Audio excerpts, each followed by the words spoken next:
mistakes from odds and lakes at any pace. Whatever you do, you're part of the crew and a vessel of harmony. Yo, let the pins flow, the eclectic visions flow, rum and pickles, yo, Captain Mad Love's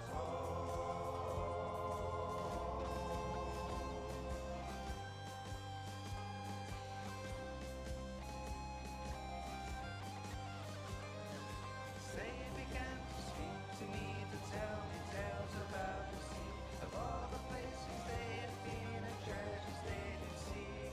My wonder grew evermore, they welcomed me to come aboard. No matter the faction or size of your heart, the captain crew did sing. Go, let the pins flow, the eclectic visions flow.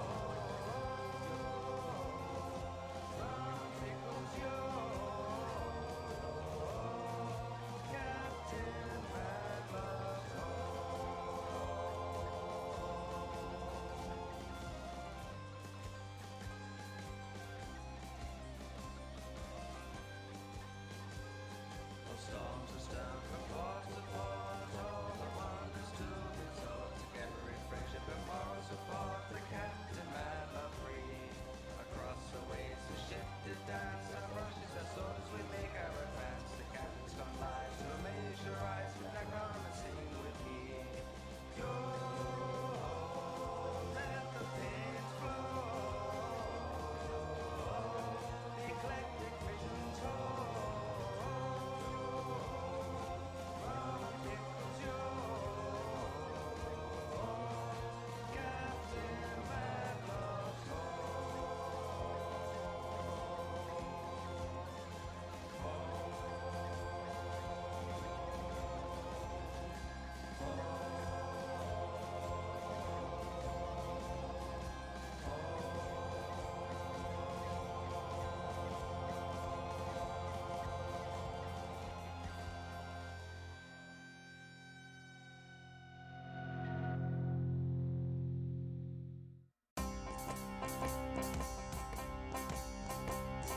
As I looked out where sky met sea, the grandest ship that ever be came bounding in out from the deep. What secrets does she keep? Acid burning Lady Grey, General Gunner, Dragonheart, and Dave the Geek, Danny Samini and Hammy with Diamine sang. Flow, let the planes flow, the eclectic visions flow.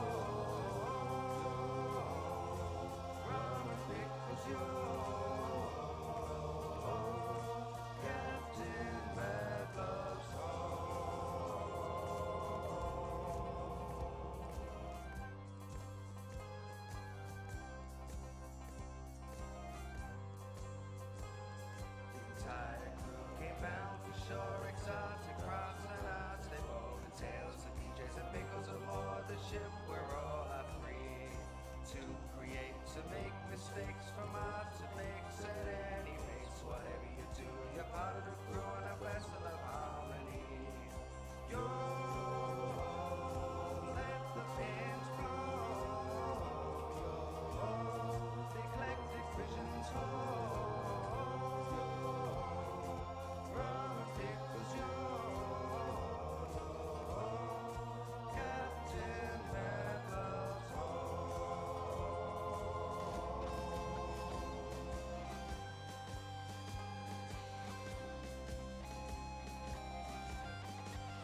As I looked out where sky met sea, the grandest ship that ever be came bounding in out from the deep. What secrets does she keep?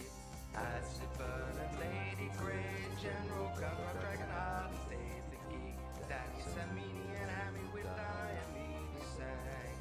Flow, let the flames flow, eclectic visions flow.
Good morning, good afternoon, good evening.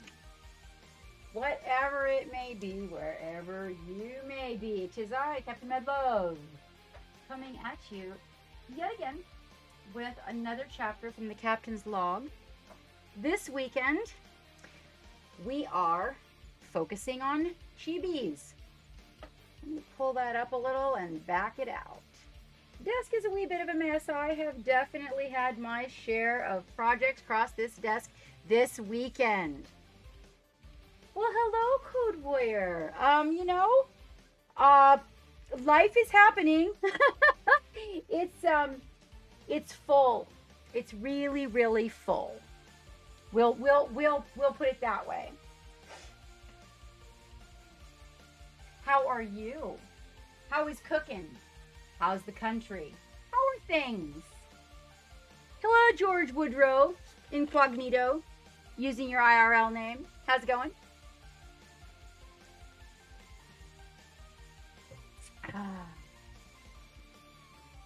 heard you was doing the cognito thing. Hello, Agu. How are you doing? You know what? Actually, there's a lot of people. I'm actually kind of glad that we have been streaming on the tubes of the Ubes, because there are a lot of people that have been experienced. Actually, we had the whole system. If Geek didn't tell you, shit. I mean, he showed up at the computer and had, like, I don't know, 10 minutes. I don't know. Man, it might not even have been 10 minutes. But it was like minutes. It was minutes, okay? And everything was just, like, completely whacked out. Okay, I really do think that my freaking... Okay, I gotta get up here and this is all wrong. Sorry, guys. It's like, it's wacky. It's wacky. Just trust me. It's not doing what it's supposed to be doing. Okay, that's not right either. And it looks like it's looking way over here, but it's supposed to be looking at my face. Hang on just a minute. Now I'm going to poke you. Are you ready? Okay. No, it's still crooked. Okay, hold on. Point it at you, I'll move it on you. Okay, no, seriously. Okay, right, like on the picture, my left side of my my body is cut off, like it's at an angle. Oh yeah, we're gonna use cuttlefish paint. Well, hello, Drax. Oh my gosh. Oof, I had an airbrush question to ask you and completely now. See, I've started writing things down though. Look at this. That's right. Pascal Ruse told me, go back to basics. Hello, M. Fontana. Okay, there we go. Now, so here's the weird part. So it looks, I mean, I guess it doesn't really matter as long as I'm centered here. But it looks like the camera is actually looking over there at the shelves. Yeah, I'll point the camera at myself. There we go. Oh, wait, hold on. What is that? Oh, those are my strappy straps. They broke. Yes, I know. Hello, M. Fontana. You and all your sexy painting. We do not have Love Gallery today, you guys. We are focused on Chibi Minis. Okay, can you cockeye it too? Hold on just a minute. If he can cockeye it too, I don't even have to manhandle it. Oh, and then you won't get to see down my cleavage. See, that's perfect. But if you cannot, then I have to jump up there and I have to cockeye it. Oh, you know what? It's been weird over here. Like, we have these days and all of a sudden it's like 87, 92, and then it's like, oh, wait. 63. Okay. 42? Hold on. Wait, let me see. We are this way, so that means that way. Hold on. I think. Hold on. Yep, hold on. I got it. Oh, almost. That's like really close. At least it won't make one side look like it's completely freaking lobbing. I'm sorry. I'm so OCD. Okay, and wait, is this? Is this? Or is it this? Or is it that? Okay. I got it. I know, it's like all this, we're building the new studio area, and like all of this stuff is so weirded out over here. All right, we don't need, can I have the mouse for a second? Okay, there we go. I just need all that purple not to be in my face. And hold on. This guy. Oh, that guy's good. Okay, you can have it. So, you can start some new figures. That is awesome. We're focusing on the Chibis, and Um, excuse me. Midnight Heroes is the chibis we're focusing on right now. Over here, as you can see, we've got the palette. So ink. This is ink. I put the ink on my palette paper. I'm just letting you guys know. This was Intensity ink by Green Stuff World. So pretty much most of the inks, if you just put them on your palette paper, you're asking for it to stain your sponge. Now I'm going to tell you straight up, do not use alcohol or bleach on your sponge. You will not be happy with what happens then. Oh, you're going to work on... Oh, that's awesome. Oh, wait a minute. Aren't you the one that has the sexy hippopotamus? Is that you? Is that you? Man, I'm telling you what. Half-ass tempted to reach out to somebody that has that game set sitting in a closet somewhere and wants somebody to paint it. I love that hippo so bad. I love him so bad. So, there's a 25% off, you guys. Today's your last day. Oh, you ordered, okay, just remember, Troll, you ordered, okay, so you need to remember about these paints, all right? Just like, they're not, these are not base paints. These are designed for glazing, so you need to remember that when you get them, okay? If you have questions, like, don't put a shout out or a review out there unless you've at least talked to me, because there's a lot of things about them. Yeah, okay, if you're not used to glazing, then they could piss you off. I'm just saying, not because they're not good, but because they require a specific approach. Oh, the whole eye patch thing. I bet you're sexy in an eye patch. Okay, maybe I'm wrong. I thought you painted a hippo. I could be wrong. Just throw up what you're working on. Can I use the mouse? Throw up what you are working on, M. Fontana, in the love gallery. You can always change the picture later. Just throw it up in there. No, that's you. That's a hippo. Is that not a hippo? Uh-oh. Okay, hold on. I shall show you. Hang on. Oh, the love gallery's not working. Wait, hold on. Maybe the overlay just isn't working. No, the button's not working either. Okay. It looks like a hippo. So you got a picture of 3 of them side by side by side. One looks like a fox. One in the middle looks like a hippo. And then there's a rabbit. His horn is broken off. Oh, he's a rhino. He's a rhino. Oh, that's even better. I love chubby unicorns. Oh, it's oh my God, now I'm in love with it. Okay, now I need it even worse. No, that I need it worse. I'll buy the whole game just for that little motherfucking rhino right there. A rhino in a kimono. No,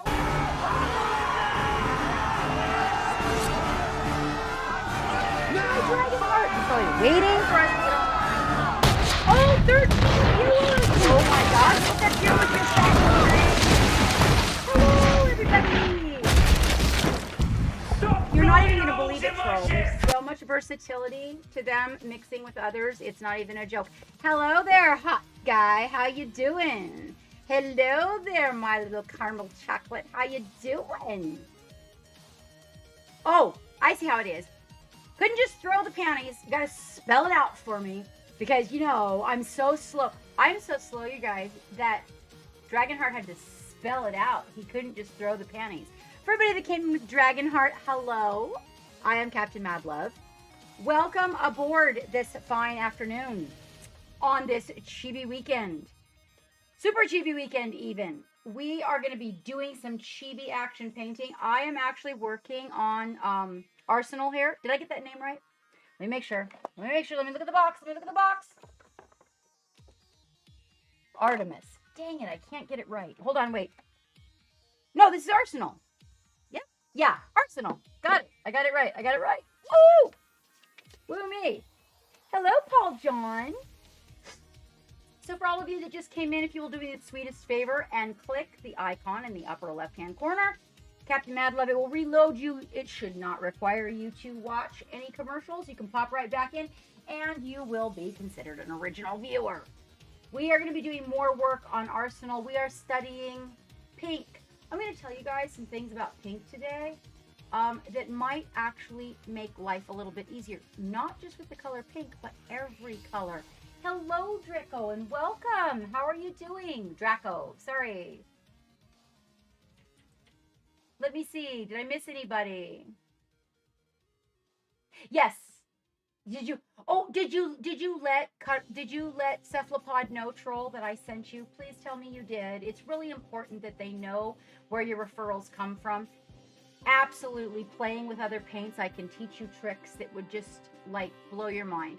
So it really is. Actually, their paint is almost a paint and a medium, like a tinted medium, heavily pigmented medium, and paint all in one.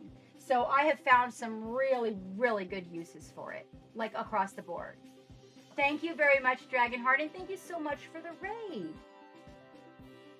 It's a rhino. I'm so excited about that rhino. I can't even believe it.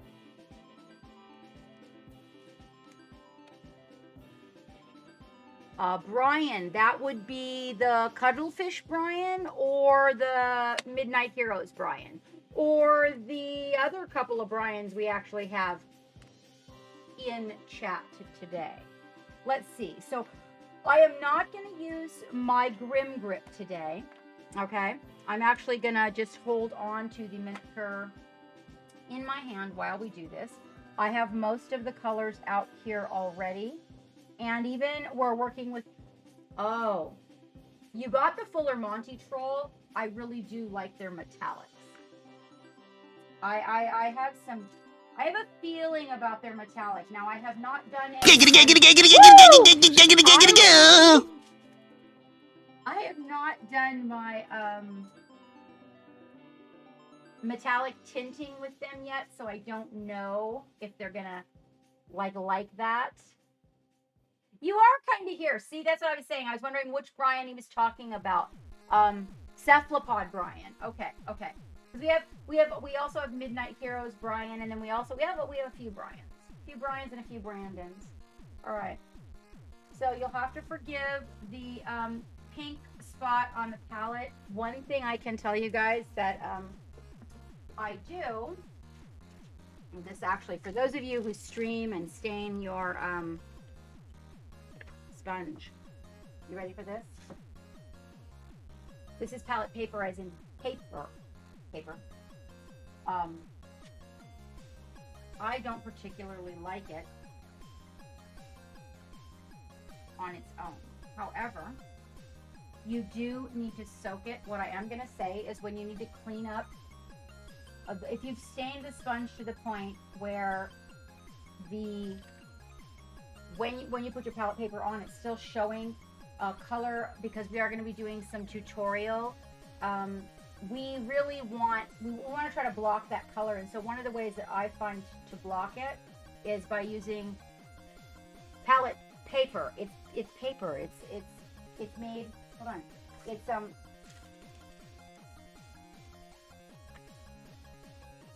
So I don't know if you guys know a lot about it, but you would put this wet in the bottom of your palette, and you use it like you would the parchment paper, but it's a different experience. It's not for everybody. I didn't particularly like it. I think for watercolors it has a place, because you kind of put a glob of them on there. But what I started using it for, because it doesn't break down, is when my sponge gets stained, I got excited, I put some inks on my sponge. My sponge is now officially all stained. I've got to buy a new one. Not that that one's not going to get stained. Yes, I don't use, I use parchment. Parchment paper. I don't know if that is the same thing as uncoated wax paper or not. I actually got this from a big company that sells commercial products, like commercial cooking products, because I was looking for a very specific thing. It does take 2 layers. You got to work it a little to get it smoothed out, but the water doesn't really leak through it as much because it's a much finer grid. And you know me, remember my problem wearing all the parchment papers out because I don't know, I get excited mixing. I'm not sure what it is, Drax. I use it, but I'm not using it on top. So see here, what I did, look. I use it just to cover, to create a white, I get it nice and wet underneath my palette paper to create a nice white base, but it still keeps the paper nice and moist. So this is let's see, keeps acrylics and other water-soluble paints moist for hours, yakety schmackety. Stay wet, you got it. Okay, but I don't use it on top. I don't particularly like it. I like it under the paper just to cover my sponge, to keep the sponge from showing through when I stain it. That's what I use it for. I tried it like the instructions, and I didn't particularly care for it. Yes, that's actually what I, wait a minute. It's for the Stay Wet. I kind of like that. I do. I kind of liked it for the heavy body. That it seemed to make more sense. And then I was just going to get rid of it. And I thought, you know what? I better not throw it out because I'm going to find a use for it. And I have a little video made on cleaning up your area for making tutorials. And this comes into play. So sometimes you just, Geek, I think, hold on, my square, never mind, it's good. Actually, I think my square that is for where the camera is and everything, can you bring my square in a little? On you? No, on a desk, it seems to me that my square that is up here for where the camera is located is a bit spacious. And if you could, can you bring it in? Yes, because when I zoom in, I can't get the amount of zoom in that I need. I will correct where it's located. Yeah, if I can just, because that, I noticed that the last couple of streams after it crashed the other day, that when I focus in, I wasn't, okay, that's good. That's good. There we go. Okay. Yeah, so I liked it for keeping the area so people can see the colors when we're mixing them. You have to be careful how wet the palette is, Troll. So they don't. If you try to do that whole float your paper in the water, they don't like it. They are already mixed to the consistency for painting for the most part.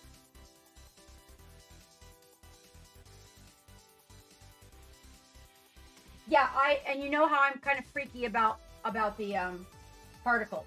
That's the thing I didn't like, by the way, about the Stay Wet paper.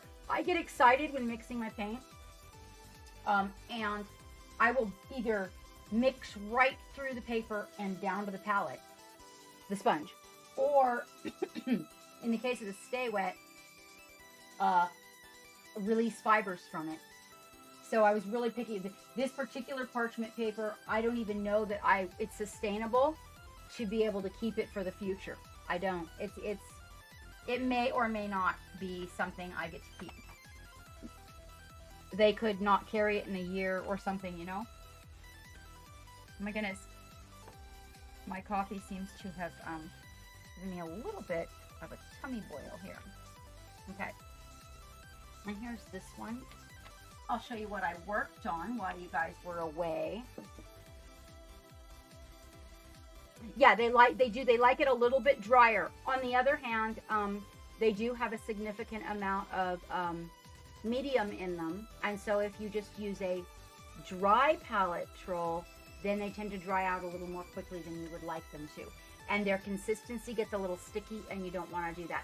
So they just require what I would consider probably a medium wet palette, and then as the day goes along, depending on how dry it is, add, pull back like so, right, and add a little bit more water underneath of them, and then they'll be happy.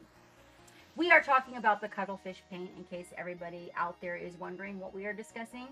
I just recently bought the Fuller Monty costume. I'm not wearing a costume. I'm wearing my comfy clothes, Midnight. I'm wearing my comfy clothes. I'm pretty well, darling. I'm pretty well, Wavy. Oh, wait. I'm supposed to heat what stuff? What? What am I supposed to heat, Drax? The stay wet? I'm supposed to heat it? Wait a minute. I totally missed that. Come back at me with that comment. I wanna know what you're telling me. I really do. Yes. That's true. And I don't get as crazy with the oils, like, you know, as I do.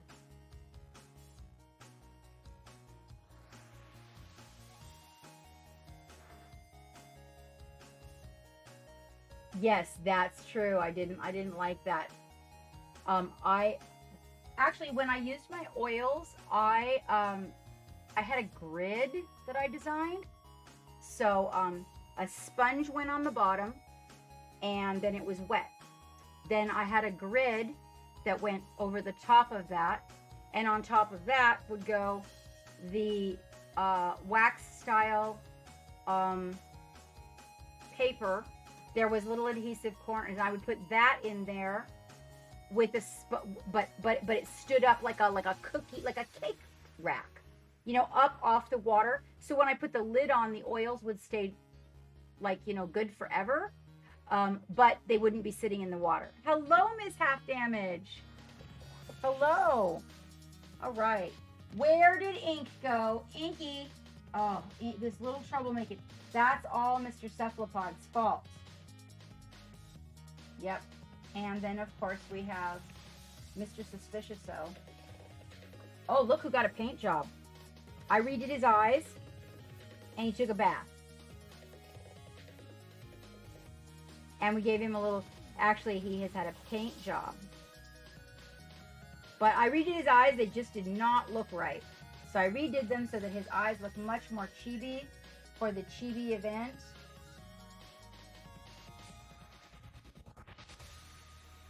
There he is. Because he's suspicious. Nah, it's totally fine, Brian. It's totally fine. All right, let's see what we got going here. So, I wanted to take a little bit of a look at pink. People, it seems to be a topic of interest right now. And so, we also are going to, I think, hold on just a moment. Can I get a silence on the microphone for a moment? Hang on.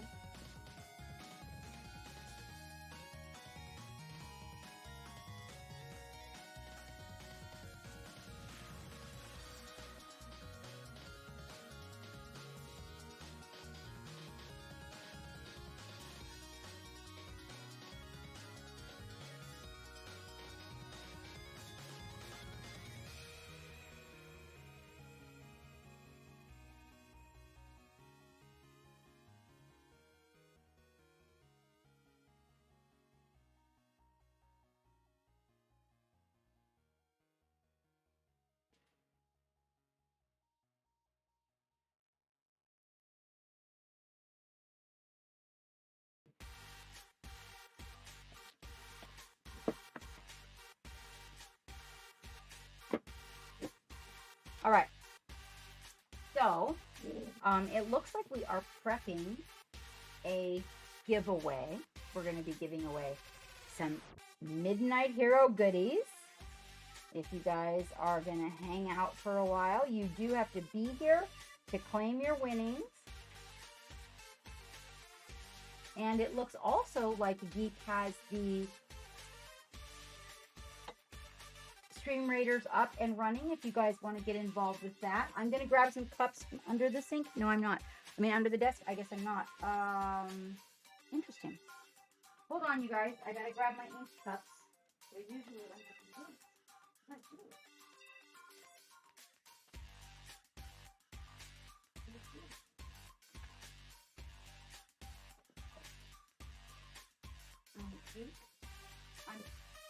I'm pretty sure I didn't use them. Did you tell me there's a bucket with a bunch of cups that goes behind the kick stool?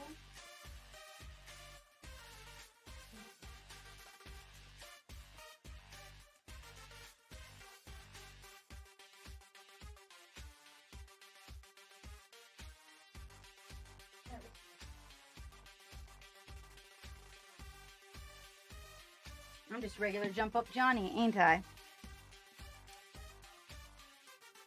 Hello, Juju. Yeah, right. I know, a bottle of Kevin. Kevin's a pretty cool color, I have to admit. It's a pretty cool color. Okay, if that drops in my face, then you guys can just yell at me.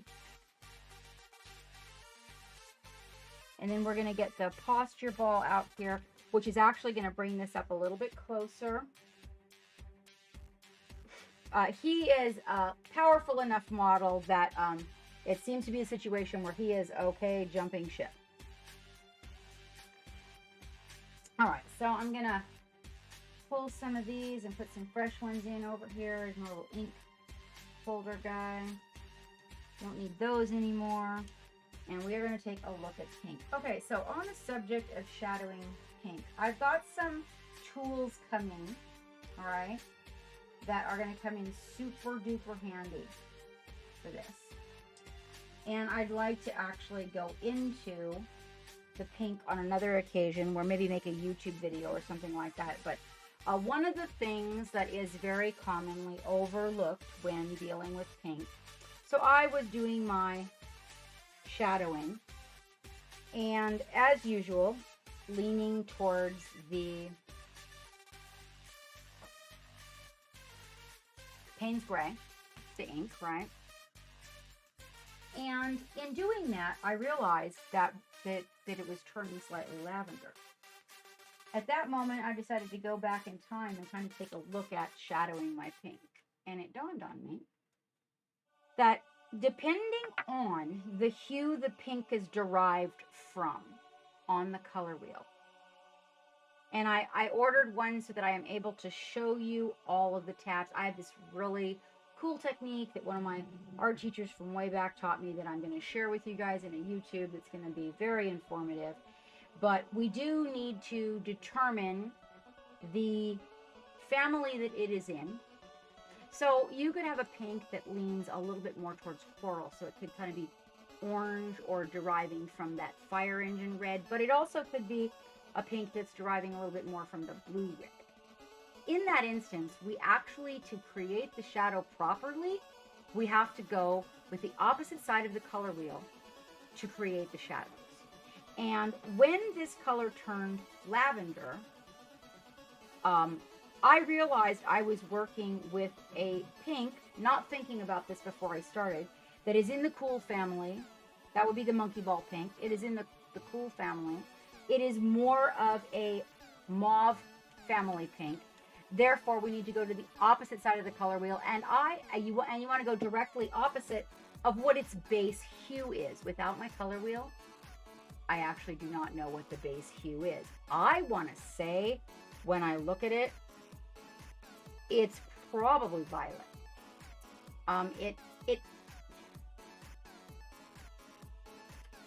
It might be purple. It's hard to say the lighting without having a place to compare it, but I want to say purple. And so if you go to the opposite side of the spectrum, that's actually the color that you use. And I got to do a demonstration on this for you guys. Not today. I ordered the color wheel because I can't find mine so that I can actually physically show you. But the object, I think a lot of what we're missing in getting the miniature volume that we need is actually knowing that the shadows, first of all, you need to establish where the light is coming from, because shadows are ambient light. It wouldn't be a shadow if it was in the light, right? And so by determining where our light is coming from, we can determine how much shadow and how much ambient light is getting to a given area. Once we've established that, the other thing is that the shadow, it's the weirdest thing. I have to show you on paper. It really is the exact opposite of what hue your color. So pink is not a hue, it's a color, okay? But it is derived from a hue. That hue on the opposite side of the color wheel, whatever that hue is the color seemingly like you shouldn't do it. The opposite that you mix with its base hue to create its shadow. Does any of that make any sense? I'm going to try it on the palette. It's been a minute since I've done this, and I would much. It's not always contrasting, or it is definitely complementary, and complementary does create contrast. but what you're seeking is to create maximum volume. So this area right here is a really good area to work on this with. And what I'm going to do is I'm going to come back in that area, and I'm going to paint it back the base color of pink. Now, being as these are glazing colors, it is highly probable that that will need 2 coats to get it where we want it. But by doing this, I am able to show you guys kind of what it is that I'm talking about if I can get my hues right. Sometimes it is not uncommon to make a mistake. Baby girl pink. Oh, that's what I should. No, you know, the pink is already named Chaos Pink, but I could make another one called Baby Girl Pink.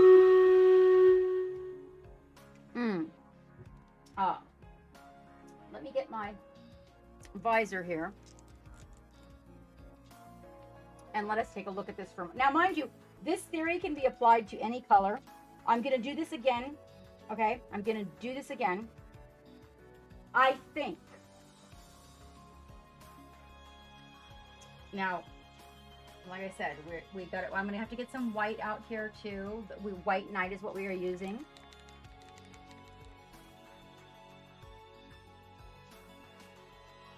So we're looking for a hue, troll, not a color. I need a hue. So a color is going to be something that just by itself, if you slap it into an area of the color wheel, it doesn't fit. Generally, there's white in it. I'll be honest with you, a lot of colors have white in them. And so we're looking for that hue in order to get the mixture for the shadows where I want them. It's really weird. It's almost magic. I am going to say that this particular color is probably derived. Now, mind you, my lighting system is going to bleach this out quite a bit. It looks a lot whiter to you than it does to me. Yes, and a lot of people do. I'm actually going to break out the color wheel when it gets here, and I'm going to show people like this. It's a crazy little piece of science. I am of the belief it's got to be coming from a purple. It just looks purpley pink to me. So I'm going to go in and I'm going to grab what I can as their most basic purple that I think it, and I'm going to say it's probably the Femme Fatale Violet. I am almost certain. I just feel like that's probably it. Now, mind you, I could be wrong on this. Now, does anybody have a color wheel on their desk by chance? I suppose I could probably bring one up online. The other color that it could be is Bruised Ego. Both of these are similar, one having a little more red in it than the other. That's why I'm going to go with the Femme Fatale, because the Femme Fatale is a little more pink. Excellent. Wavy.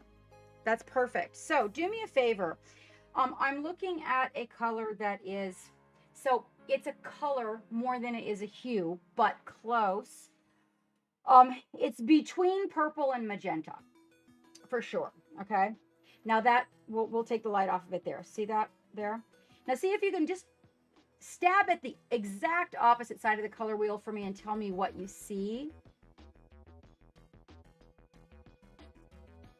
So it's kind of as we move from one, because it's a very deep magenta. Definitely not in the pink family. And I'm feeling that the opposite side of that is probably, it's got to be either teal or green. I want to say teal. It's been a minute since I've had to look at a color wheel.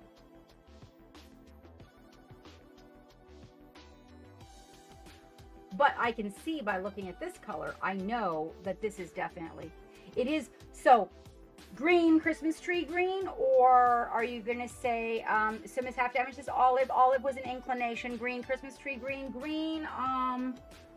So let's see. Let's take a look at a couple of greens. I'm going to take a look at a couple. Green, leaning more towards blue.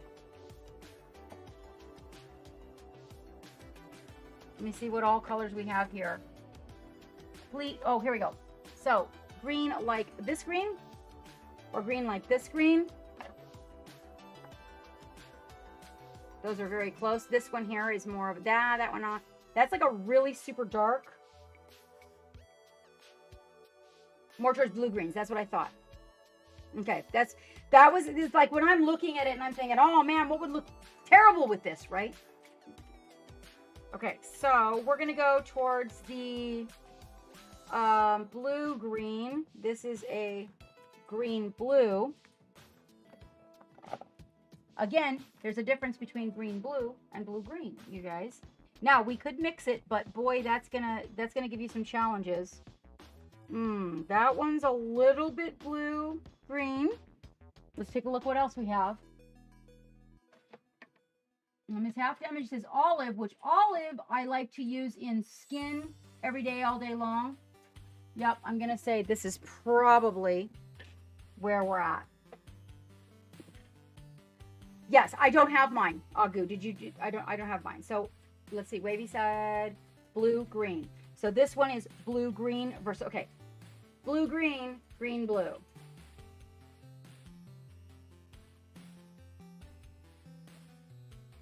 And this is actually really close to that. I mean, in these guys. Now we also have a Cyrene is even bluer. Let's take a look at the jade. Hold on. Oh. Okay, so it is kind of blue. Okay. So that's Cyrene, Wavy. Closer to the jade would be the Cyrene. Okay. So and that's the opposite, but this one, I don't know. I'm going to go with this one that has a little bit more green in it.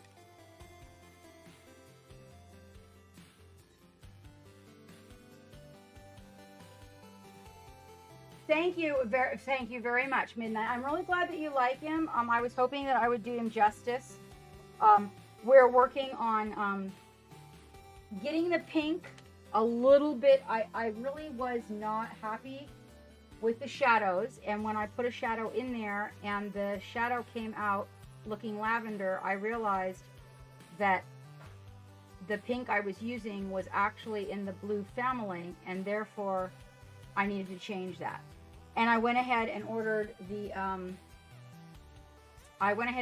color wheel so that I'm able to show everybody the science, so they can actually get a color wheel and then be able to do it all the time on their own. Okay, so we are talking about a little more green. Now, in theory, when we use this color, those colors, if you look at them, are you know, kind of what happened there. But here is the, you want to go back to the base hue of the color you're using. So I am almost positive in this instance that this is what it is. In fact, if he were here, he could tell me in the formula if this is in that. It looks like it is to me. And then you want to choose the darkest of the colors. Woo! You stay right there, buddy. So you get closer to a hue than you do to a color. This one, Jaded, is a little bit more green. And then we have the Mystic Waters. This one's a little bit more green. Oh, gotta mix it. So we're gonna try the one that's a little bit more green. We're gonna try the one that's a little bit more blue.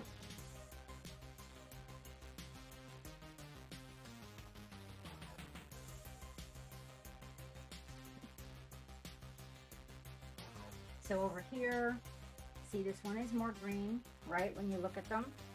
All right, now the object here. Also, you want to use pure white.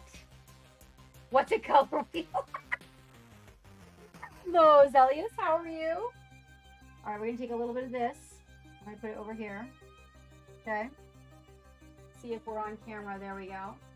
And I'm going to see this. Okay, so we're going to start with the Mystic Waters. The second color I put out was Jaded. Similar, but one is a little more towards green. One is a little more towards blue. ultimately, it's the weirdest thing how this happens. So, and it's going to be a color similar to Payne's Gray, just trust me. But we're going to cool it. It's going to cool it off. And then you can make it, if you look at it, you can make this decision when you watch this happen. I'm going to show you how to do this with a reference art picture. Okay. Now, in order to lighten it, we're going to use white and create a color off of that. And it's going to come kind of a gray. That's going to be our lighter shadows. Okay. Because it is a glazing formula, you're able to just glaze right over it into the darker shadows. I can pick up the pink and I can mix it where it transitions. This is the lighter shadow. Pick up a little pink and I can just wet blend that like right where it transitions. I can take the darker shadow. It looks similar to the Payne's Gray that we had on there. This has got a little bit more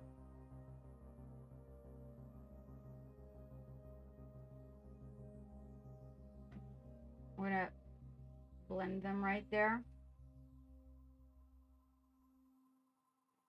But what you're gonna see, I did kind of take a picture. What you're gonna see is as awful as mixing those together seems, you're going to find that the transition is really quite natural. And it's going to cool off your shadows. We want to cool off the shadows because, you know, they're not in the direct light. We want to do a little bit of blending right along the corner so we make a nice smooth transition, right? And then what we want to do is this pink over here, we want to take a little bit of white and we want to mix it up. And we want to do the transitions on the highlights, right? So take that pink and you're going to get the first highlight.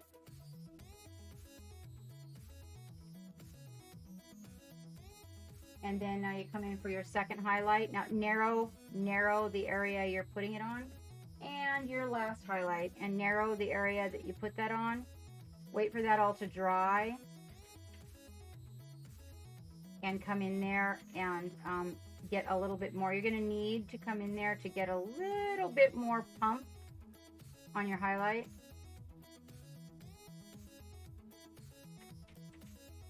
We might need to do a little bit more transition as we come around the side here. Looks like maybe we need a little bit more gray. I thinned it and I'll come in there and transition that a little bit more. We'll also come in here. Now, you're going to clean up little areas that get out of hand like that right there. Don't worry about it. You can come in with a dark color and you fix it. But we also need to get a little transition going on right there. And build the volume of your shadow right there because that's like behind his arm. See? So you get a nice shadow down inside of there. You can darken those shadows, but now if you look at him, that's 100% better. The volume is better, the color is better, everything. And basically what I did is I just took the hue. So the color I'm using is a color, not a hue, but it is derived from a hue. So I find that hue on my color wheel. And then to determine my shadow, I go to the opposite side of the color wheel. And I take that color, which we discovered was Wavy said a blue-green. So in this case, that was Mystic Waters. Okay. Then you mix the two hues together. Okay. That's over here. Then you add the white to diffuse it in order to create your shadows. The color you want them. So now we can do that again over here. Let's do this on this side has a little bit more exposure. All right. So we'll come in here. Oh, I don't even have my mixing medium out. Look at me.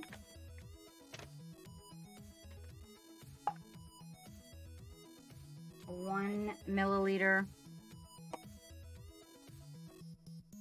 Badger paint retarder. 5 teaspoons of distilled water. All right, so we're going to go for the pink first. The base color pink we're using. And I'm going to give it a nice little go over. I might take here and mix a little bit of the hue in with that. And we can kind of come up here and get this a little bit darker.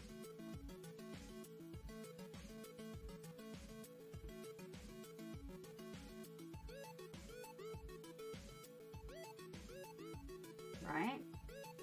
Kind of deepen it up a little bit there. Take a secondary highlight and we're going to want to mix that down. Do a little wet blending there.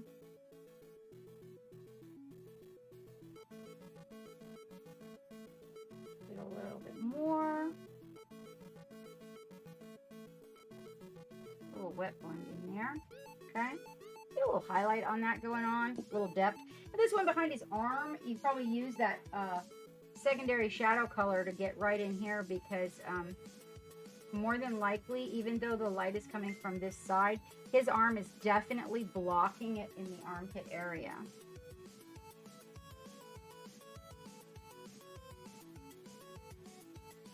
And then we'll go with like a secondary highlight color here on this side.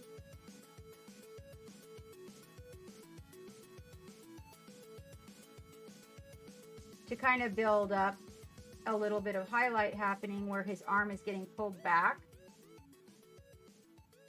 Take a little white. I'm going to bring that up just a little bit more right here on the corner. Right?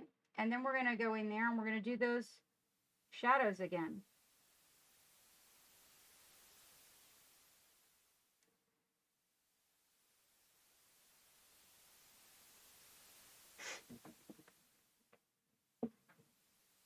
Exclamation point Chibi, all capitals. Exclamation point Chibi, all capitals. To enter the giveaway, guys.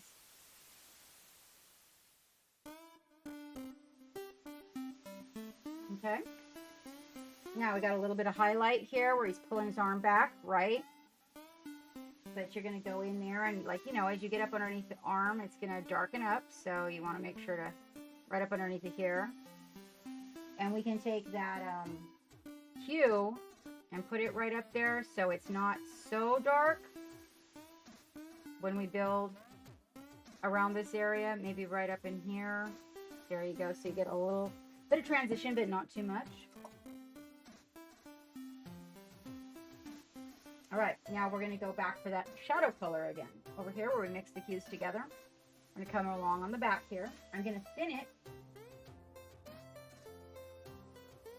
And the darker part, I'm going to put right up in here. And then I'm going to come for the part that I mixed over here with a little bit of white. So you got like a lighter tone gray. Right? And that will transition into the shadows.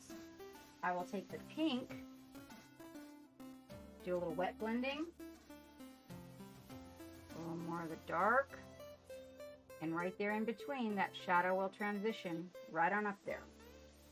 Now, my lights kind of bleed, they wash everything out, so understand that there's a lot more volume to my painting than my lights allow you to see. I'm going to come onto the front here. I'm going to blend.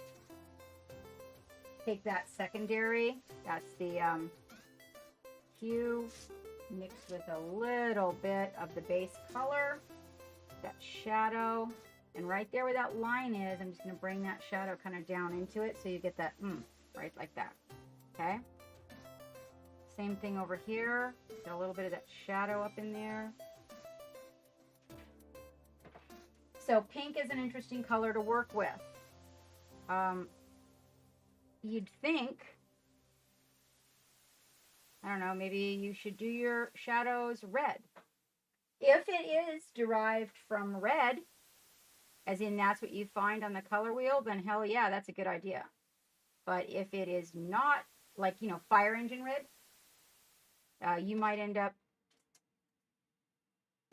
being in the red family. And I'm just kind of pulling the colors together, like just dancing that brush around. I make a really super light pink to put on my edges, my corners, to really kind of build up the spark, right? Then I go in with a little bit of that color that we mixed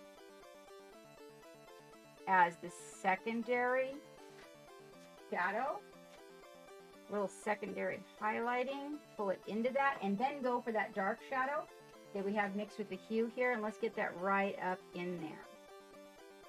Because we know, oh, I'm so sorry guys. We know there's going to be no light up in there. It's going to be ambient light. Ambient light creates your shadows. Okay, so we might even need a little more than that just because of where his shoulder is located. Let's just pull that back a little more. Let's get a little bit of that secondary pink. There we go. So we can get a nice little gradient going back to that. Hello, Dextrous. How are you? And we're going to let those guys dry. We'll come in and we'll mix a little bit more of this shadow color. Again, we're using the Femme Fatale and the Mystic, wait, was it Mystic Waters to create this right here.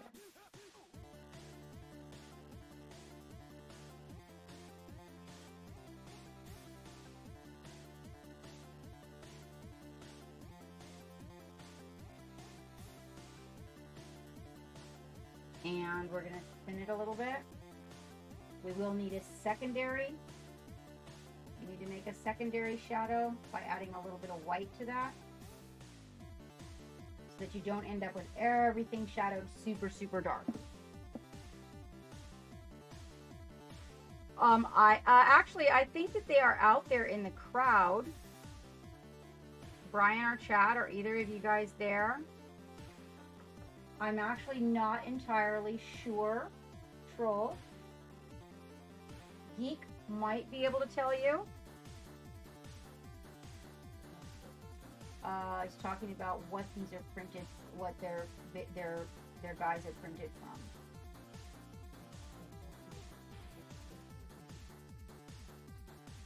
Apparently Geek doesn't know either, my friend. Alright, so basically what we are doing is we are coming in here with these glazing colors, and I'm building that transition. You see how that works right there? There, you can see it right there. There. Right there.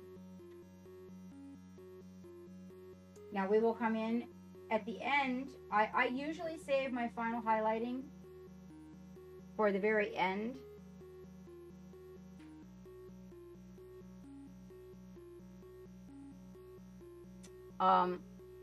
And get all my colors kind of mixed prior. You want to get areas like, you know, under edges with the shadow. That always really makes a, whoops, that always makes a little extra pop. If you can get in there and get those little areas, it adds extra depth.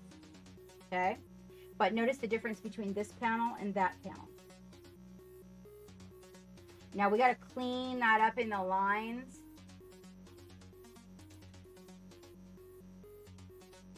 I think some of them, I don't think any of them are injection. The light's coming across this way, coming down. So the bottom of this panel will have a wee bit of highlight.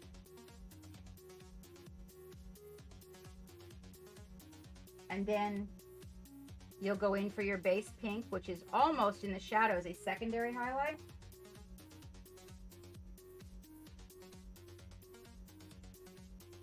Then you'll go for the darker pink that you mixed from the hue, and then you'll go for your shadow color,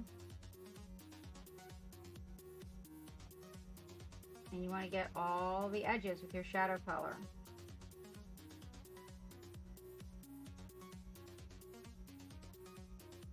Pink is definitely an interesting color to work with. And honestly, shadowing pink, the reason I decided to do this is because pink seems to be a pretty popular color to paint with right now.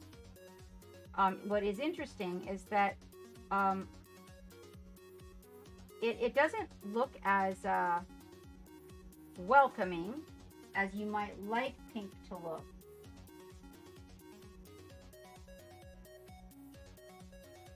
If you don't get your shadows built in a good color that matches what you're doing.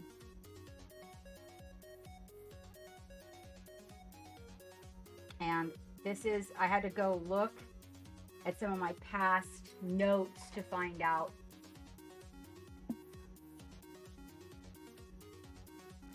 I'm like, why is the word slobberduck up there? We are using the Bridge Troll Blue as our base blue. And I'm gonna need to come in here with a little bit of that in order to clean a little bit of this up. Now again, the shadows on the blue.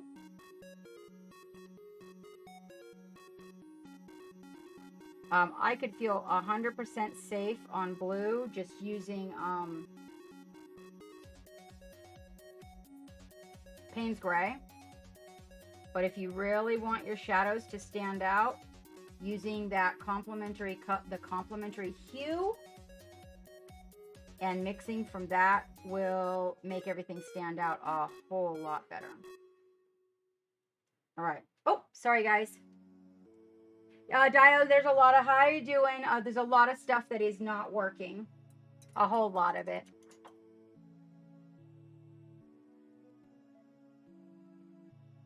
Okay, I really feel like that did wonders for that area. And we can now go in here and get some of this and really deepen this shadow area. And this one on the exact opposite side.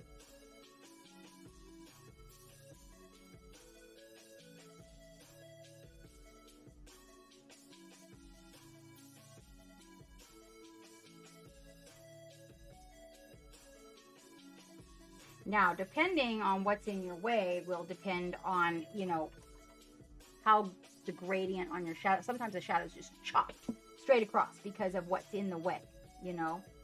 So like these shadows that are underneath of his armpits, we actually are going to be able to come in here with a little Payne's Gray and just doctor those right up because they're underneath the arm. And his arm is 100% blocked. I can actually see the shadow if I hold this right. That's another trick you guys can do. If you hold the light coming in the direction, you might actually see exactly where you need to put it. You can almost see, you do need, if you're using your studio lights, they can be deceiving because oftentimes we set our studio lights up so that we can see things from all directions. You know, the light, because we want to be able to see. So if you just turn all of them but one coming from a direction off, then yeah. We do have a giveaway going if you guys are interested in getting involved.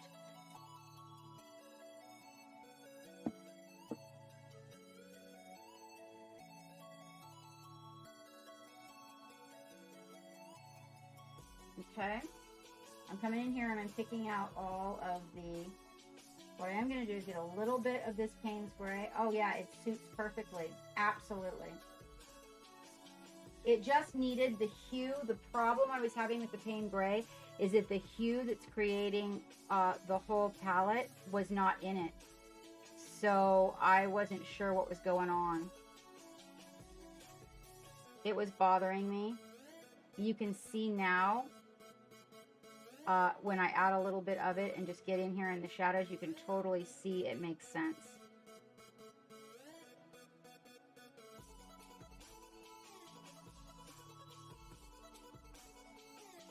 That is not, it's not uncommon to get lost. It really isn't. That's kind of why I like to put, you know, a lot of the colors out on the palette.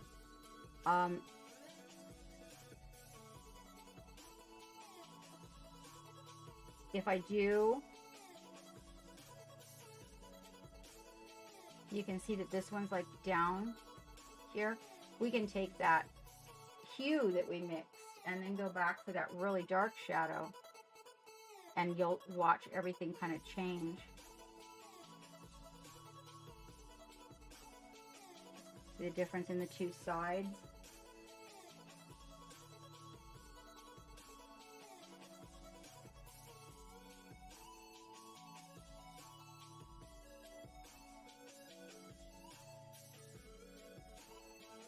So again, that was finding the hue. There's some real dark ones now. I've deepened that color with the Payne's Gray, which is in the family. It's because it's in the blue family. But to come and get in here so we can get some harder, I want some harder shadow play. Oops, I don't want it on the front of the plate though. That's because I'm using an ugly brush, believe it or not, to do this.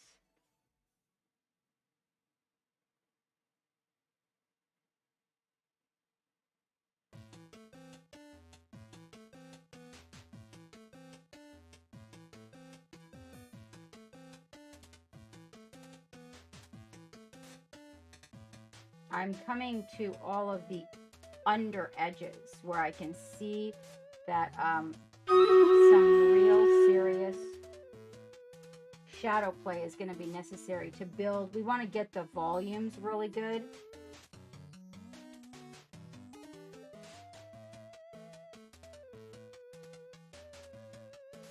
Does anybody have any questions? We are working with pink right now, a pink that is actually in the mauve family, just to let you know.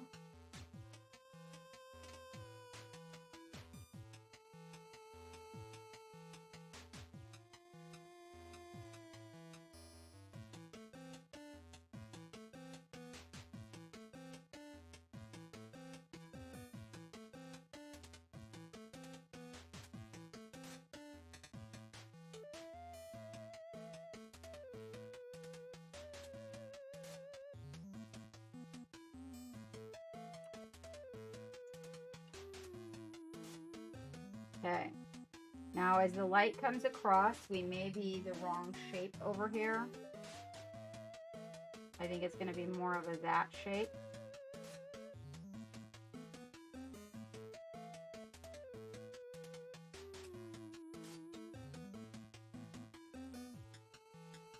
Good evening, Pearl Jam. Long time no see. How are you, mate?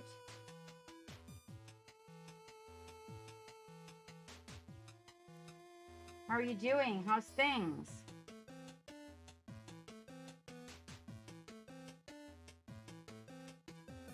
I did get all up underneath the leading edges of his helmet, so the light is coming down. We don't want those to have any highlights because it's under.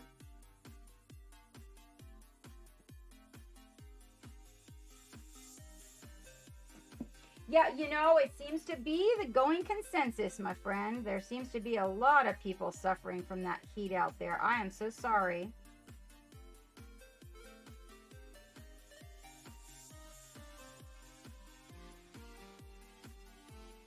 Making sure when I... Oh, that's a boo-boo.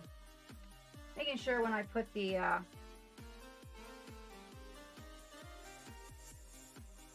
color in there that I've got some of the hue mixed in it. We want to make sure we kind of stay in the family there. There we go. There's a nice dark shadow of his back. That'll work.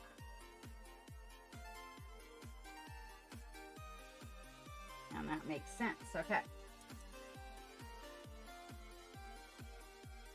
Oh, hello, Echo Side. How are you doing, my friend? How are things out where you are? Are you hot like everybody else? I mean hot, like, you know, heat hot. We are painting up a mech for Midnight Heroes and dying of allergies where we are.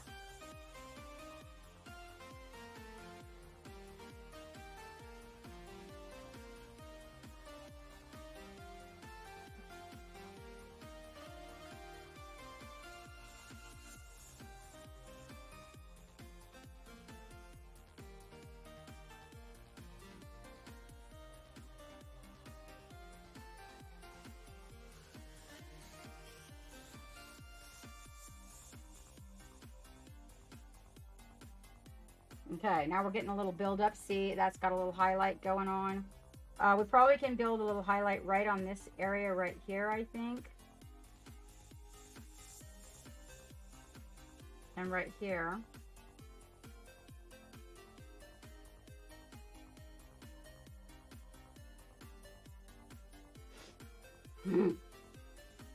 All right. We do have to build down.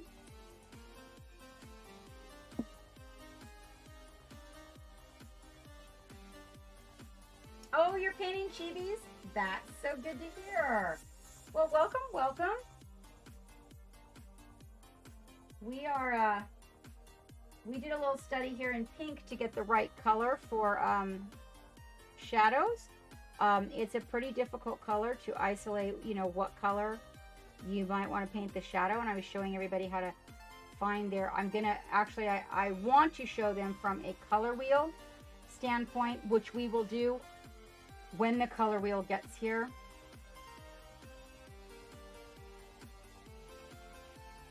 But Wavy had one, and so he helped me out to isolate.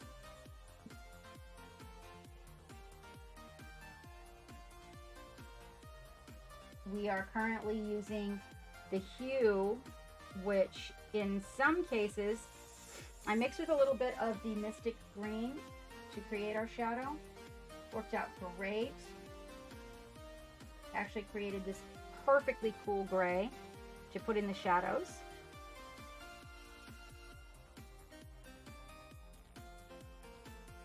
All right, and then this one, so you'll notice that this piece, this comes like, it really is on the other side of what we're doing involving light. So you've got this shadow here that is mostly towards the green. This one that's got a little bit more of the mauve in it, okay? And then you've got your base pink or your base hue, but by using the base pink, you can just come in here and kind of mix that and get a gradient.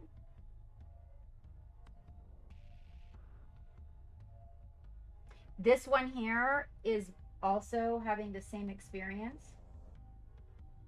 It is definitely dark right there, up by the gun. Secondary shadow. And you might get, if you're lucky, a little bit of the pink right there. And we can just take a tiny bit of the pink base itself and just sort of right here where a little bit of light, the ambient light might be a little bit stronger, kind of build that up. And we're doing all that while it's wet, so you get a little bit of a gradient on the shadows. Okay, we're gonna want to do that same thing to his little side guys.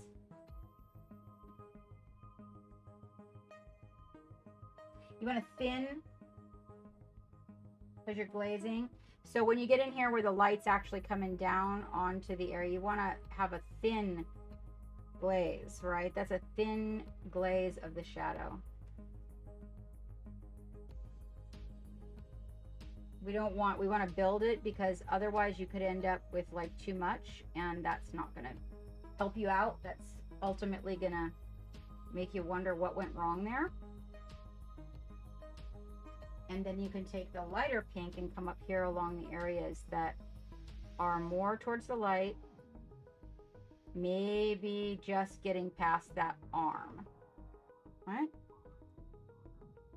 That line is actually the light. There's a nice gradient there, but the light is kind of catching it. Same thing over here, only you're going to want to come in with a little bit darker colors because of the fact that we're on the dark side. We're on the dark side.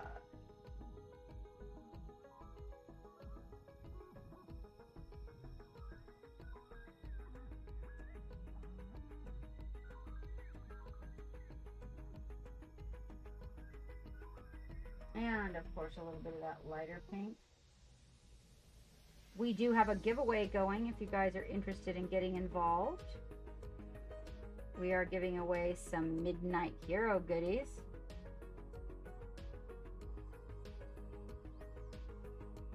I went and forgot what the word was to enter just like that. Told him he should have wrote it. Just gotta write things down.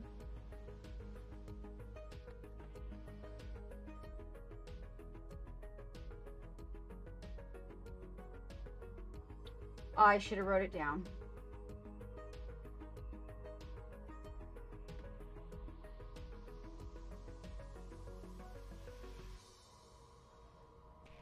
All right, so the blending. It's just pulling the paint. We're just pulling the paint, okay? So put a little bit here while the paint is still wet and just sort of pull the paint together. Oh, there we go. Exclamation point Chibi, all in caps. Oh, there we go. Thank you, troll. Thank you. Thank you, thank you, thank you. Hello, Feathered Phoenix. How are you? Oh my gosh, you have been a busy woman. I've seen some of that crazy stuff you've been working on. How are you, my dear? Ladies and gentlemen, Feathered Phoenix is in the house. Our very, very talented cosplay creator. We are working today with pink, my dear. I was showing some people how to get their shadow color on a pink using the color wheel that I don't have. We had to borrow Wavies. Hello, Valandar. Yes, I have to ignore you, Valandar. Ignoring you is important. If I don't ignore you, my day is not complete.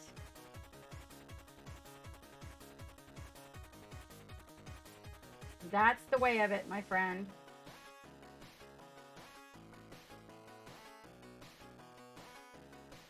All right, and then we're coming in here. Now there's going to be a little bit more, we're going to give this a little bit more ambient light than, you know, what you might think to give it a little bit more depth. We're going to put some shadow up in here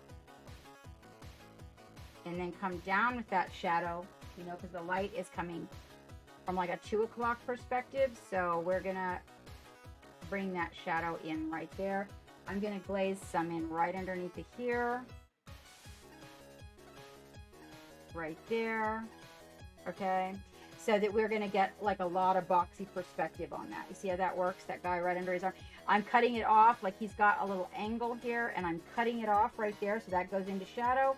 And this right here will be a little bit lighter. Only just a little bit of ambient light peeking through. Hold on, I'm trying to ignore Valandar. I know I haven't seen you for a minute. Hello, Raven. How are you doing? Geek set that for Raven. I don't know how to fix it, my dear. That is something that Geek has to do. He set it, and then I don't know what he's doing. It sounds like it involves moving large things.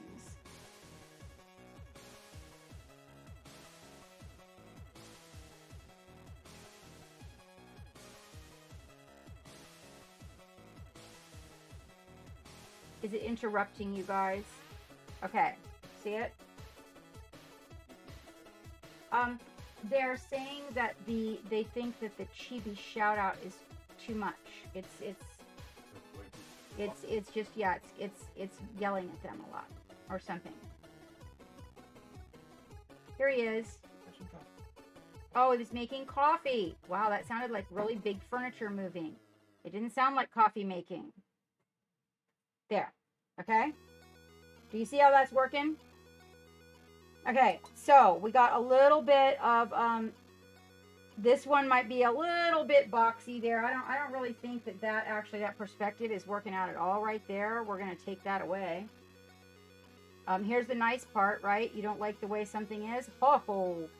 You have control to take it away. There we go. I saw you were working on something red, Feathered Phoenix, red and orange. Right? Today's the last day for the Super Chibi weekend, you guys. So grab my code and go grab your Chibis.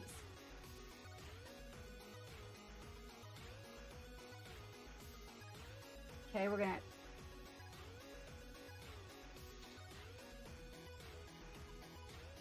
a little bit whiter.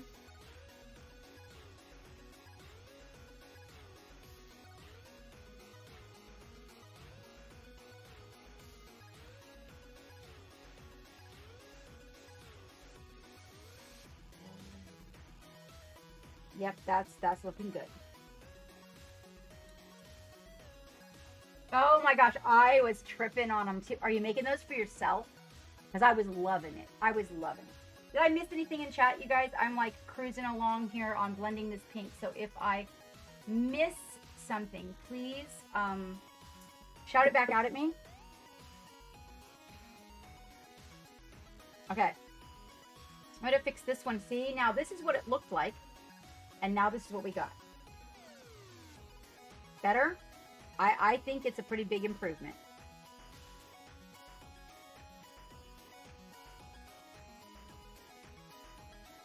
We do need to fix that right there. That won't work. We can get a wee bit of the pink. And I do mean just a little bit here. Just maybe a tiny little bit of light peeking through. Don't get too crazy with it. Just to create a little bit. I do not know why we have a little highlight here. That's looking a little bit strange. I'm not sure that I can work with that as actually a highlight. So I'm going to tone that down. Yeah, that's better. It's okay. I just missed you.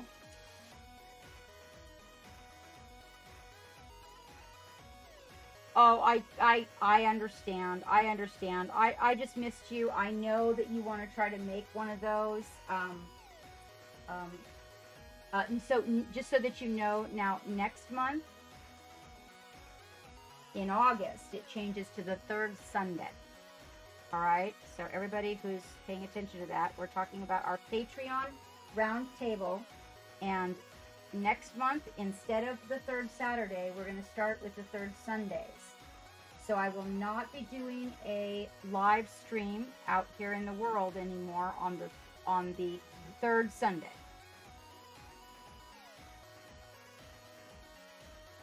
Instead, we're going to do our Patreon stream.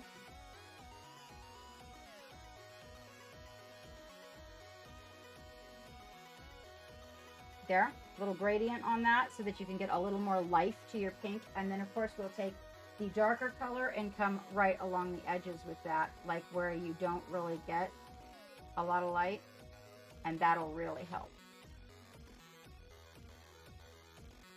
Do you see how that looks in the armpit, right?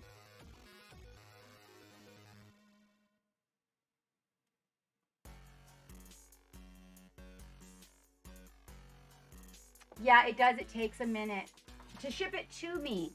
I don't know about shipping to you guys. I don't know much about that. Now let's see. I would like to think though that it wouldn't be too bad. I know that the shipping is a bit steep, but depending on what you're getting, it can totally be worth it. Maybe Midnight Heroes. Are you talking about getting something from Midnight Heroes, my dear? Notice these two colors I mixed together. Remember I was saying I was pretty sure that it was derived from the mauve family. Notice how literally we're mixing a pink and a green and we're getting mauve. That's actually because the pigments in these colors are so good.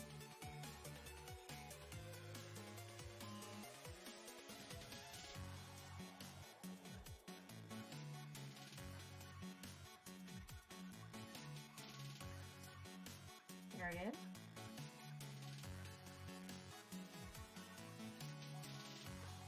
now we're going to come in here and we're going to, this little area over here that's on the opposite side of his body, the pink is not, it's not working with me. I'm not liking the representation that I'm getting.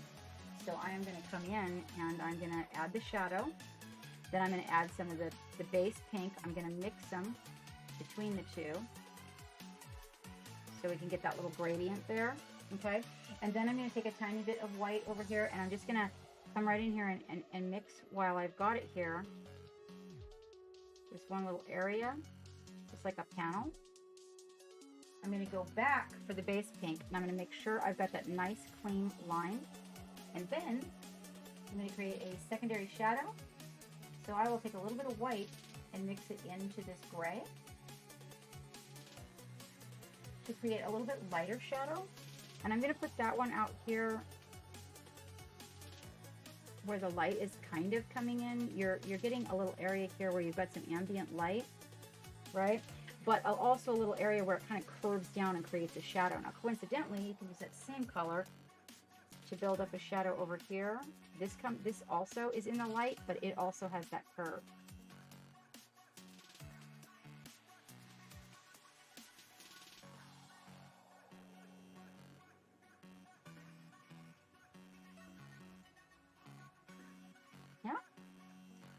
Okay, so we're gonna come in here and oh, except for one part, Raven, right now it's 25% off. That'll practically pay for your shipping. Right now. Also, there's a discount if you're entering the contest, you guys. So like if you're in the contest, and I don't even know if it's better, it might be better than the weekend discount. Go look. You can do like a test order if you go to CaptainMadLove.com. Yes, the next contest, Wavy, the next contest, we're already planning it. And 100%, my friend. We're going to do it where people, because it is a online thing. And so one of the things that didn't get thought too much about was that shipping and that sort of a thing. And that ultimately could have really been what was the more negative part of it, I guess. Okay, then as we come around, we want to make that transition. We want to get into the bright pink. So we got a little shadow on that side, right? But we want to get into that nice bright pink as we come across the raised portion of that, and then back down into the secondary pink right there. But we do want to get like a nice bright spot right on the top. We're going to let that dry. That's a real good base. It's a real good base. We might blend, there we go. That's a real good base. Yeah, and it was kind of easier to just work it out on home ground. I don't really think we have a whole lot of people that joined this one, but it is what it is. We may end up having winners by default. The good news is that it was a lot of learning, and we got to learn it with Midnight Heroes is great to work with. Let's see, light at 2 o'clock means that our shadow is down here.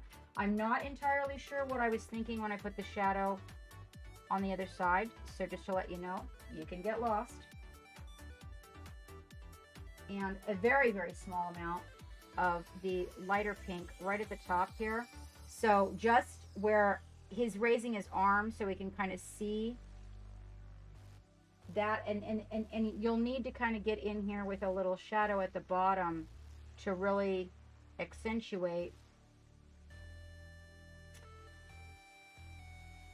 that light there, right? Okay, so, and right here on the top of this one, at least your secondary mauve, because again, going back to the part where it's a miniature, and sometimes I cheat a little bit and bend the light. I'll be honest, it's just to get a little more volume out of what I'm doing. But I will show you what I do to compensate for that as well. So you can see that. Now, we probably wouldn't be seeing this, but then again, he does have this arm lifted up and out, and the light is coming from over here, so it's a little debatable. Okay? Now, this is a mess, okay? Yeah, that part. We'll try to do something where everybody from the UK can order from the UK, and we can order the products in the United States. Do I see Fox Art out there? Oh my God. Hello, honey. How are you? We are painting pink today. Little bit of a mauve pink, not a super bright baby pink. And I am showing everyone how to develop a good pink, like how to develop shadows in pink is what we're working on. Pink being a color that oftentimes gets on things and then you're just like, oh, why did I do that? Well, you know, it is really difficult actually to determine what color to shadow your pinks in. And so we were working with the color wheel and doing a little experimental mixing. Wavy helped us out by using his color wheel over there. Because mine is missing, I have to order a new one. I wanted to physically show you. Oh, I know, Wavy. And if we were to send, like in your case, and the other thing we can do is if we do a contest like that, we can make a booty box for the people in the United States and maybe a gift certificate. But if there's a trophy, right, that's the part that's kind of a bummer. Because we don't get to we want to give the trophy to the person that wins, even if they're in the UK. So here's where we're at with the pink. Now we're going to take all of this that we've learned. Hold on. First, we're going to fix this. Do you see that? That's a little mess. That's a little mess. Hold on. Let me see if I can focus in on that. That's a little mess. A little bit. Not happy with the gradient on that. So we're going to come back in. So we're going to take our color that we mixed for shadows, right? And we're going to put that bit right down at the bottom there. Okay. There.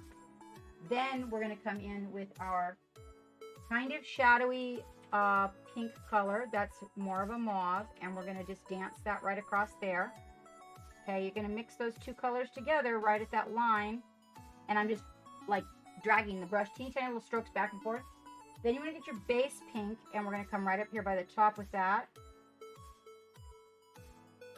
And then when you're done getting that, you go for that whitish pink. And you just kind of want to get an area up here that a little bit more white. This is to kind of make that light, the volume that the light creates, a little bit more vibrant. We're going to get some more volume from that. See that? There, right? Now all of a sudden that arm looks like it's reaching out and forward. We kind of need to fix the leading edge. I didn't paint this with the primer. Remember, I tinted the primer. So this part here, yeah, I didn't get that. So it's going to take a lot of layers to kind of build it up a little bit. Let's see. Let's see. A trophy should get import taxes. It is a gift prize. It's purchased over about $30. PNP included. Oh, dude, that sucks. Boo. Boo. No bacon. Oh, we aren't doing a love gallery today, but you know what? You just slap it down in there, Valendar, and you know I will show your work when we do it. Let's see. Pink up to white is also a great way to make a yellow. Yes. Oh yeah, this is true. Actually it makes a really, really pretty melon if you glaze well, this is more mauve, so. You know, we actually, so we had the whole system crashed, Valendar. Like, we had thunderstorms out here, and we had 3 power surges back to back. Like, the lights went on in the house, and then everything went on. And then like 10 seconds, and then, so we had 3 back to back. And when Geek, about 10 minutes before the stream, he went to check some things that had been up and running, and everything had crapped itself. like my overlays. It was like I was starting all over brand new on the stream. So the love gallery is still not working, as in we can't bring it. We can't bring the love gallery picture up. Yeah, it's really weird. It's really weird. So Geek is working it out one piece at a time. Like we don't have alerts and stuff working still and whatnot. So it's been a little bit weird over here. Yes, you should, Miss Raven. Yeah, oh, we had a flash flood warning and storms and the whole 9 yards over here. You guys would have loved it though. So I got up in the middle of the night and there was a little bit of flickering out on the front lawn, which is not abnormal. I just thought maybe it was the fireflies. I was coming back from the bathroom and that lightning, that thunder cracked through the sky and scared the frick. It's a good thing that I went to the bathroom first, or it would have scared the pee out of me. Let us address this pink on the helmet so we can really see what's going on. All right. Actually, before we do that, let's I don't know if I want to develop the blue and then do the lining. Yeah, I want to develop the blue and then do the lining. So let's go ahead and jump on this pink helmet here. All right. So, taking everything we've learned, all right, I'm going to bring this down just a little bit for you guys so you can get a little bit better view. There you go. Better? And so we've got the light side where the light's coming in over here. Now, the way I've got the helmet, it kind of looks like the light's coming from here, but really it's supposed to be coming from here. You know, like a 2 o'clock kind of a thing, right? So I got a little excited maybe with the front right here on the beaky part. Okay, I think his horns came out pretty good. That is actually metallic. I even did the line work on the horns. So what we're going to do is we're going to come in here and we're going to make sure, first of all, I'm going to make sure I've got enough of each thing mixed up. Oh, we've got those really sexy gutters that get nothing in them. Troll. They're so cool. They're so, oh my gosh. It was one of the investments we used with our house fund that we had.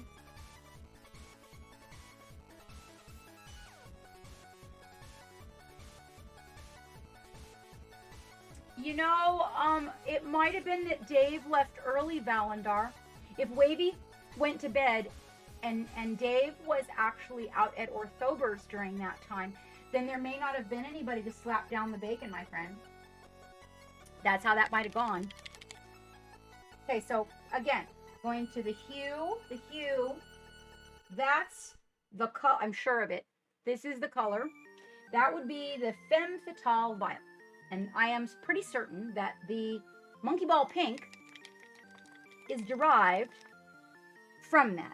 Yes, you missed everything. We were telling them all the naughty things about you, and you weren't here to defend yourself. And then if you remember, the color that I used as the complimentary one was Mystic Waters, as per Wavy's recommendation. A little bit like jade, okay? If you are not using these colors, and you're mixing a pink, okay, let's talk about that. Maybe you don't have these colors. This is a kind of a mauve pink. Now, it looks really pink in my lighting. It is not. It is more of a, everybody knows what Dusty Rose, the color Dusty Rose is. Okay? So it's kind of a Dusty Rose. This is a many people would call Femme Fatale. Now, I'm going to disagree, but I'm going to say, they would say it was eggplant. It is not eggplant to me, but a lot of people would say as a color. Now, in my lights, this looks very violet, very magenta. It is not.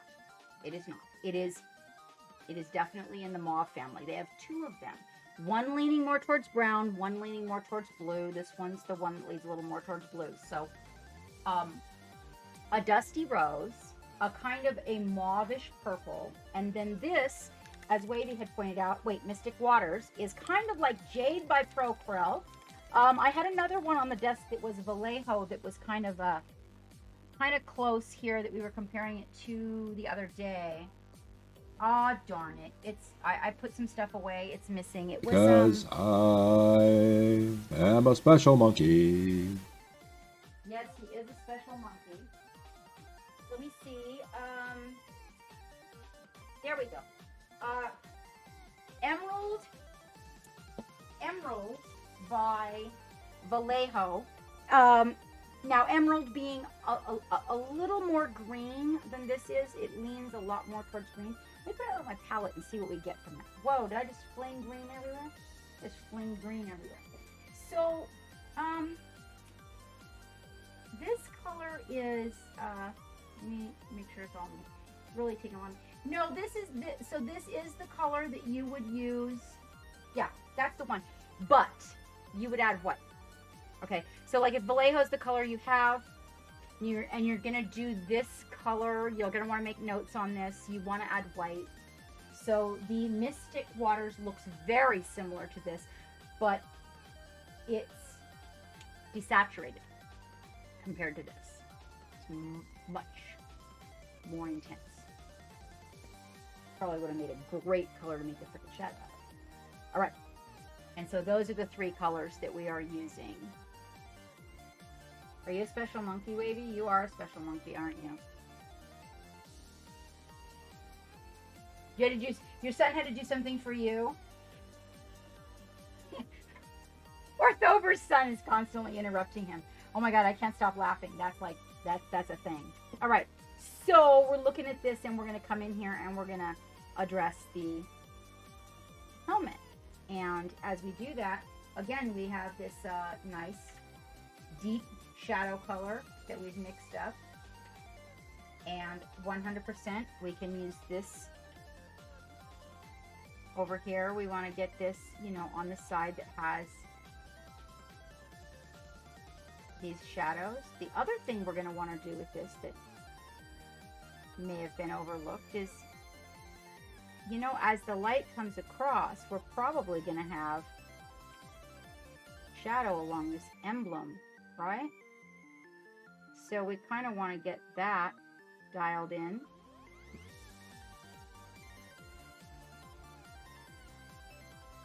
Look at how perfectly that shadows, okay?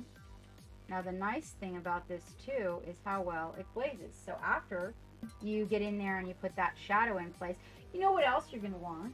Let's take a look at that for a minute. You're probably going to want like a little bit of that around here, you think?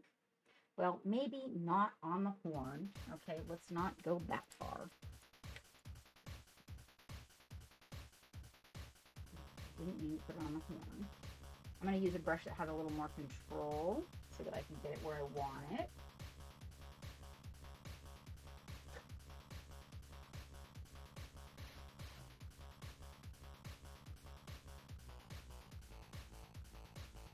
I gotta tell you something amazing about this paint. So I'm going along and I screw up. Now mind you, the layer of paint had dried.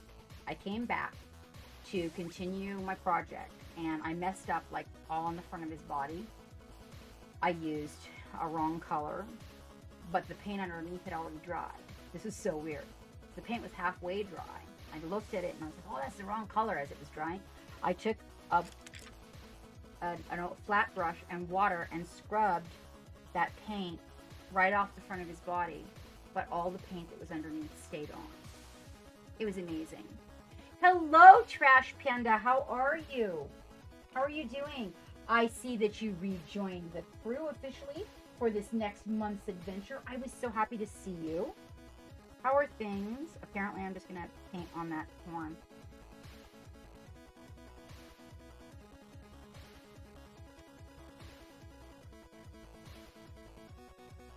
I'm going to have to come back in there with a real fine...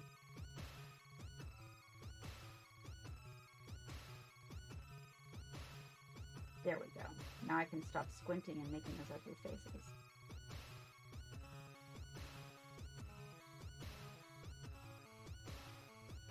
We are doing some shadowing in pink right now.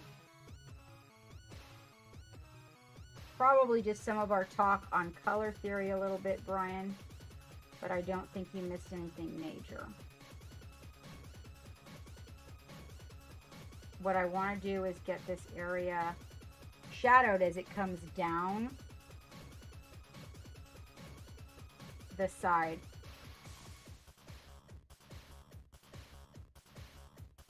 This is a much better brush than that ugly brush.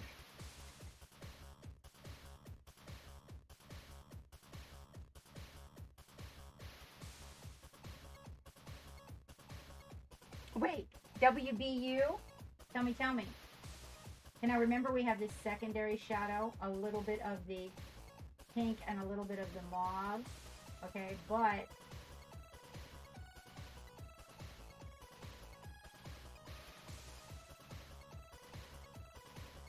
we kind of want a little bit of that action, just not as dark, more towards pink. So I want to get that little bit in there. There. A little bit more pink. So we're going, there we go. But we want to get that cool in there because we're still working on the cool side.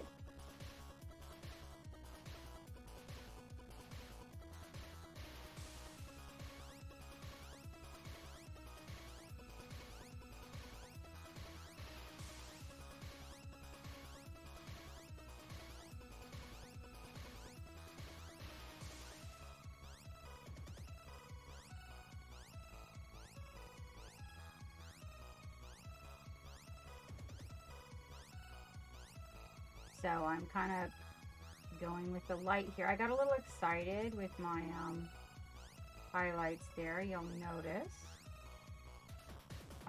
I was very happy ass about that. I was making me some, I don't know what I was doing, okay? Then I'm going to get that base pink and I'm going to come in here and just cover that area that I highlighted, okay?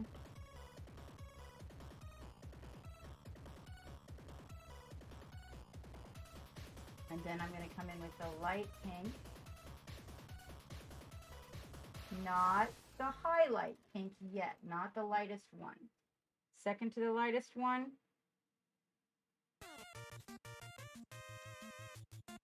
As I lay in a few areas, so I'm kind of making the base for where we're going to come in and put these highlights.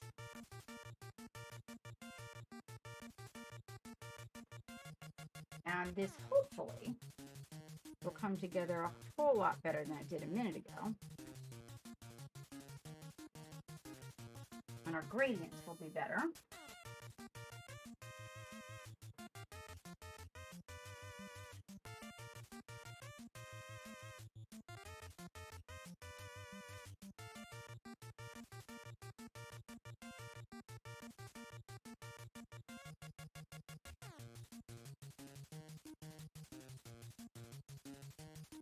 There we go. Okay, now we are getting the lifting. Working that volume out. There we go. And we're getting a little, there we go. See? Now, okay, here, there. Now, mind you, the highlights aren't in there yet. I'm fuzzy on YouTube. So I wonder if that has anything to do with anything. Anybody? Is there anything wrong with YouTube that you can see, Geek? Anything wrong with YouTube that you can see? Troll says that it's a little bit fuzzy. So we came back to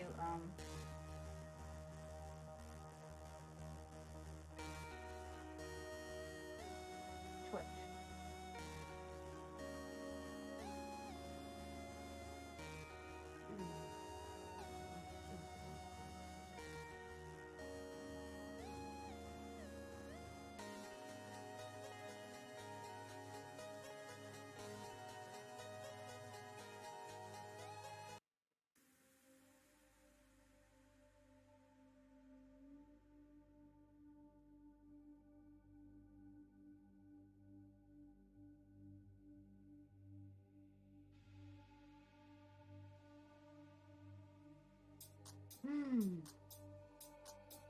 Keep those striations going the same way. That can be a challenge.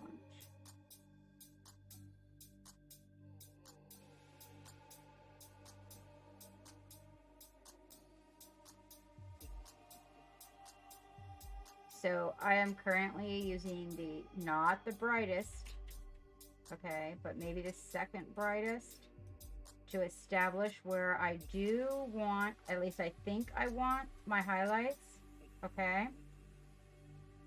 Miss Half Damage, are you still out there? I am very interested in what you might be working on lately. And then, so these lines are not correct. I want my lines to line up and really weird like that. I don't know if that's always correct or not, but if my lines don't line up, I get a little bit worried about that. Let me, I'm gonna glaze them together.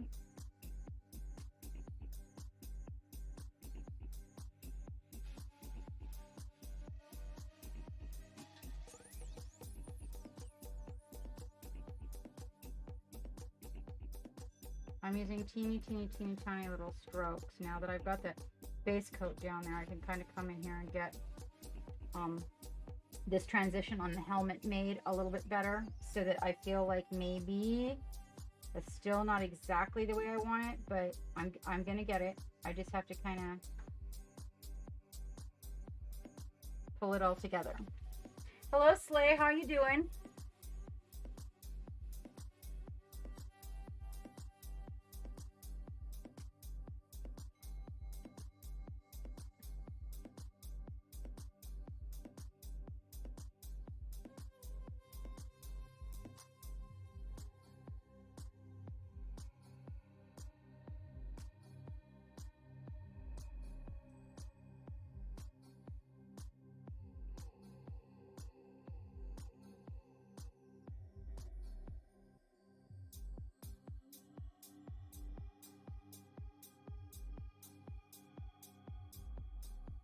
I gotta get this shadow from the horn. If we're doing a 2 o'clock thing here, it won't look right unless we get this shadow from this horn. So let's see.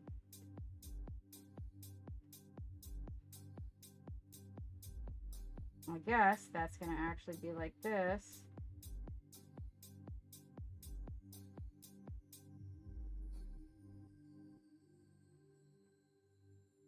Now the good news is, if you guys don't like what you do, you get to go back and go over it, okay? So if you do this and then you're like, oh, that looks like ass, don't panic yourself. It's paint. You get to go back and do it again.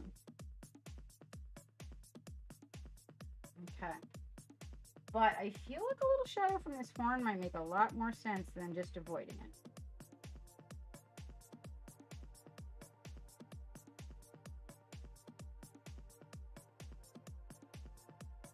We shall see when I get the other colors in there and start pulling it all together. Ooh, are you getting, that's a peaceful place though, isn't it?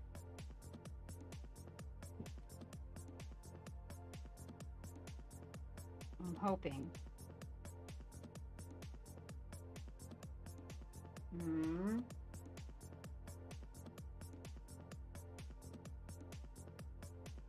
Maybe.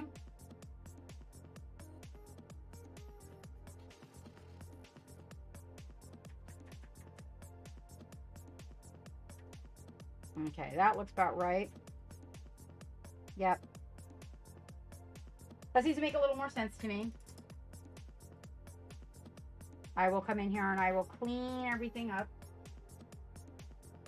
I was really hoping, I will tell you, I was super duper hoping that I was going to get this done. Remember, today is the last day of Super Chibi Weekend, you guys. So if you're going to go get yourself some Chibis, today is the last day to use the code.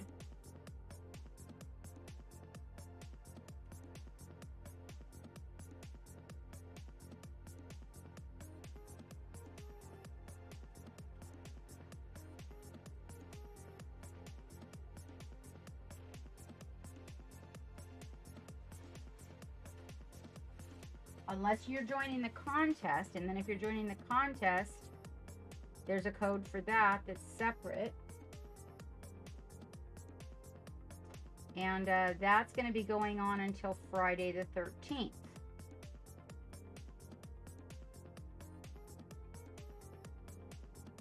Friday the 13th is the deadline for your entry into the contest if you are involved in that.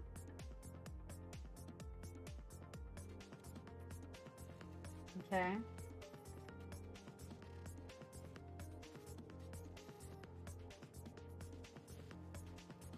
So to get this, I go back and forth with all these teeny tiny little lines.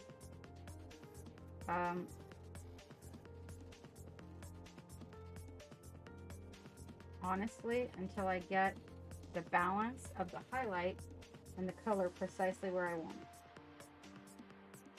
I will just continue to go back and forth, pulling the paints till I get the gradient, and then if the highlight then lands and then I end up happy with it, I'm like, okay, we're good. Now, it's a little bit hard when you're getting in places like, you know, between these horns, for example. And this really does require some tiniest little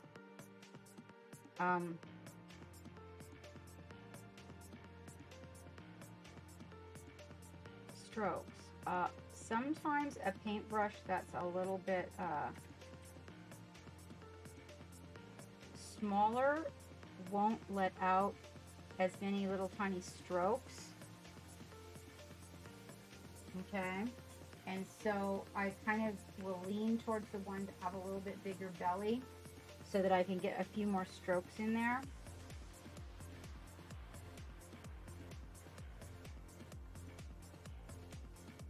That line right there is going to be a little bit weird one because it actually is chopping off due to the horn.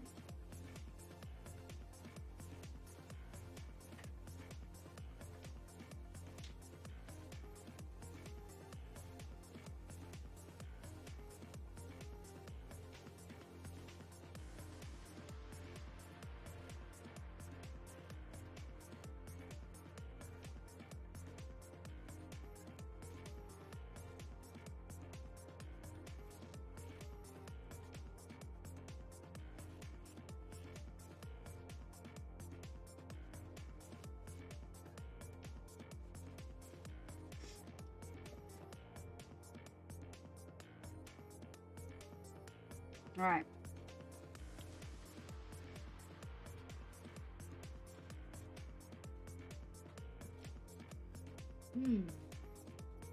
Back to the lighter color here that's creating the shadow, the light.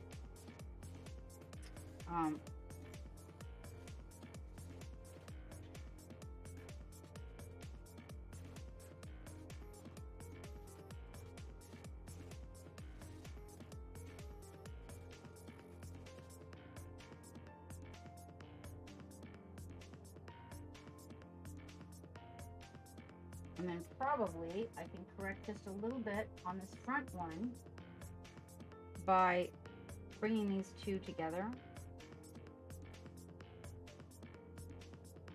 So it's just not quite as hard a transition between colors, just glazing a little bit of that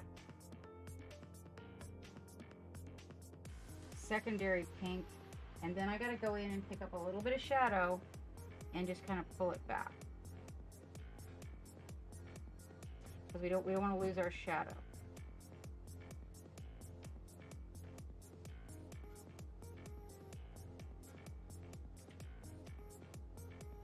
There, that's where the problem was. There's the line. Okay, I found it, and now it's starting to correct itself. Voila. And there's a little spot there. There. Now do you see it?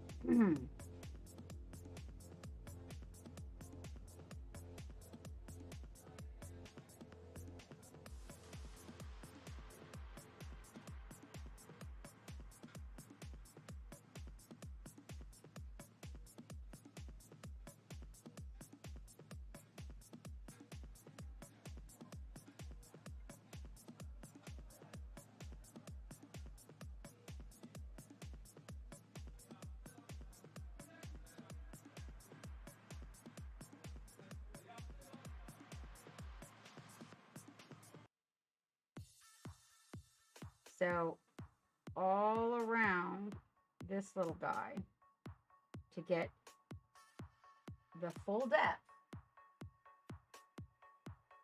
there's going to be, because two things, remember, two things come together, shadow. And in order to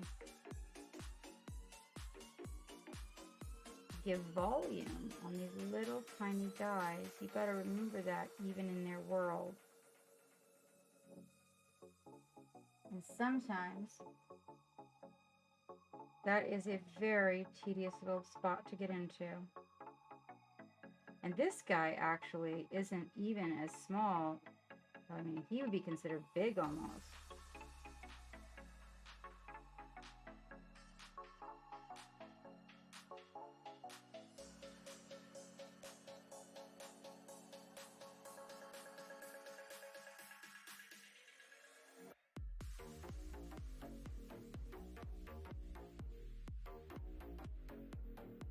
Okay, so you can get the volume for that. Now see how that stands up off of his helmet now.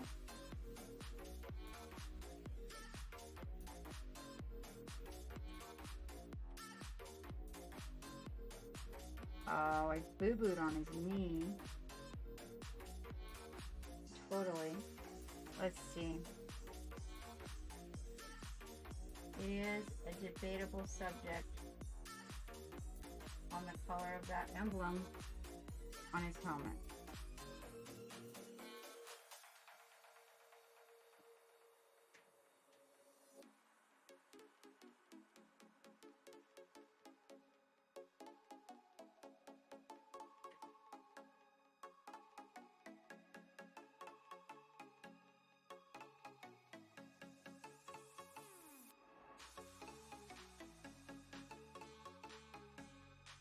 The side of the brush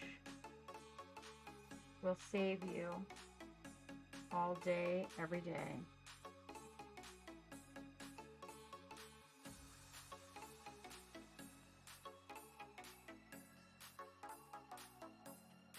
Good brush, good belly. A little tiny bit of that medium, and you remember you gotta tap that brush off on the paper towel. Because let me tell you what, you don't want everything running all crazy everywhere. And even then, inks are very wicked. If you want an ink to settle into a recess, put a little bit of varnish on your palette, mix a very, very small amount of ink with it, and what it will do is it will help you control your ink.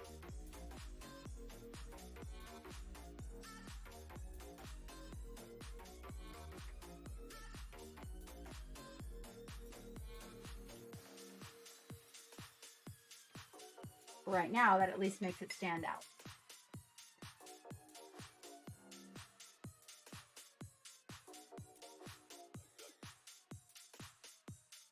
All right, now I'm going to come back and just make absolutely sure. I'm going to take a little bit of that ink and add it to the shadow. Remember, we're making that extra dark shadow. And that little tiny bit, I'm just going to come in here and kind of get in the emblem. Now, the emblem is currently a dark color. That could make a difference in what you want the shadow to be.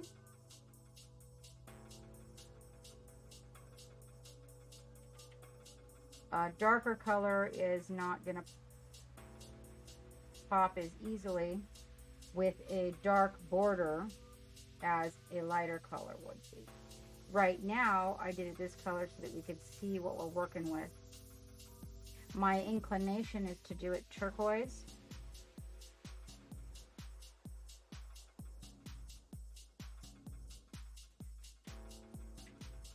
I'm also going to take this darker color and go along the lines of his helmet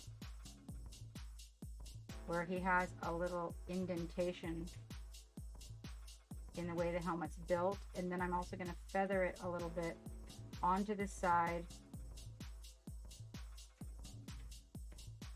that's the most shadowed in the picture, in his picture. I will go back in for the pink itself, not the shadow pink, but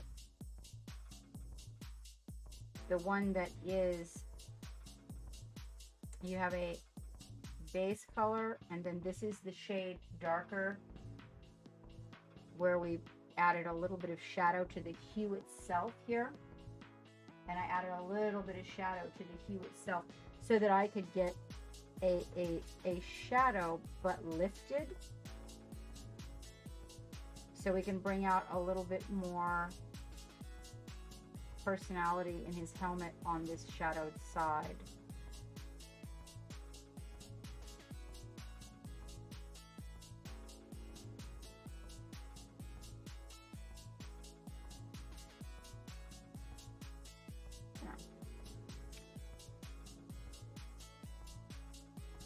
See, so that little ridge right there, it's not a lot, it's just a little bit to make it stand out so you can get that three-dimensional effect from. We are definitely going to have to fix the base of the horns on there.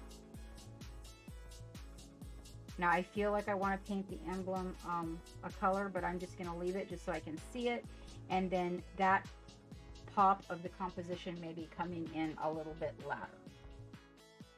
Now, doing the lining right now is not a good time. I should probably consider, as I go along, I like to correct. You've got to be careful about this. If you correct too much, you can steal details from the miniatures. So be careful how much you correct. I like to keep a little bit of black out on my palette to correct so that I can get a little bit better picture. Like, notice he's got like that a little bit right there, and you know, a little bit there, and I got a little bit there. And I like to kind of come in and correct every once in a while just to kind of get a little bit better visual. It helps me see. And also it because of my OCD, it keeps me from looking up there all the time and being distracted if I just tone those down a little bit. Otherwise it'd be like, oh, there's a boo-boo, there's boo-boo, there's boo-boo. Oh, this color is absolutely amazing. Thank you very much, Raven. I'm really enjoying working with it. I didn't really think that I would like working with pink all that much, but I'm finding that when I saw this color, I was like, yeah, I got to do that. I realized that that was going to be a necessary workup. And the panels were nice to be able to do this shadowing and blending for everybody, so I thought it was a good opportunity, you know, to be able to do the shadow blend and also to be able to focus a little bit on glazing. And hopefully you guys are getting a little feel for how this is working. I'm going to come in here and kind of add a little bit more shadow. As you do that, as you add this, you'll notice the depth that starts to happen. And one of the things that I will do is come in with nice, dark, Payne's gray lining, and I will catch all the lining around there. Now, we've got a really good mock-up on the pink. Like, it's pretty strong. I feel like, you know, it's going to need a little more work. It's definitely not looking very metal. It's looking more painted, but that's perfectly fine for me for what we're doing. And I feel like now the blue, again, we've got this blue, and I mixed this blue with Payne's gray in the shadow. However, I did not get the volume. You know, it's more like going with black in the shadows. I didn't get the volume that I wanted. So in taking this blue, we're going to flip the palette because we're going to go to blue. And we're going to see what Wavy's color wheel has to say about the blue. So Wavy, it's a cobalt blue. It's like a really good basic blue.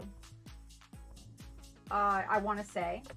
Now, I mixed a little Payne's gray in it, so I would lean a little bit towards a deeper blue. Maybe a little bit more like a, not French ultramarine, because that's a little bit more purple, but I'm thinking, yeah, see, it's just blue.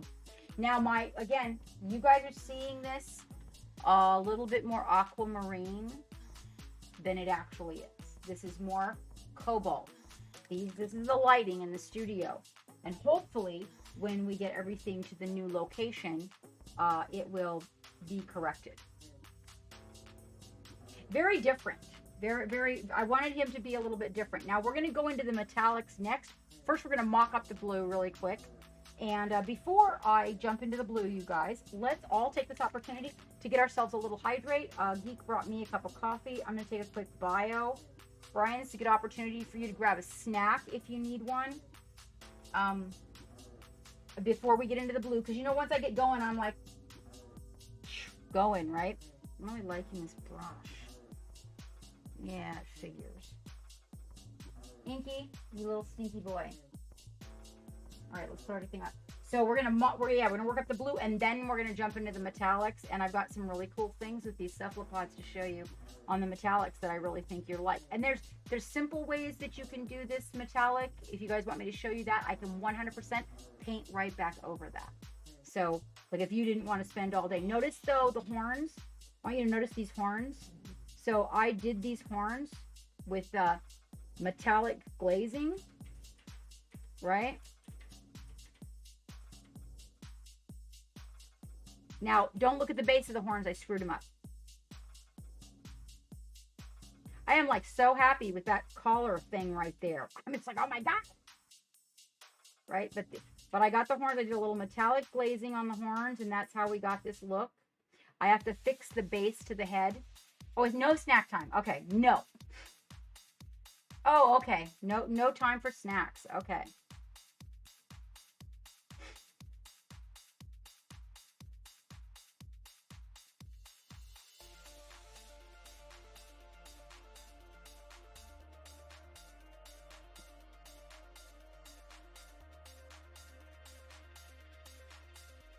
Okay.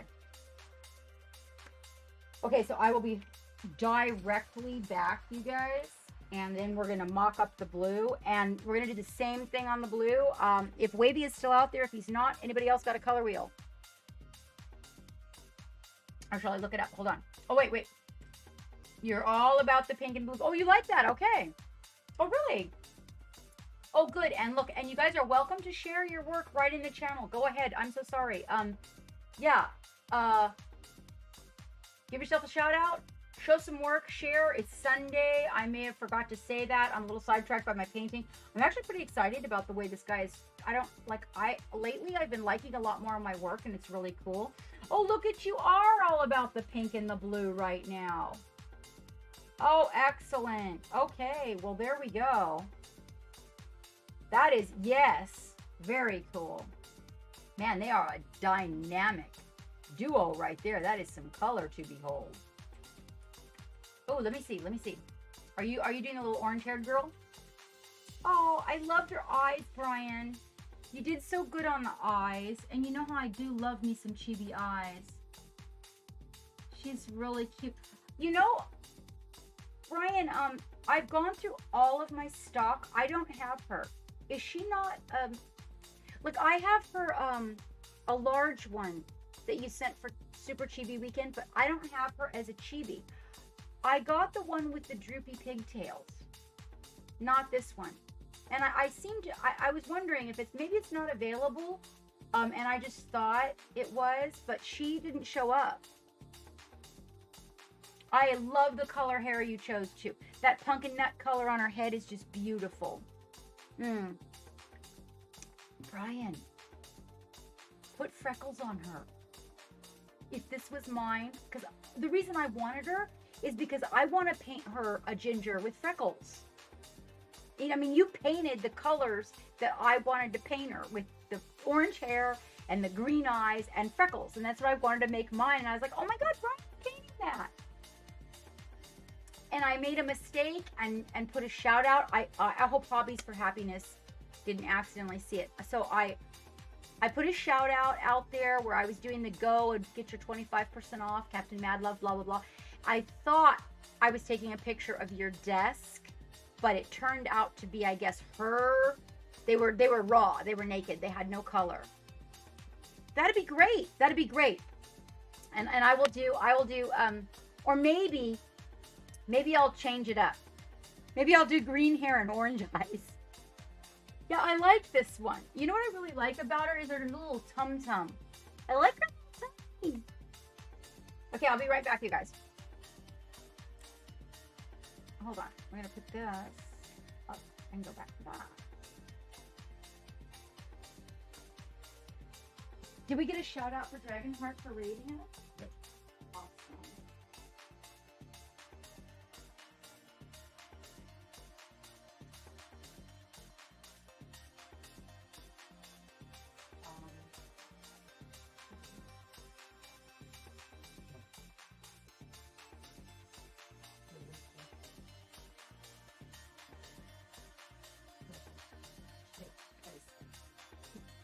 One of everything is going to get, so I can't do them. Oh, okay, No, I just created a. Oh, This is the one. I did. So yeah.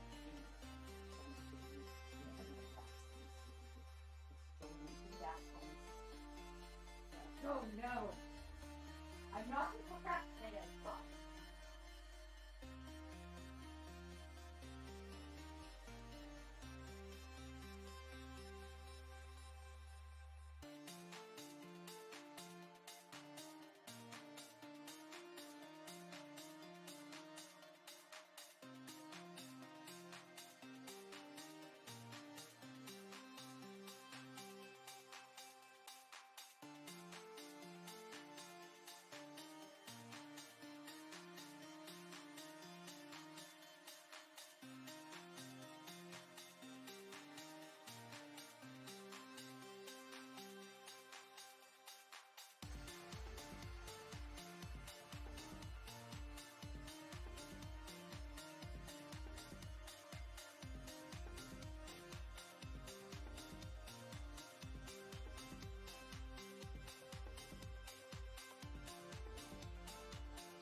Talking to me? Yeah.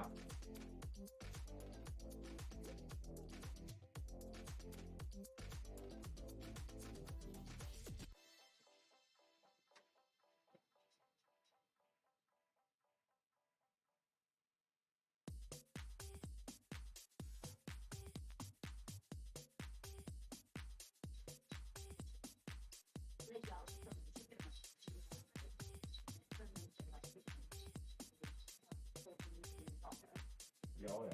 Yeah, so I was thinking if I could get off of them and then just like and say, open the flower, try to make them and off of them like just came to mind I had one. My legs. Hmm? My legs. The snap. I needed a snap. I was dwindling. It was dwindling. The dog wanted one too, but I didn't get any of the dog.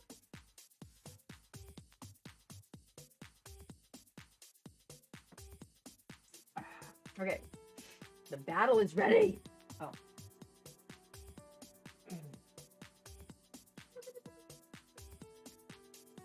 Get off that box. That's not for you. Oh, Jesus. Heavy. Wait, are those okay, so You can't have that duck. she's like, yeah, she can. She stole the duck. Uh-oh. I know, but Uh-oh. you know, we should have left this on the floor. Baby D, Shit. baby D, can she have one? Wait, let me have that one in the pajamas. Back. Give me the duck back. Okay, you found. Is Baby D out? Baby D, are you out there, honey? Hey, break. Hey, Cammy wants a duck. put it. Drop. Drop. Drop it. He found it. Let me see. These are slobber ducks. Well, look at it on the bright side. It's officially slobbered on. Okay, there we go. Here. Okay, you give her that. So she's gonna have to have one. Chuck it. So she plays with it for a while. Just chuck it all the way down there. Long way. Yeah, go long! Go long! Whoosh! Sorry guys. Dog found the box of ducks that was sent to. She's got her own box too. If you put the tape on it, she can have a box to open. Hammy wants to do box opening. Never mind, she's got a duck. All right, so back to this guy. We're gonna form the blues. So you know what dawned on me is that blue is a primary. So we actually can shadow 100% with the the Payne's Gray. 100%. I mean, you can also mix into it if you want to go like a different direction with it. But let me just take a look really quick. I'm actually going to take a look at because my inkling is orange, like I'm thinking, but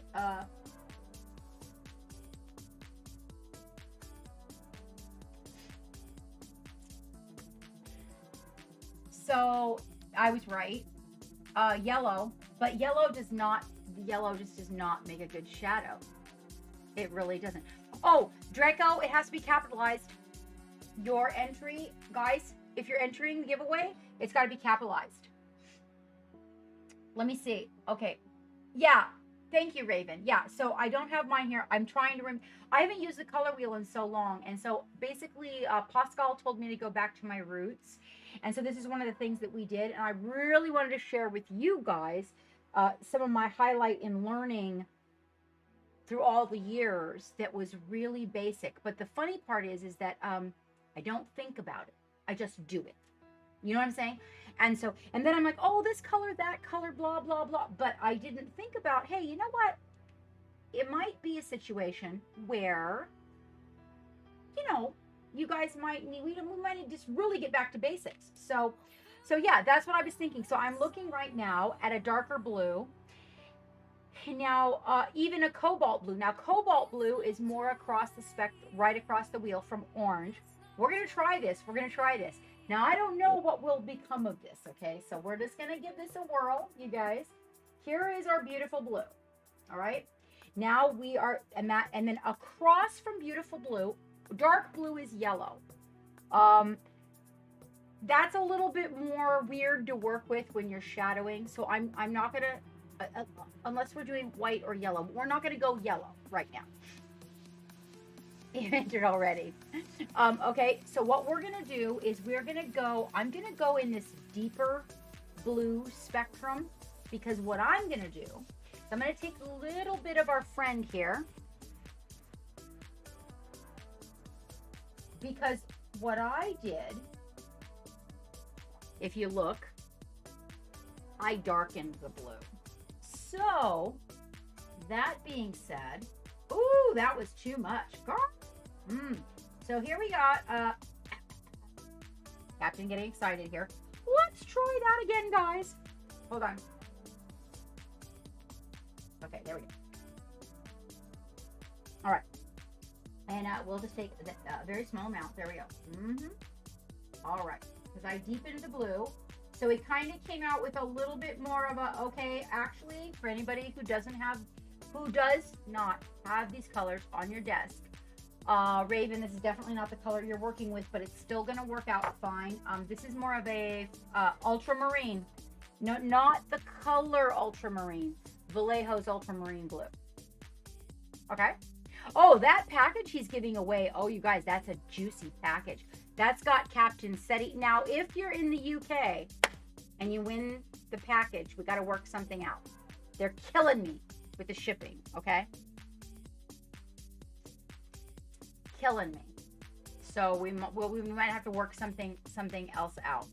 All right, so now that I've mixed these, if you were to look at a color wheel, that color is very close to the one directly across from a lighter orange. Oh, it's totally cool. Don't you even worry. Don't you even worry. So we're going to go over here. We're going to find their, wait a minute. Hold on. Woo! My microphone got a little excited there. Or maybe I did. Let me see. The oranges in here. I've got, we're looking for so on the color wheel, Raven is correct. It is definitely orange, but we've got options, you guys, because it's not orange more towards red like vermilion. It's kind of more of a lighter orange that is falling in the color wheel across from that. Mind you, some of these colors are a little bit lighter. Although, hold on. Over here, over there, over here, over there. I'm kind of looking at what is called glowfish orange. Let's mix it. I'm going to mix it on the mixer, and we're going to give this a try. And we're going to see what we come up with for a shadow. I may or may not like it. Now, what I find is that it seems completely disgusting. And Raven, you can make yourself some notes on this. Be sure to be keeping some notes, because you know, I'm just here to... It's been a long time since I've done this, so I'm just here to run through the paces.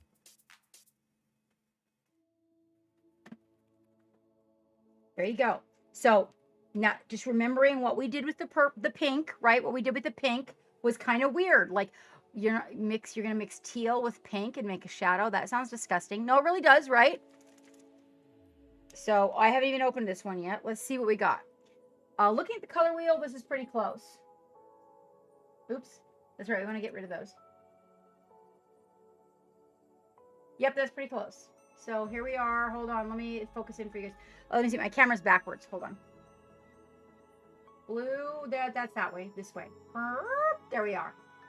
Okay. So who would think it, right? I'm not. I'm thinking, okay, this looks like a disaster to me. It really does. It looks like a disaster.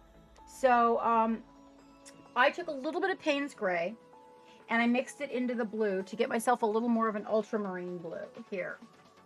Okay. Because I needed it to be just a little bit deeper. This was, as you can see over here, now we can use this other one as our really, really dark blue as we head into the shadows. It's going to work great. But now we're going to see, like, is this idea going to work? Let's see what exactly happens with this. Look at this beautiful bright orange. Like in my mind, and in a lot of people's minds, you'd never think of doing this. Well, let's just see what happens.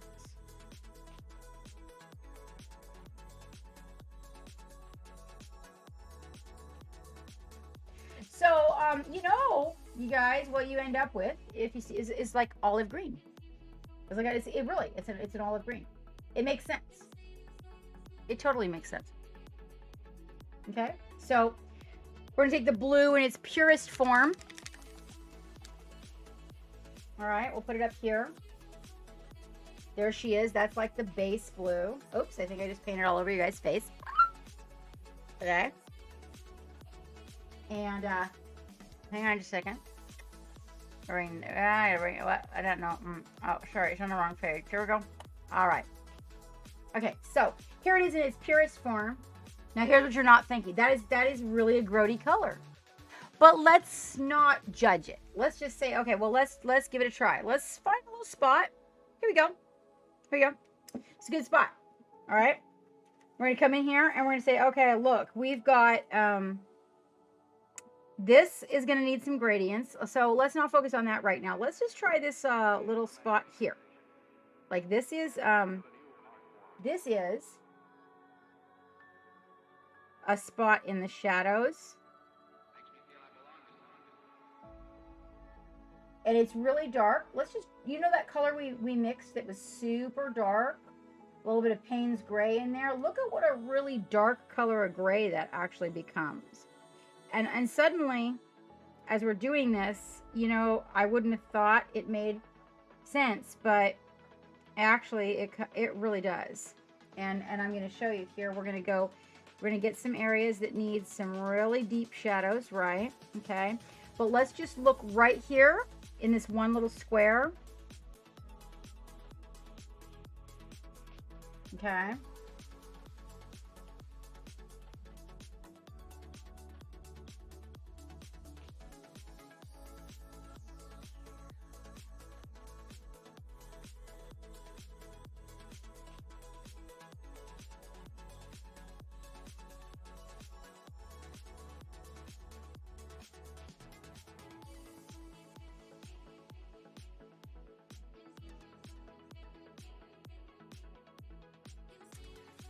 This is suddenly something that makes a whole lot of sense.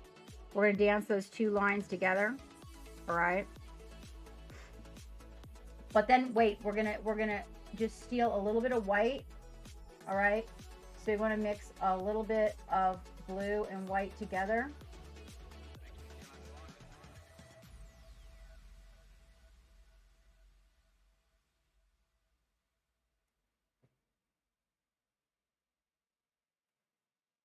Then go back for a little bit of that base blue to kind of get it mixed in the middle, right?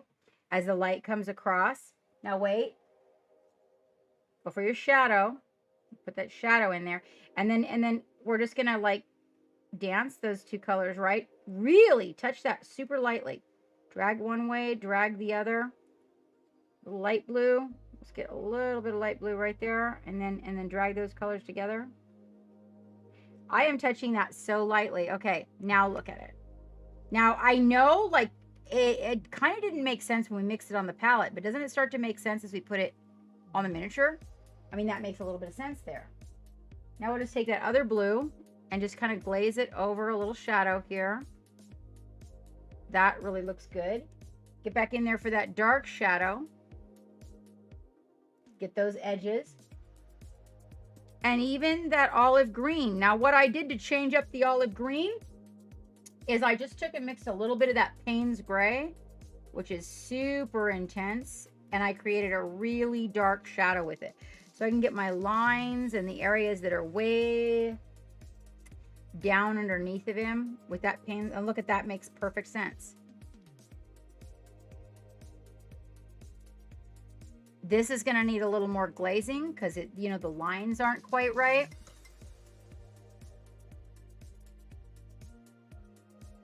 Oh, you're not sure that the caps matter? Okay, well, if they don't matter, then we're good.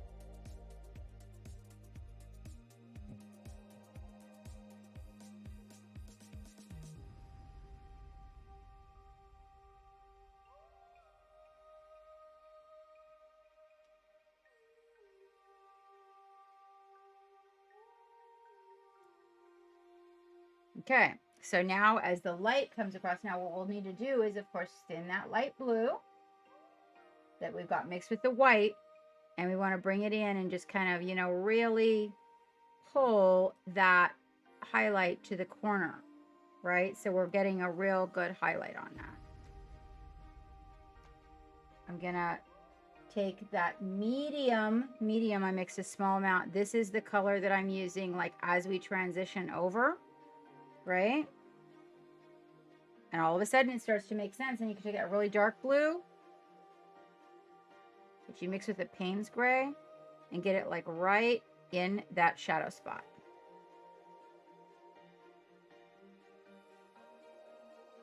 And on the edges. And now look at the difference between that. All right, let's just look at that for a moment. Now we've worked with that, right? The green, which looks really weird. And then we put a little Payne's gray in this over here. And then we kind of worked with this gray here. But actually this orange. Now we could actually go with a darker orange and see what happens. We could try that. Let's see what happened. There is a freaking fly. I am not a fly person. I don't like flies. They make me angry. You cannot be here, buddy. Let's see. Let's try. Do I have one that is, here's a light orange. What is this called? Liquid Yam. Liquid Yam looks to me like it's a little more towards yellow. Well, hello, Gray Paladin. My goodness, how are you, my friend? I just want to see, like, you know, if we put a lighter orange because of the color of the blue we are using, if we lean, you know, because the color, it could come out even more green. But we could try. Oh, that's like, oh, this is a beautiful color, you guys. Oh, that is a beautiful color. That's liquid yam, liquid yam.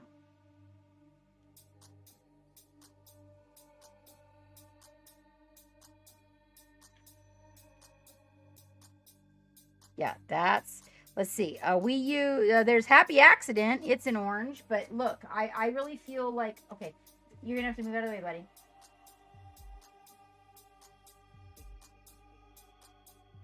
No, I was totally right. So liquid yam makes an even brighter green. So the more we lean towards yellow with this particular blue, and that's a thing, you've got to study the pigment. Like the color that the paint actually physically is not always going to get you where you want. So let's see. There's a Fall Harvest. It's a darker orange. Really, let's see. Hold on. Stone Warrior. Let's try that. Stone Warrior. It is a kind of a fall orange, not necessarily orangey orange. Has a wee bit of red in it. Actually, you know, the color, if we, an orangish, a warm red might actually be the answer. Something that's more along the lines of vermilion. See, this one is the Comrade Red is tomato red. We could try that and see what happens. And we may end up actually with more of a cooler with a slight bit of warmth. This is, if you look, a little bit, it's a little bit of brown in it. A little bit of brown. I am working on Artemis. Wait, did I get that right? Arsenal. Did I get that right, you guys? Not Artemis. Artemis doesn't have horns. Arsenal from Midnight Heroes. We did a session in working on pink. And I feel like pink lacks a lot of volume a lot of times. It's a very difficult color to work with. So I was showing, although I don't have my color wheel to be able to use examples, I was showing everybody how to use the color wheel, color theory with paints. In order to get the shadows on your pink kind of where you may, actually I didn't finish that, it looks like crap, but where you may want them to be. And so we were working on that. Now we are currently mixing some blues with some oranges to see what we get. So far every one of them is an olive green, which leads me to think because of the paint. Now, I'm not saying I didn't like the way that turned out, but I feel we need to pull back on the yellow in the paint for this paint to get where we want. So I'm going to clean it all up, and I'm going to come in and I'm going to choose more of a vermilion color. All right, so we have the Comrade Red. Here it is. Fireball Orange.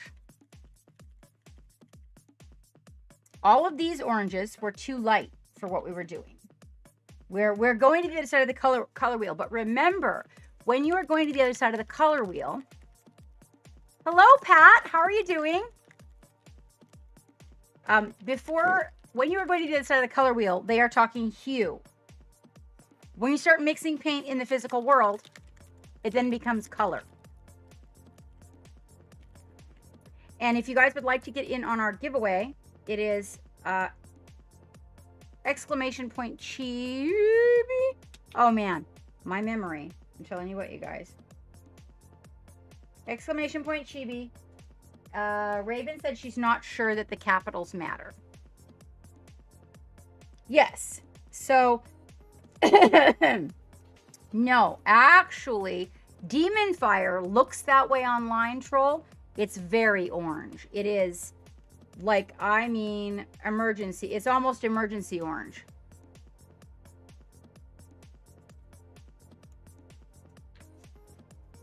And what I am seeking is something more towards vermilion. So we have Fireball Orange, which I put out on the palette. There we are. Okay. I'm seeking something a little more in the vermilion family. The other one that they have is Comrade Red, which is more of a tomato red, but definitely, I mean, if I had to say something in their house of paints was vermilion, you know how I love vermilion. Comrade Red is their vermilion.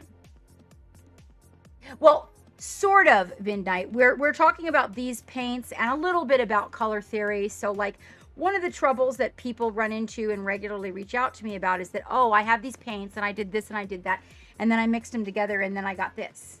And what's that about? And it's because a hue comes from, so here's a hue. Chimera, that's a hue. You got a blue? That, you know what? That's the purest sense of color right there. But when we start mixing colors by companies, the hue, you have to go back to the color wheel to find out what hue that color is derived from in order to be able to mix what we're trying to do here. So we're creating this shadow for blue, and we're using it's a pretty decent solid blue. Okay, I mean, it's pretty cobalt, it's pretty color crayon, but on the other side of the color wheel is a lighter orange or maybe a little bit deeper orange. So we've got these oranges over here that we're experimenting with. We're gonna try another one. The first one we did kind of was an olive green. It looked good. It looked good. I like the way that the transition came out, even if we cover the light there. But underneath, I did mix a little bit of Payne's Gray to bump up the volume. I'm not entirely sure 100% that I want to work with that. So I was going to try a couple more. We're going to go with hold on. We have the Fireball Orange, and we're going to mix that in here and see what that gets us. And again, it looks like we're still going to get, now in the case of the Fireball Orange, it definitely is a little more brown, you guys, a little more brown. So we're getting a really warm, super deep gray. Ooh, what did you do? You guys are welcome to share what you've been working on in the chat, please. Feel free. Put your work in the chat. Shout yourself out. So notice this is a good color here, you guys. This would be a really good color for a shadow. So instead of getting that kind of vibrant olive green, look at this nice deep gray that we got. It's warm. Kind of warmed it up a little. And now, neutral maybe? I think it's still a little on the cool side. I don't mean that kind of cool. Now we'll put some of this out here, the same blue. And we're going to try the vermilion. Now this, honestly, I think this one's going to be the ticket because it's the deepest orange. And so more true to the pigment, as in more true to the actual color. I mean, the actual hue, not color. Now we're going to take a small amount, so a little bit of vermilion goes a long way, no matter who makes it. No, Comrade Red is in the orange family, troll. It is. So Comrade Red, the Comrade Red is in the orange family, and Crawdaddy Red is in the blue family. So this is warm, usually warm. Like mauve is a cold color, so you need a cold red to make it. Generally speaking, the ones that are in the orange family will lean a little bit more towards getting an olive kind of a hue to it because of the yellow. So it throws it off because there's no yellow in true mauve. There's no yellow. Once you add yellow, it becomes olive.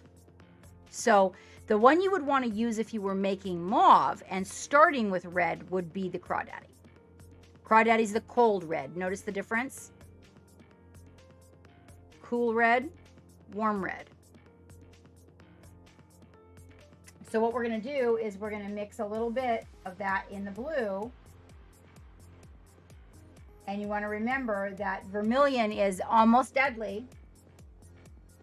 Definitely cooler. It cooled it down. It still has a little bit of warmth to it. That's it. That's it. So when you mix them together, it's a really interesting color actually that it makes. So you could almost get away with, it would be really brown, troll, but you could almost get away, not this blue. You'd have to use a different blue, a little bit deeper. You could almost get away with a kind of a funky, yeah, Crawdaddy. You got it. Yeah, you got to have both, sweetie. You got to have a warm red and a cool red, and blue is pretty much always cool. On your oranges, they're always pretty much warm, but red is a funny guy. Red's a funny guy. And then your yellow, the sunflower yellow is a true beautiful golden yellow. And then they have one that I call a light or white yellow. This is a really good, now my camera is going to bleed it out. So, but that's the sunflower yellow. It's a really good yellow. Really good. But then they have one that's got a little bit of white added to it. That is a lighter yellow. And I highly recommend their neon colors. Anybody who might be looking for a good neon, they play well with other paints. They tint well. You can mix inks in them. They glaze well. And with the tiniest bit of white added as to fortify them, they really give off a very, very vibrant neon color.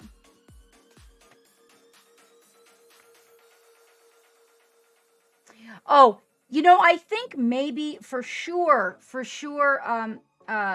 the plain white, night white, and night black. You'll need more than one, for sure, because you're going to go through a lot of those. So what we end up with when we do this, if you look over here on the palette, do you see how much more green this is and how much more blue this is?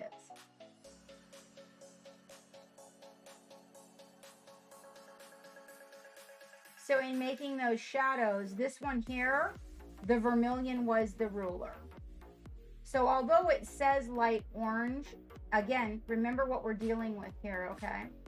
We are dealing with, and we can take some of this that we've added a little bit of the,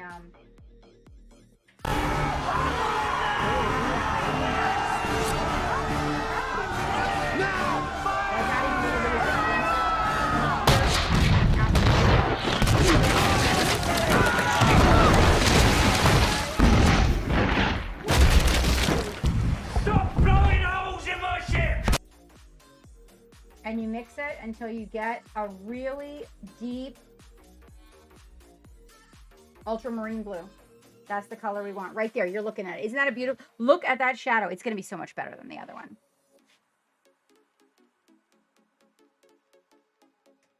Hello, hobbies, and welcome back. Hi, how are you? I hope you didn't see the accidental post that I made where I took credit for something that was. I'm sorry. I need to drink my coffee in the morning before I start posting. It was an accident, I swear. I promise you. They were naked, though. They were totally naked. They had no paint on them, so no harm done. I pulled it as soon as I noticed it. I'm like, what the fuck was that? Hello, Jared. How you doing? We are building some blue right now, and what we are doing is creating the shadow colors for blue, utilizing our color wheels. Mine's missing, so the crew is helping me with the colors. Oh, pretty darn good, pretty darn good. We are actually, if you notice, right? We did this was our blue. And now this is our blue, because what I'm showing everybody is how to use the color wheel to create your proper shadow, to create more volume so that your miniature goes boom. Thank you very much for that follow, Capmaster. How are you doing? How are you doing? And welcome in. We got a shout out for Happies for Hobbiness. If you guys are not following her, please go give Happies for Hobbiness. Go follow that gal. Welcome aboard the Black. Thank you very much, Briam, for the follow. I do appreciate it. We are working also on, this is Arsenal from, did I get that right? I hope I got that right. From Monument Hobbies that we are working on. We did a study in pink earlier, and how to shadow pink.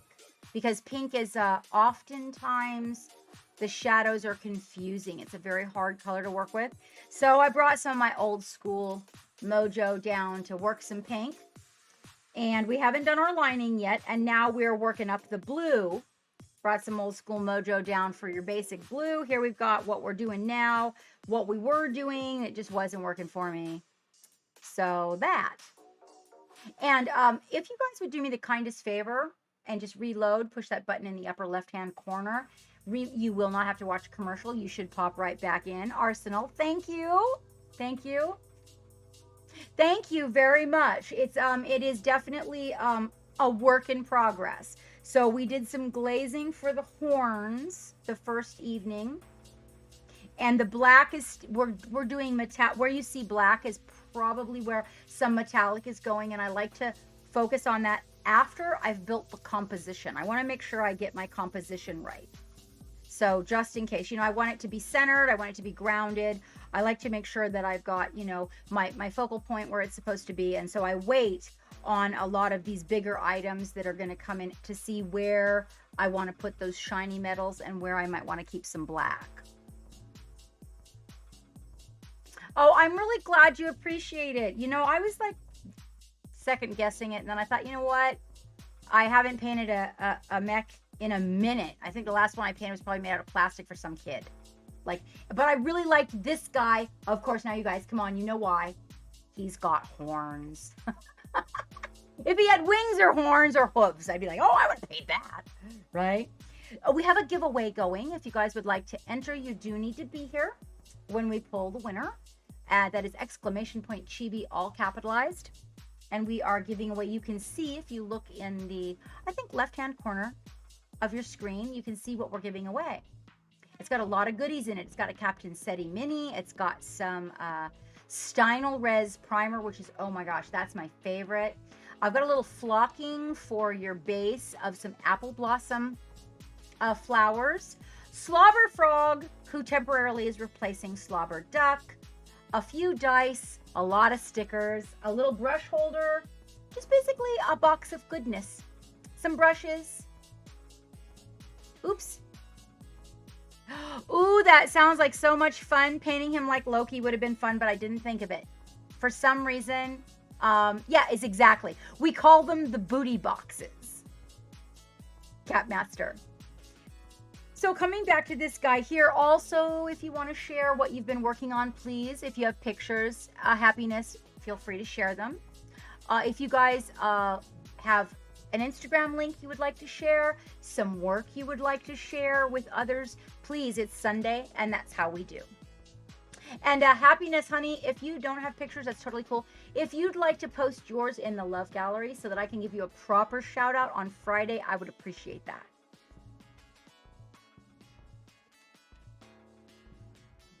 Say it again. What's not completely appropriate? Tell me. Oh, do tell me. I love something that's not completely appropriate. Okay. And you know what? Just so I can give you a proper shout out on Friday would be great. So we are going to jump in here on this guy. And the booty box. Right. Well, of course. What? What else would... Okay, come on. How many people have... I mean, you play video games. It's booty. It's loot and booty, right? Right? Perfect. Perfect. I'm glad to know that you are well, my dear. So we're going to jump back in here. Now, mind you, this one was a little... That's right. Exactly. See? Happiness knows pirate booty. This blue is good, but not exactly what I was seeking. And the important part about mixing your colors is to get what you want. But the important part about mixing your shadow is to get what your miniature needs, or your painting, or whatever. When you are mixing your shadow within the hue spectrum, whether it be so, it's the opposite. It's the weirdest thing. When it becomes ambient light, it flips somehow to the opposite side of the color wheel. I am going to do a whole thing on YouTube for you guys about this so that you can get the best results from your miniatures. So if you look at the pink, do you notice how my pink, like, I'm not bragging on myself, okay? I love color in general.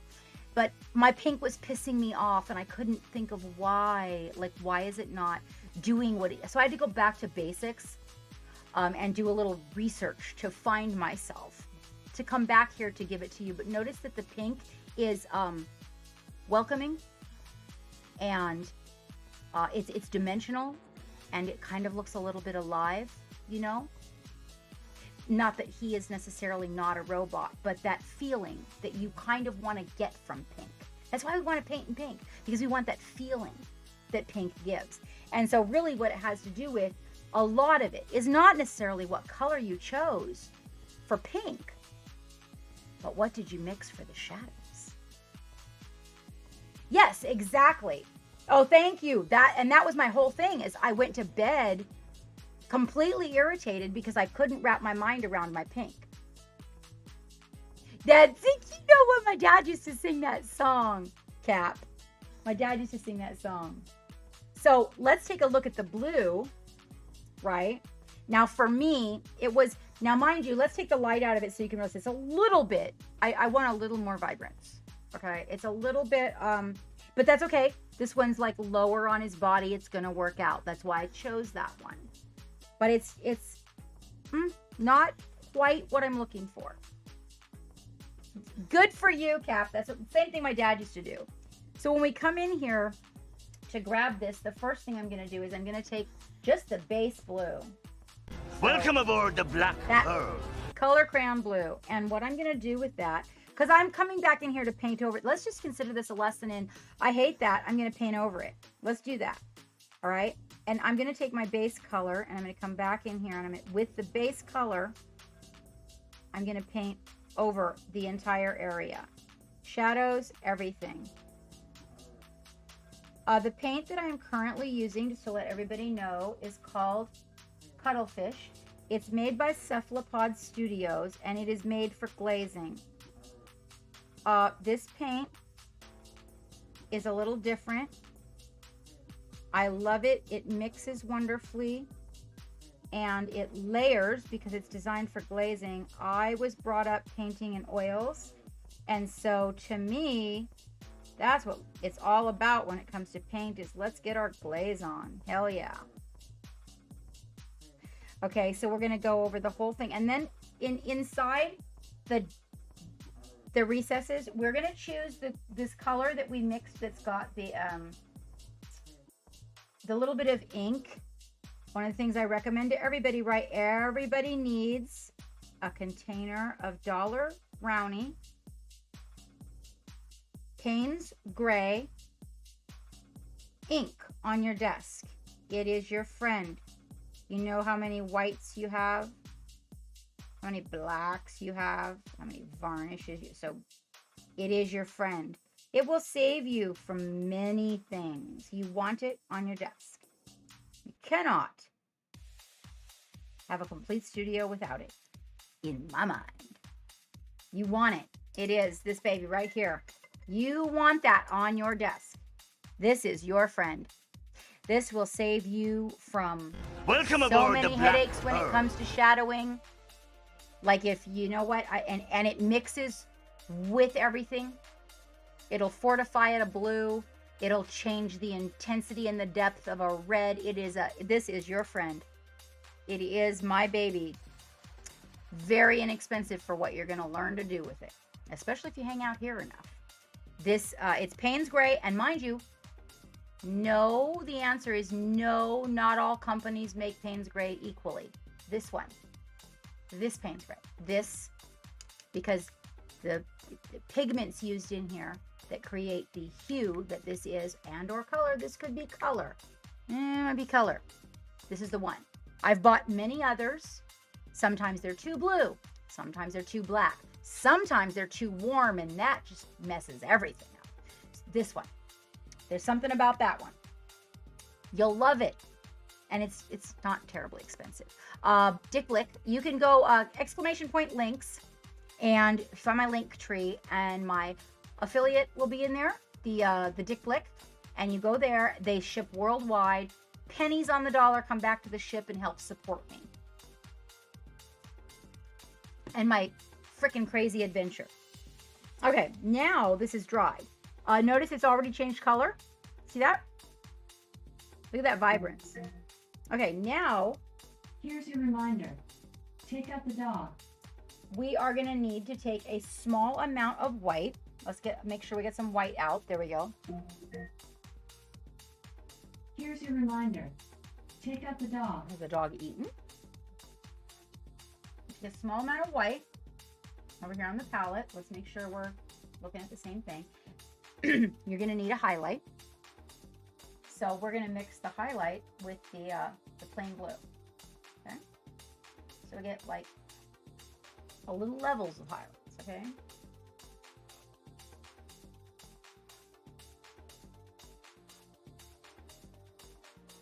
So we need to bring it up a little bit.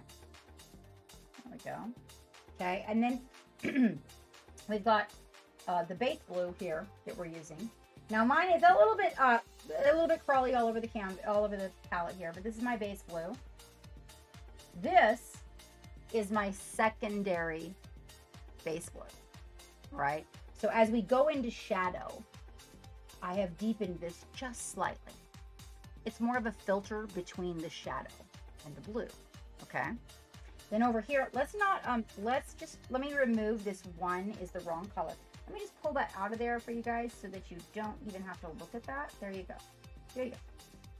There. And then we'll properly mix this. Here we go. I'm probably going to need a little bit more blue. There we go. This is our secondary blue. The secondary blue is some of the base blue and a little bit of the shadow. All right. So that you've got this darker color between them, right? As you transition into.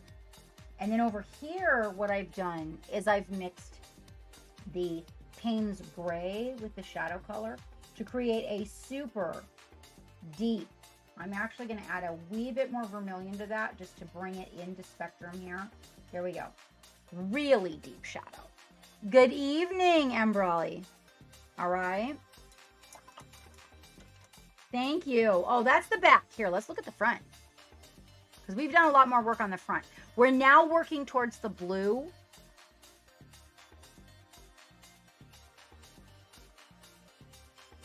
I put the gold here to see, like, did I like the gold with the pink? I don't really know how I feel about it. I don't know. How do you guys feel about the gold with the pink? I'm feeling like maybe silver. I don't know. I like the complementary aspect of it. It's a little bit, there's a little bit of orange in that gold. And I'm thinking, maybe not everywhere, just in a few places. All right, so we're attacking back here again. All right, and now we've got all these blues laid out.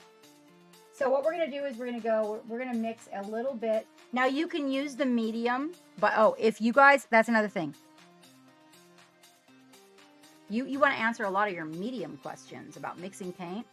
Thinning meaning more transparent, more friendly in the airbrush, easier to manage. They've got a really good recipe for their medium. So even if you didn't own the paints, that's worth the price of admission, I think. I'm pretty happy with that. As far as like, I use 5 teaspoons of distilled water and 1 milliliter of this particular paint retarder. Okay. Very inexpensive. It's been around for a long time, and I am very partial to that. All my paints stay in suspension and perform when I use that recipe. I put them in a little bitty glass.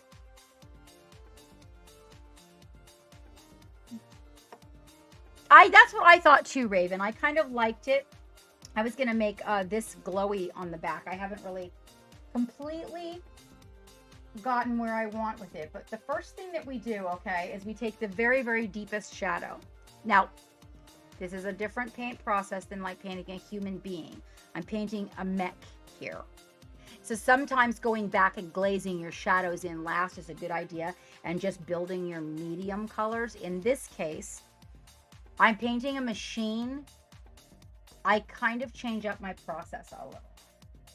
So what I do is I'm going to come in here with the very deepest shadow.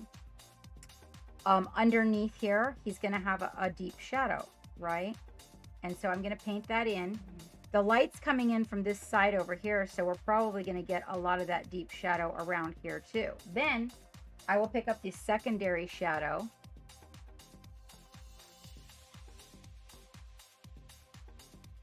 And I mix those two in. Then I will pick up that little bit darker blue. Remember that I mixed? It was not the base blue. And just a tiny bit of that goes in between. Then I will pick up the base blue. And I will drag that all over into that area where we've got a little bit of that secondary shadow going. And pulling the paint together. Pull, pull, pull. Okay, then we're gonna go for our light blue. You want to make sure you've got it a little bit thinned, okay?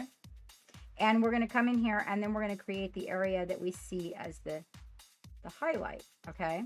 And taking all the paint off my brush on the paper towel, and I'm gonna pull this across. Go back in, get some of your base blue, and mix that line, okay? More base blue. I'm going to go, if you notice, it starts to get darker down here. So I'm going to go for the darker blue. Darker even than that. So we can get that shadow built properly, right? Take it all off.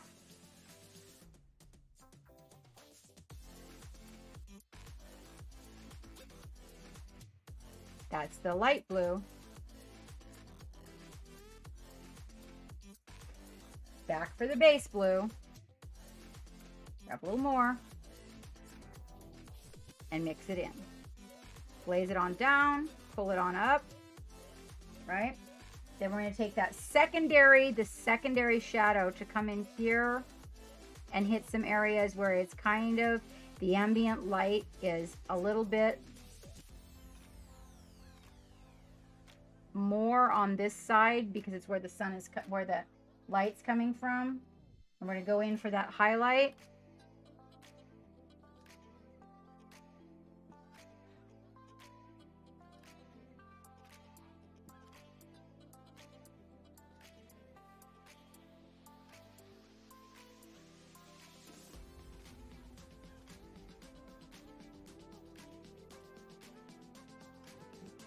All right, and then I'm going to kind of let that dry.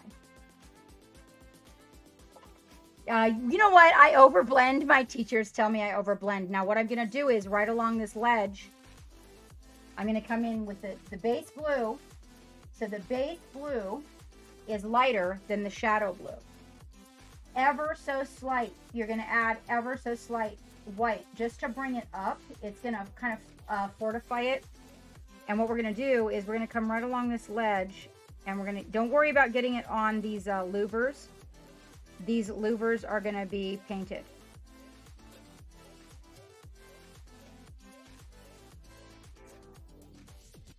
Now, I'm going to take the lighter blue. Let's get a little bit more white in that. A little more.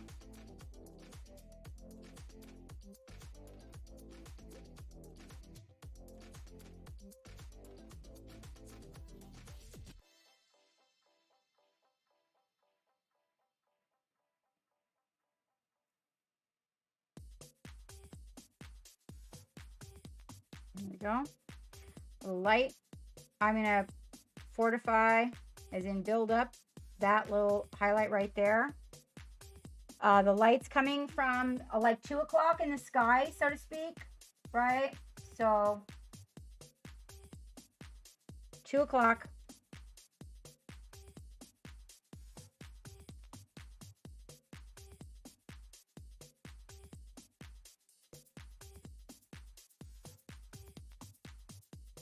Little tiny, tiny lines. White. We're dealing with blue. Blue and pink are going to come up to almost white.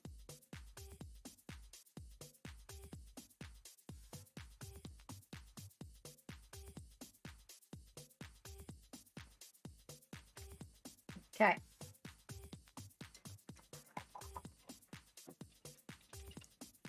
Yes. Wait.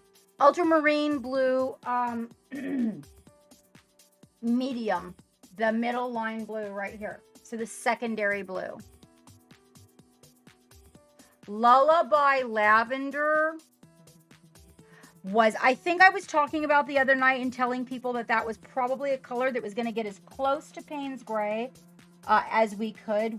I think it was Lullaby lavender. And Lullaby lavender, like if you were doing purple and you mix that with Payne's Gray, oh man, that'd be some shit there. Okay, now notice the difference. Okay, we're gonna take a look at this, right? Notice the difference in our blue and the way our blue was. Do you see the depth ratio? Notice this one's a little more green, not hurting a thing, but we have not blended this one yet. One of the things that's going to help you visualize when you're working with your miniature is when you have a thing and you have an idea for a thing, sometimes coming back in and being like, you know what? I'm going to make that thing show up. Now, it might be... Hang on just a minute. I gotta find my... There we go. That's my big white. I should have an open white. There should be an open one. I think this is unopened. So, you could consider this a waste of time. But, then again, like, if we need to maintain inspiration, you know, like I get, oh my God, I'm so fucking done with this. I'm just so done. And when that can happen. Yeah, I feel like for me, like I have a whole list of colors that these guys have that I don't have on my desk. So some folks would say, okay, oh, you're wasting your time. Okay, this is a matter of opinion. I'm not ever wasting my time if what I'm doing is going to increase my level of inspiration, because I will tell you what, I get really flustered. So when you get to come on, everybody knows there's this phase you get to and you're like, oh my, what am I doing? I'm so lost. It just does not look the way I want it to. And it's like, okay, well, let's say you got a little idea. So see, my little idea that I have here, right, is this little thing on his back. I want to make it glow. So it's missing its composition. Now, granted, there's different opinions about this. Are we going to draw the center of attention to his back? Yeah, a little bit. Is it going to hurt anything? You know, it just depends on what you want to see. Am I killing the miniature with it? Absolutely not. This miniature, look at the size of it. So are you going to be able to see the front and the back at the same time? Oh, if you put them in a mirror, you are. But the point is no. What if we just kind of tied in some of that idea a little bit? A little bit. Let's see. Well, we could maybe go in these little holes here and make them glow if we wanted to. Or we could just be like, we want his back to be special. Now, I'm not going to get crazy and make it glow green, okay? I'm going to be reasonable, and I'm going to start by just, what I'm going to do is I'm going to come in here, and I'm going to steal this piece. I'm going to claim it. I'm going to take my white primer, and I'm going to come in here, and I'm going to claim my piece, okay? Now you got this guy, and you've got this idea, and what's going to happen with this is you're going to start to see your vision. So to me, it's not a waste of my time. I am always needing a roadmap. I don't know about you guys, but if I don't have a roadmap sometimes when I'm painting, I get so lost. Now suddenly it's not just a block of black on his back. Something's going to go there. Also, I'm able to come in here before it's too late. And sometimes people don't think about this. I got to clean this up. I got to clean it up. This is a little glowy spot here. And we got to clean it. But wait until you see what this does. So you want your inspiration. You want to see your vision. You want to feel like you're learning something and moving forward. Or like you're getting closer to completing your project. You know, your final vision. Now we're going to paint the ledge because glow, Allah. Going to paint this ledge. I am using a crappy brush. Watch out if you guys are using those crappy brushes. They can get away from you.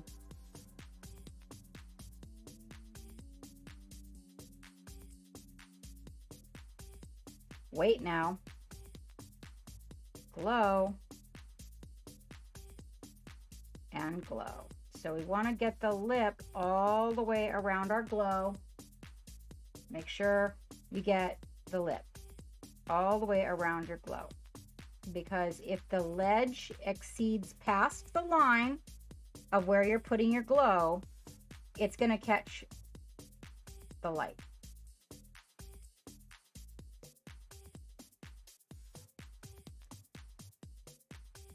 Thank you so much for the raid, happiness.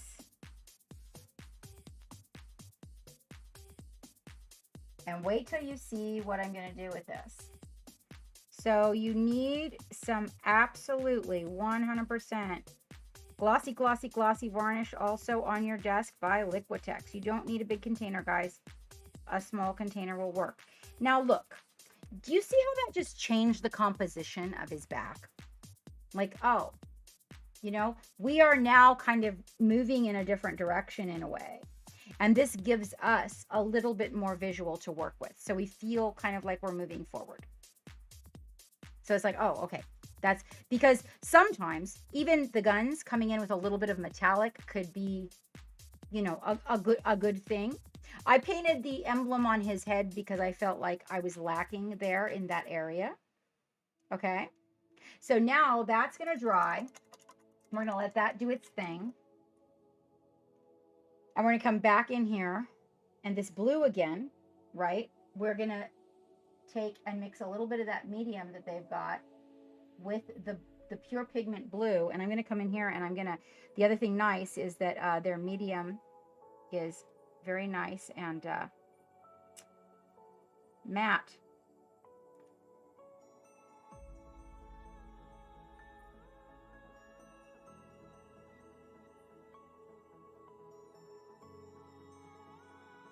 That's a very small amount of that blue. I'm going to come in here and get the darker color while that medium is wet, and I'm going to fortify, as in build up,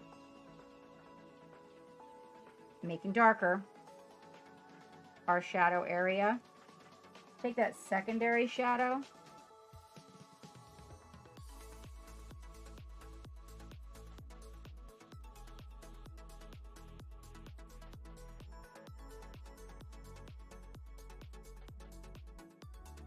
And our blue, really gonna take that secondary shadow again. We're gonna get in here with that. Behind the arm, right? We wanna build the depth, so we need to get like behind the arm.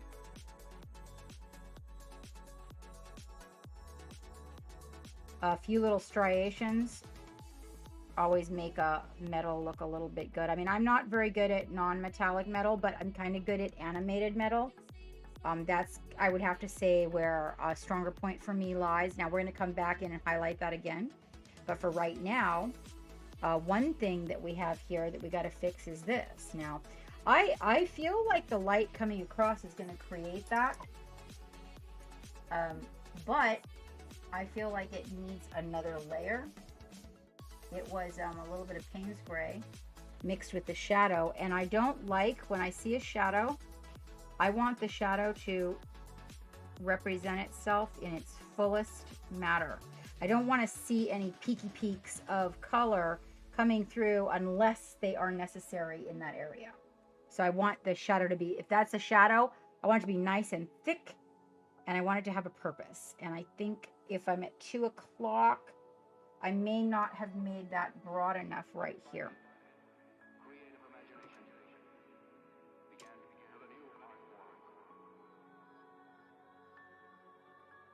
There we go. All right, now, oh, a couple of years, Cap, couple of years. But paint's been my whole life. Like I've been in the paint and in the courses and in the oils and all that my whole life. Oh, I hope to chat with you too. Sweetheart, please, before you leave, shout yourself out again, you guys, if you're out there and you are not following Hobbies for Happiness, please go give this sweet girl a follow. She really is wonderful. Very much. Hobbies, you did know that it was National Disability Month. I know you know that. I didn't know if I had time to be able to fit something in. I had already planned this and didn't bother to look before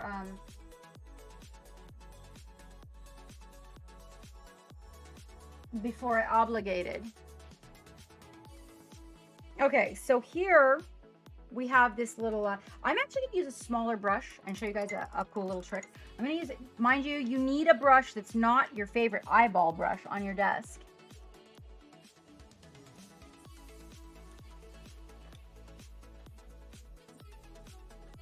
Yes, yes, Cap Master, it is. We have a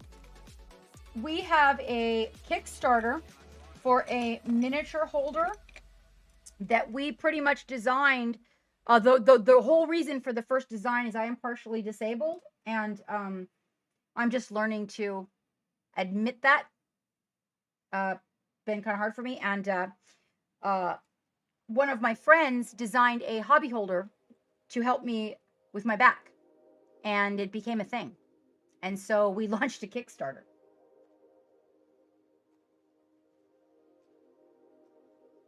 But yeah, it's out there. It's got disability inclusion on it.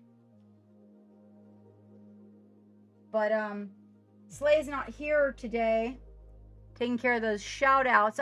Go to let me see. Yes, it's let's try it's yeah, so the Kickstarter is still open and there are positions available in it, Catmaster. It is try Kickstarter, is it kickstarter.com/Grimm, GRIMM, GRIPP. There it is. Thank you. You're so sweet. So depending on where you are, so if you are in the UK, Cap, then you would go through the UK Kickstarter. If you are, you know what, I never did, Ravens did Australia actually get up and running. And if you're in the United States, then you would go to our Kickstarter. Okay, so Icky Brush. icky brush, a little bit of medium, a little bit of white, and a little bit of blue, and you get it on the front of your brush, and then you kind of like get the excess off. It's ugly brush. Look at that, right? And we're gonna do this. See that? Oh, sorry guys, throwing him around. Do you see what I did? Do it again.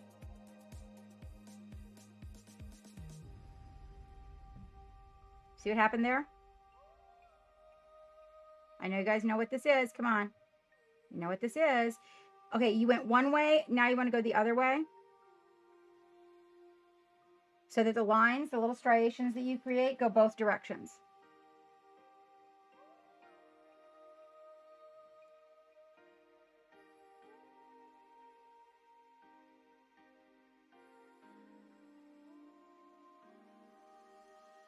This little area here.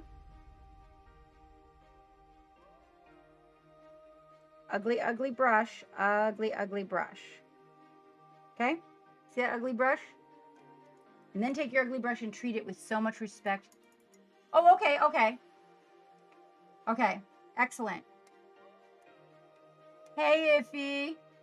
Iffy brush? No, not Iffy brush. There you go, Cap. Go take a look at the Kickstarter. If you're in the United States, you want to make sure you're on the United States. If you're in the UK, etc. But if you go take a look at it. So also right now being designed are the accessories for that for the future. But it has helped me. I'm not using it today because my magnets are failing me right now. Captain needs to have a little education in magnets, I think. Okay, so now we have that. We're gonna take and go back for that white primer. You see where you have these areas here that are looking just a wee bit gray, and just give those a little bit more love. There we go. Want to make sure that your areas here are totally covered. You don't want any gray. No gray. There's no gray. You can add a little bit extra because you're going to have this very interesting thing happening here. You can do this to any recess on any mini. Like, you can just randomly go, oh, I'm going to put glow in his butt. Be just fine. Well, if you could find it in half a time, you know. I'm just saying. Okay. Now we have really, look at that. You almost can't even see the division because I have put that in there.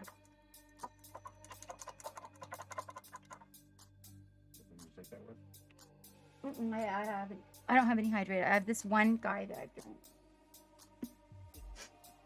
All right. Then we have to let those guys dry. Okay, we've got to let them dry. We've got a good blue base. We don't even need to worry about that because you're coming in with some glow. So you're good. Absolutely good. We're going to come back and we're going to attack the blue like on the arms and whatnot. Same concept. This is the area that's over in the shadow. So I'm going to take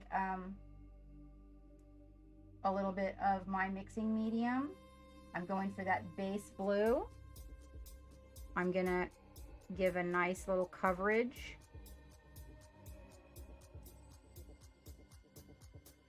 Because I'm bringing the blue back up. We had a basic coverage. Now, mind you, this one's in the shadow, but I'm still going to sneak in here. And what you want to try diligently not to do is get it in your pink. Because you know, you've got your pink all nice and built, right? Take that real dark one. And these shadows that are completely recessed, you're going to want to hit with that really dark shadow. But what you don't want to hit is the pink. Exactly. Now, you're going to want to hit little areas like that with it.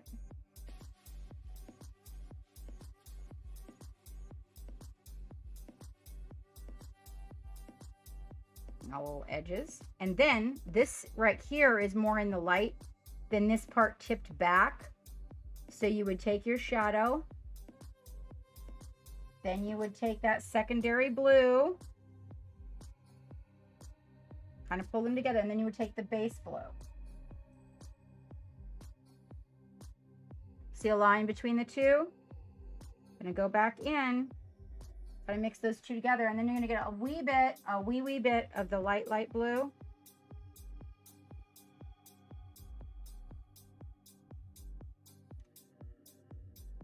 Tippy tip of the brush.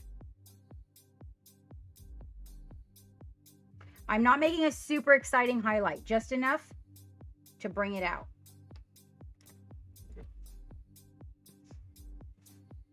It's hot in the studio, you guys, sorry.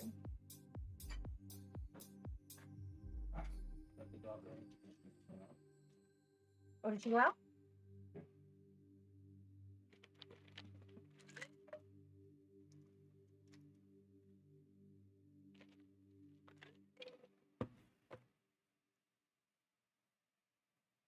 What'd you think of that hobby holder? I'll show you a few things about it, Cap.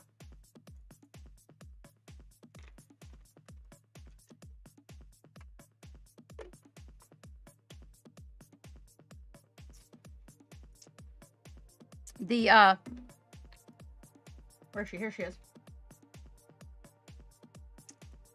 Mystery. That is all geek.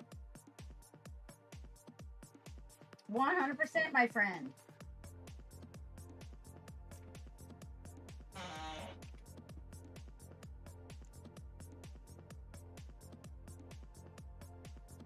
Believe it or not. And then this secondary shadow, I'm going to come right in here.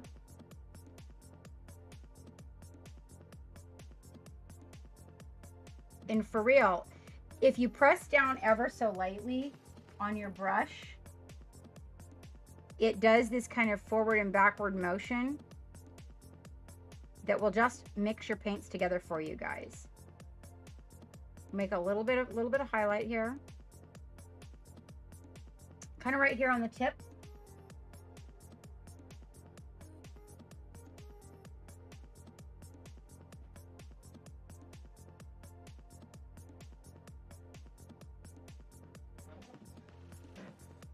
I'm gonna get a little bit of the whitish blue and maybe make these two little guys that are on the light as the arm comes out here. You can use this side of the brush to create a little bit of an edge highlight, which will give you a little bit more dynamic.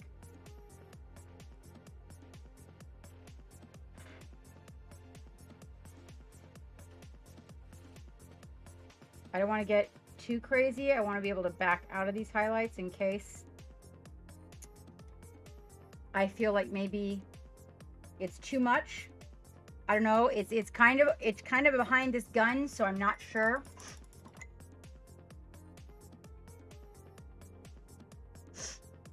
You guys, today is the last day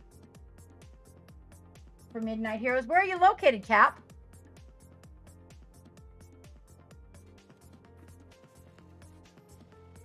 Ah.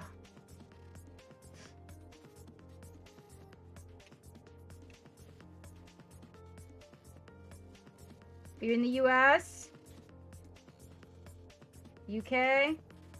So now I'm glazing over these just to kind of a little bit filter those the highlights down just a tiny bit, just to see. That's a much better for this side.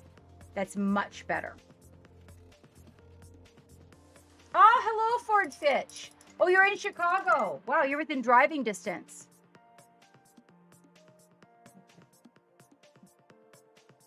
Yeah, so I'm geek. Did you get the Grim Grip for the United States link then, Cap, so that you can take a look at it?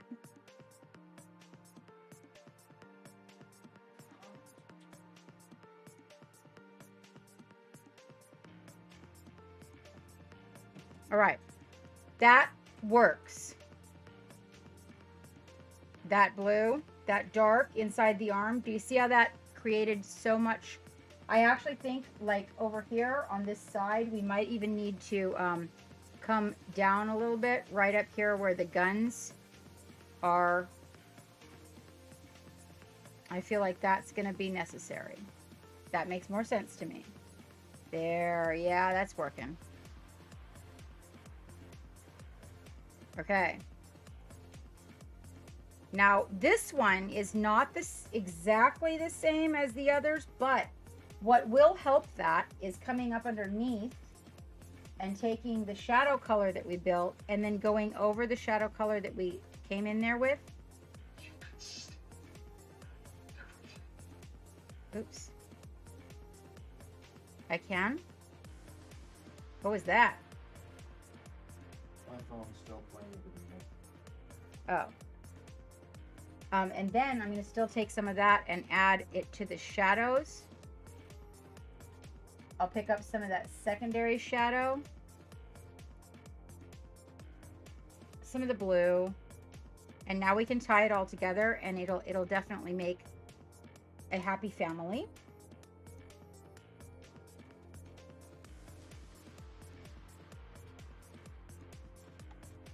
That base blue is going to be your ticket to getting things, the base blue and the secondary blue, to getting things blended the way that you want them. And remembering to wipe your brush on your paper towel so that you can get a nice blend. This one's kind of coming around the corner.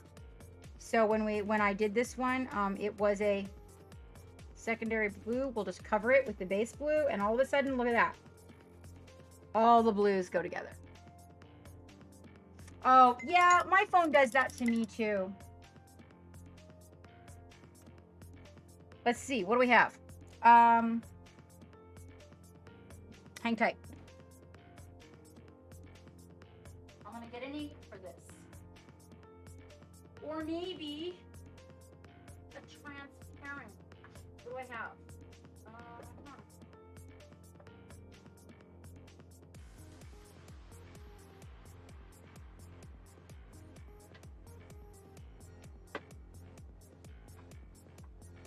I could have swore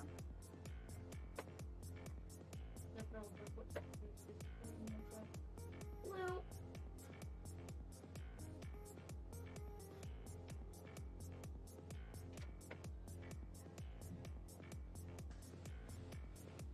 Let's see what we got here. Where's my transparent? Where's my transparent?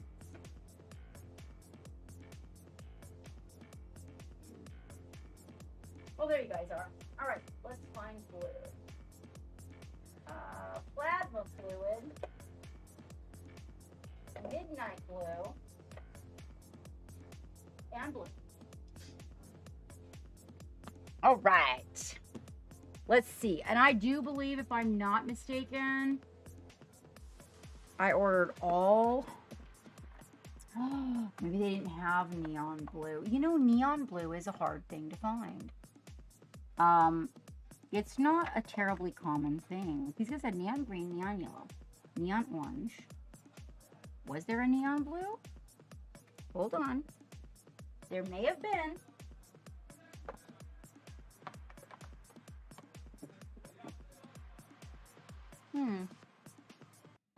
I look at the neon colors. I was really going to play with their neon blue if they had one. Nope, neon green. Nope. So, all right then. In that case, what we are going to do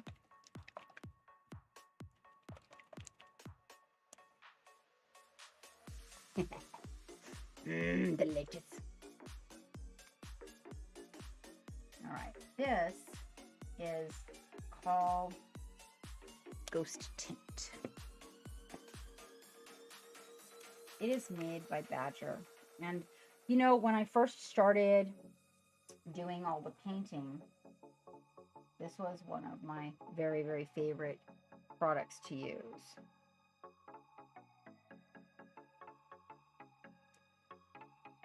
I am a pretty big fan.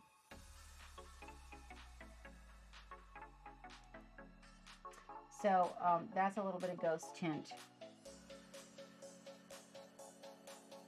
That's a little bit of white.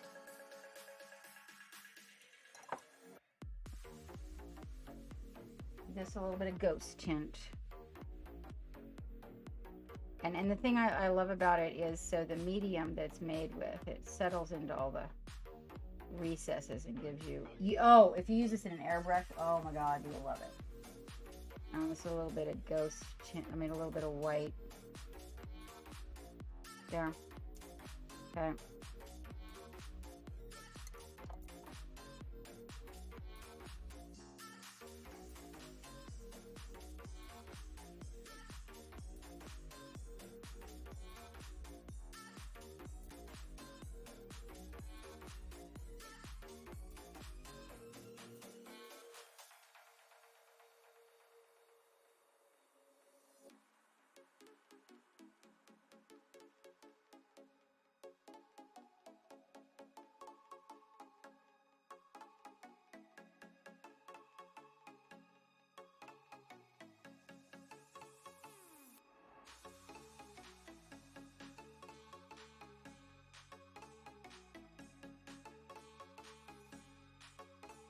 All right.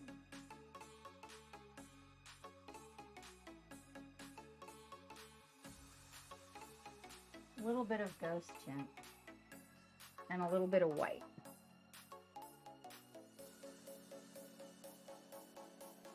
Remember that we kind of made a border around this already, so that it had like a little bit of a little striations.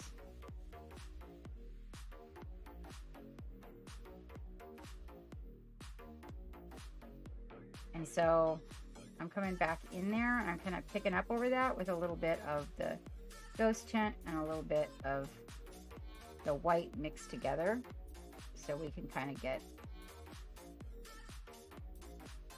this built up. We're going to need to build it a little more. My light, there we go.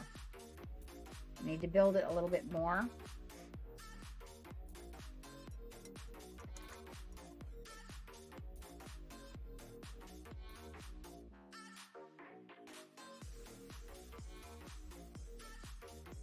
The back against this blue almost looks black.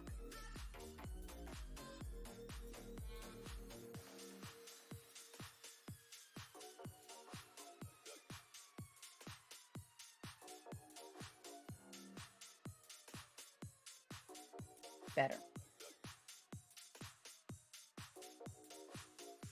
I will come in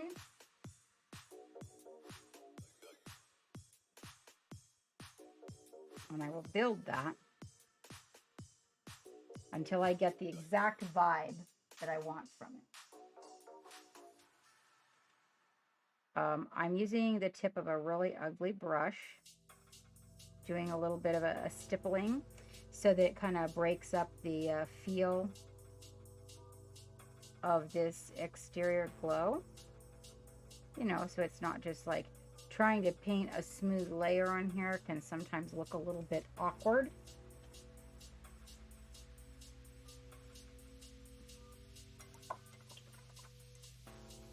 I'm going to zap that with the blow dryer. A ghost tint, you don't want to rub too much on it without feeling it.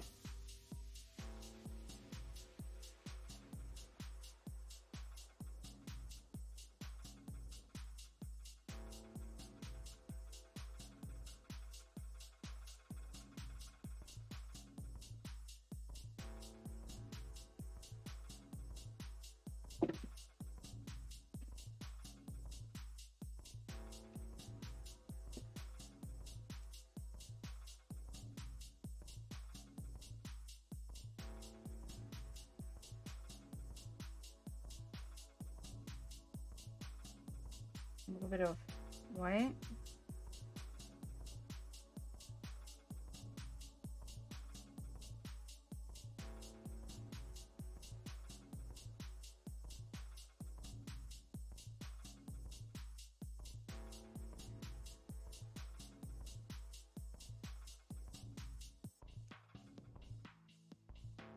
I'll let that dry. This right here, you find that blue, kind of looks like the back of a beetle. Yeah, it does kind of have that effect a little bit. I'm gonna get this blue and get some more of this base blue right in here. so that we're building more of a blue. And I'm going to even glaze a little bit of it over into here on the shadowed side. So the blue, this particular blue, is not exactly the color of our glow. There, that's a little bit better. I gotta get some more dark and get in here. Kind of keeping it. I want to keep the lip of the things that are in the shadow. So you want to go back and kind of claim your little, notice that little high areas, low areas, that sort of a thing. We want to kind of keep that going on. There we go. All right. Now, right now, everything looks, it's a little bit everywhere. No, that's totally cool. Absolutely. We love our lurkers too.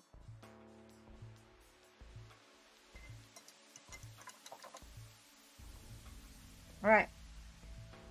And looks like we got a really good there, and the arm. We got to do this arm over here. And we still have a little bit of the shadow left. We have a little bit of the secondary shadow left. Let's see. This is on the arm that has the light. There's not going to be any light under here. We can go hit that with the shadow color. Even though some of these areas that are like really tight, you might want to go ahead and hit with the shadow color in order to give it a little bit more, these little crevices. They're not going to have light in them.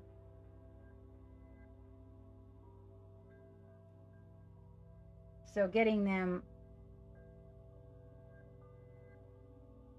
built with some shadow is going to definitely help you with your depth. Volume, depth, all of this.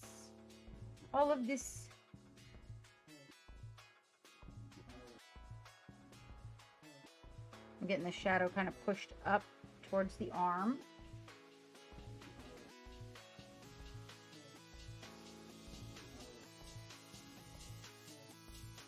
Put shadow under there. We're going to get a little bit of that shadow right up by the arm. As you can see. A little bit more right there. These guys.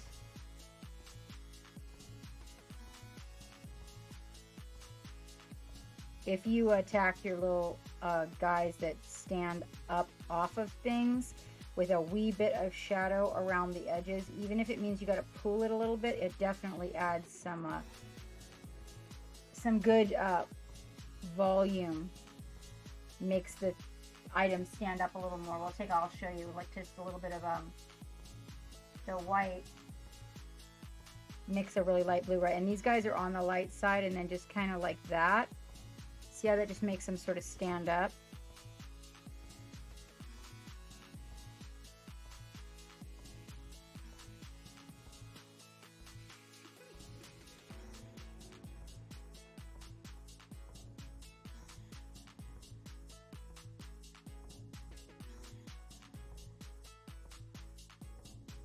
I accidentally got a little black on my pink.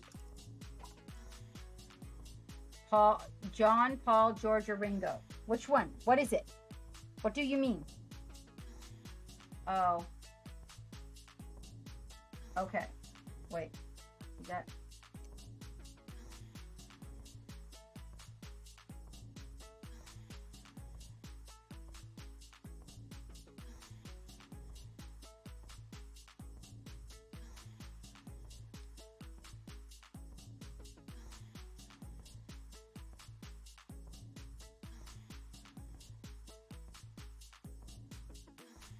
Just clean that up a little so I can see a little bit better. Now what I'm going to do for you is, first of all, I'm really tempted to make his gloves gray. Oh, I think Ringo was my favorite.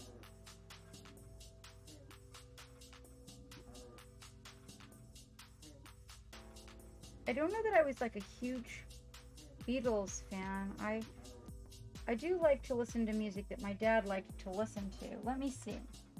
So the colors that I used for this in the metallic family were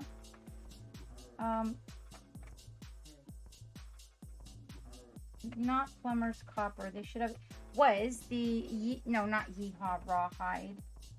I thought it was Eldorado Gold, but for some reason she's not missing her neck thing. I like the cool of the gunmetal, but then I could have swore we were really focusing on the no, it was this one. I'm sorry, it was level 99 platinum and Bullet Betty. Bullet Betty, oh my gosh, you guys. That's a color troll if you like metallics. It's a really, really good it's a really dark bronze, but not black. It's more along the lines of a super dark brown bronze.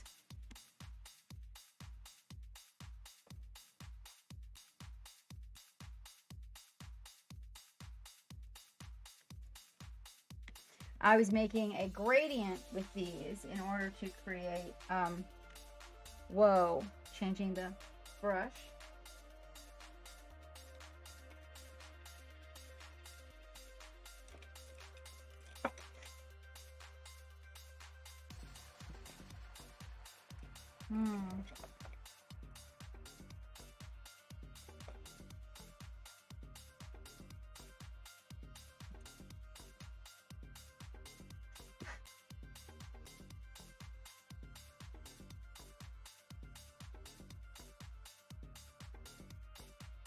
Oh, thanks, M. Fontana.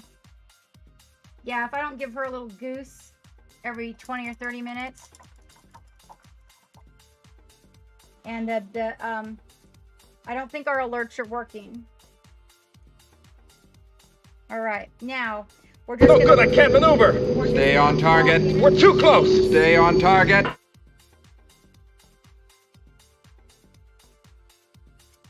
I was not happy with the outcome of this, so we're going to block it in again.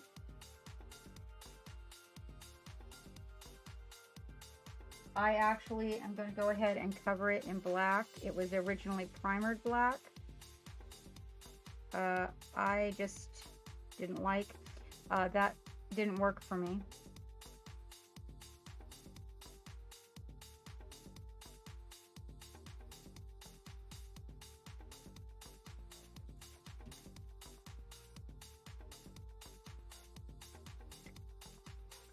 So,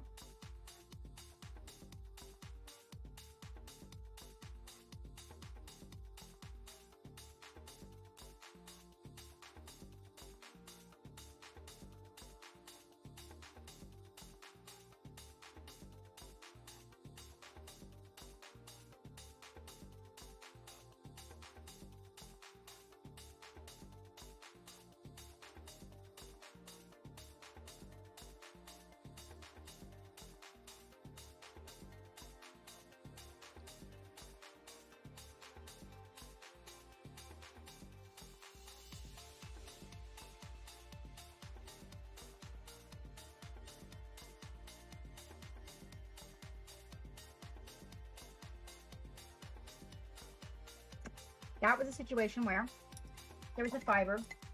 Sorry. Oh, it's, well, you know, some of our alerts can be a little alerting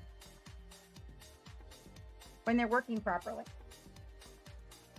All right, so what I'm going to do is come in here and block in some of these areas, take a look at, you know, what I may or may not want a particular color involving the metallics. Dealing with the really dark one here,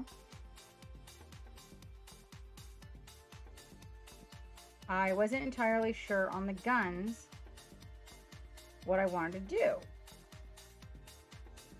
And entirely on all of this is a very dark metallic. So I did want to make a little bit of muzzle burn on this one. This is the Bullet Betty. And we're painting his guns. There, you guys make a little notation. CAPTMADDLOVE. Today is your last day to go in and get your 25% off. Unless you are joining our competition. And I don't know what the discount there is. I think it might be very close to the same. If you join our competition, you can get a discount for doing that. For ordering your minis. Now I'm gonna go ahead and get this guy here. I'm gonna have two-tone, but I do really want to keep some of the matte black. I want accessories, you know, the small parts to be matte black to accentuate.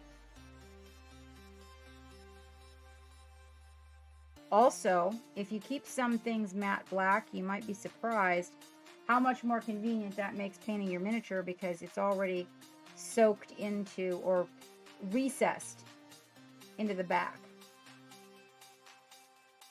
Because it's going to be a shadow anyway. So you can save yourself a little hassle by choosing some things, not just for the purpose of volume on your mini, but for the purpose of not having to put a brush up in that area on your mini. That just sounded all wrong, didn't it?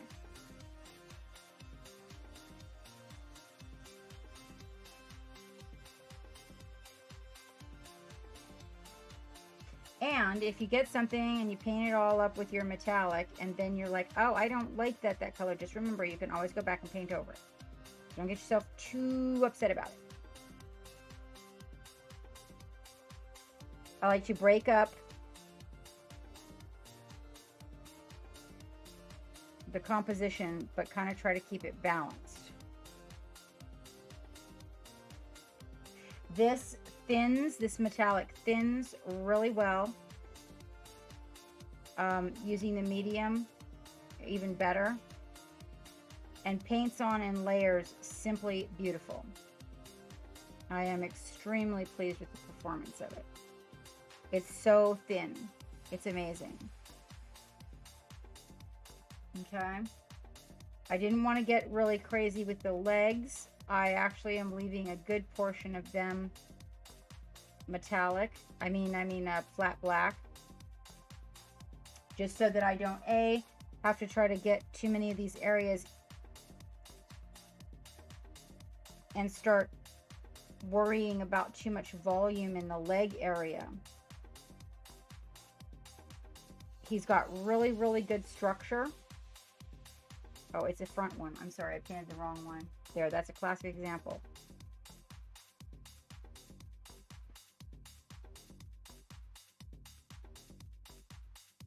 But I wanted to paint this before it ends up being a situation where I got to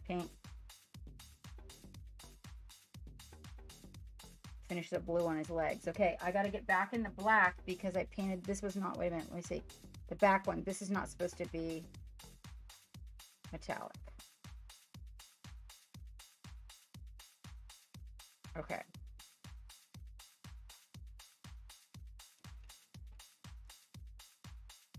Does he?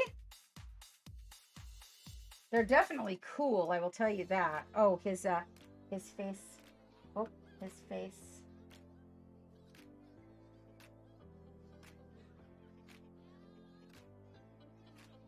A geek would be the one that knows more about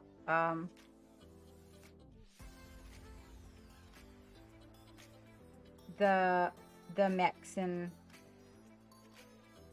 all that. I just kind of saw him and loved him and was like, oh my god, what a cute little guy. It sort of went like that. Yep, that's how that happened.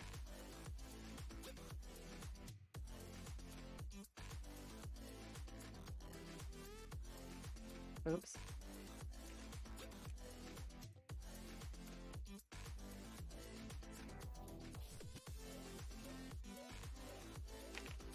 Keep a brush handy. Also, if you move your strokes away from, if you can, away from the areas that you've already painted, you'll be doing yourself a favor. or going parallel with them, yeah, you will definitely do yourself a favor. That way, when you got to go in and you got to paint, you're not shoving the paintbrush into the area that you have already painted, like I just did.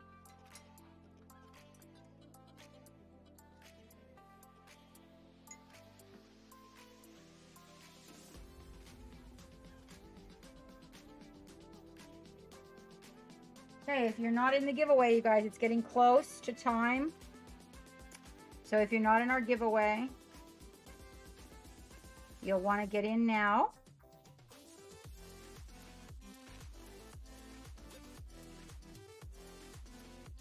Exclamation point, Chibi, capitalized. And remember, I do not know what time zone, but I do know that today is your last day to get your Chibis 25% off. Use your captain's code CAPTMADDLOVE.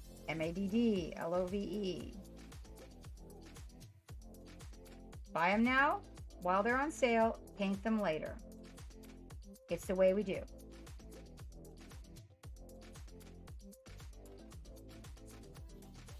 And remember, we're having a contest. Where's the kaboom? There was supposed to be an earth-shattering kaboom.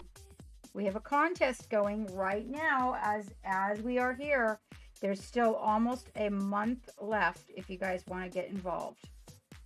And literally over $1,000 in prizes getting given out. We are giving out booty boxes and gift certificates, and there's all kinds of stuff in the booty box from all of our wonderful sponsors that are participating. So there's stuff going to be Pop Goes the Monkey is participating, and many other companies. Actually, I have stuff in the studio that I'm going to be adding to the booty box from some of our sponsors. There'll probably be some dice in there. I'm hoping to get some, I'm hoping to get, find my stash of Stynylrez small bottles. How was your birthday, Dave? And include, if I can find 3 small bottles, include some Stynylrez for you guys to try. I want everybody to try the Stynylrez because it is such a good primer. Mind you, this is not the pretty painting, you guys. This is blocking it in. Oh, see how that looks? Yep, those look really good gold like that.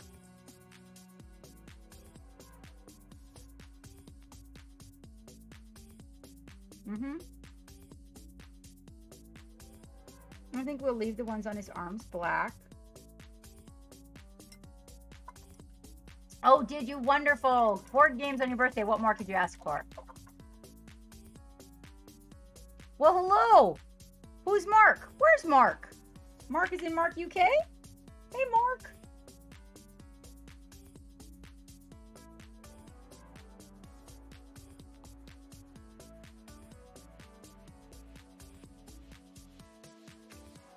All right, now, I like this one. I left one black and then painted one with the bronze down the middle here.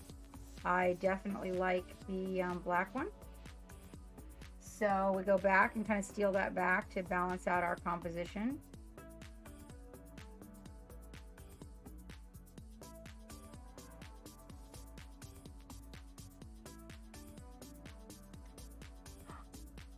You know what? I'll be honest with you. I can't see your name.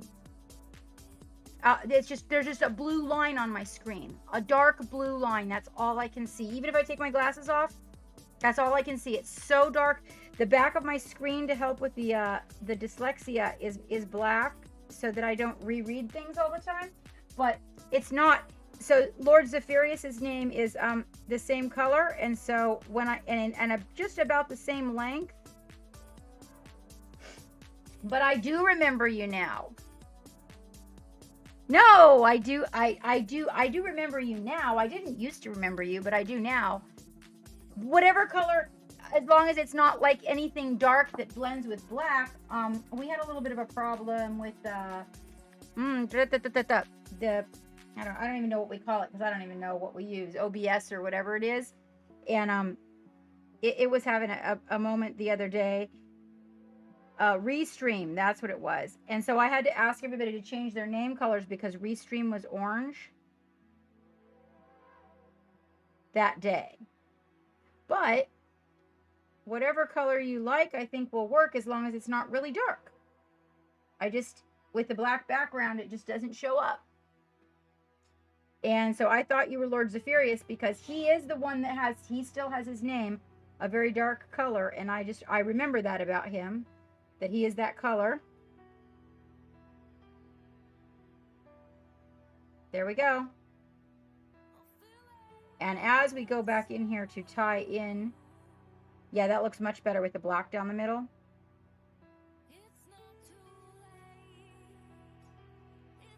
And then you got to kind of there's some of these tight places that you'll have to get in. And like I was saying, it's a good idea to kind of like leave some areas just a nice matte black because they're in against a shadow and it'll just look good. Yep, only it's shorter. I see. Am I a dark line too? Yes, only that name is shorter. So if you're regularly here, I can make a guess of a few that you are pretty bright. Oh, see, Dave said your name. Do you have a black screen?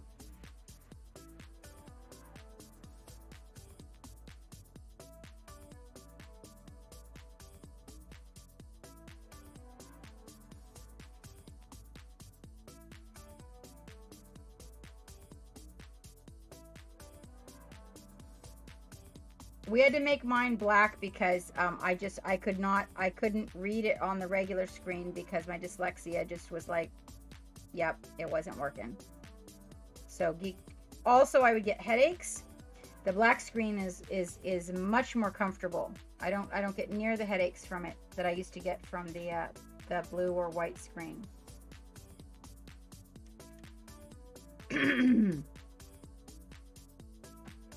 Yeah, reach out to Geek.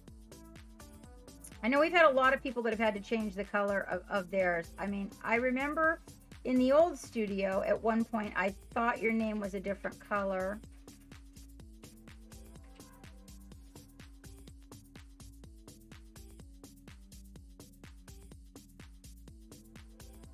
So right now, guys, I'm just going in here to the areas that are actually black and cleaning it up so that I can get my vision. So this is about getting your vision back, right? I want to be able to see what I'm working on. And so I'm going in here and just taking a few areas, specifically being very delicate with black. I want to just clean up. Some of these areas will get painted. Some of them will just stay nice and clean and black, depending on what the outcome of the composition is.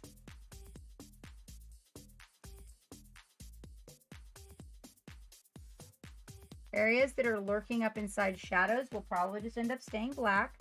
I don't need to get myself excited about that, but there's going to be areas that are beside areas that we've painted. I need to clean it up so that we don't have like a part of a pink streak, you know, in the shadows that just, you know, it just looks weird.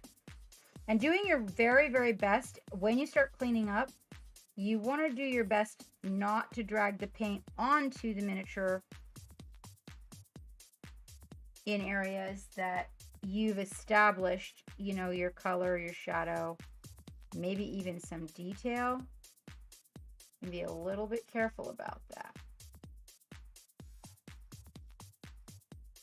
Now, ink lining really helps with this.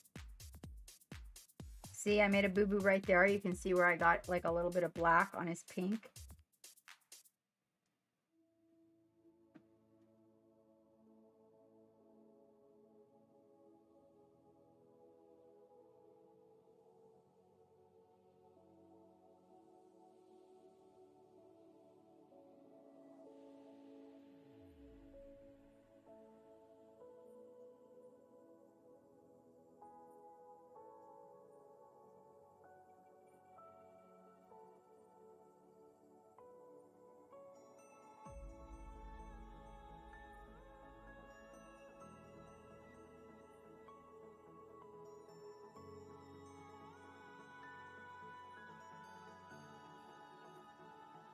as you go through and pick each little piece out and correct it, the model gets tighter and tighter. It's a good idea to pick the areas out before, if you can, before you finalize your paint job, so that you can paint over, correct with other colors, before you get to the point where going back in that area would be like super complicated. Like you're like, well, because you risk messing something up. When you go back to correct, you risk messing something else up. So keep that in mind and try to get in, at least I do, 2 or 3 correction phases.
Ah, there we are. I see you. Hi, Mark. How you doing? Yeah, I can see the purple, Raven.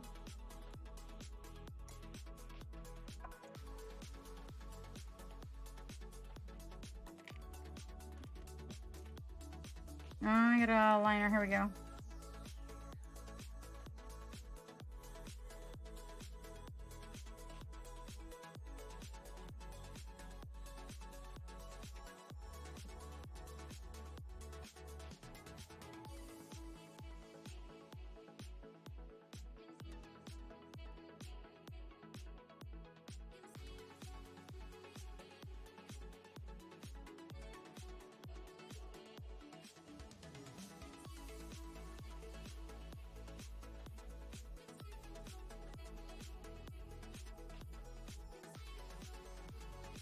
I think, yeah. Although, I do have black ink.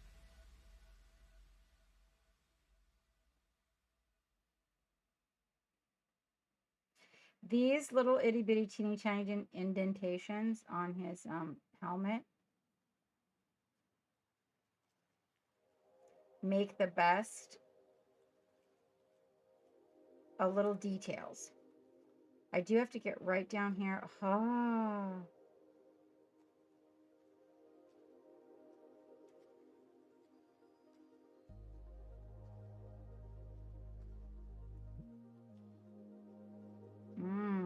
I still don't like that line. It's totally in the shadow, but it still bothers me. Okay. We're going to try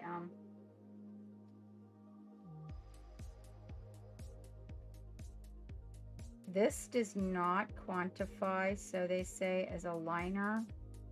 Although I have to admit, I kind of consider it to be in the liner family.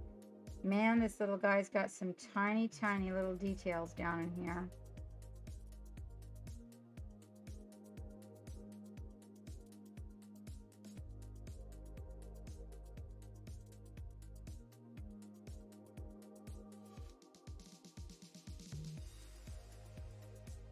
All right.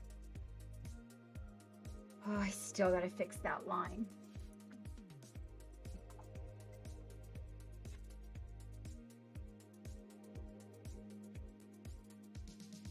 Okay, I gotta fix this one line. I can't cope. Okay, wait, we said that one.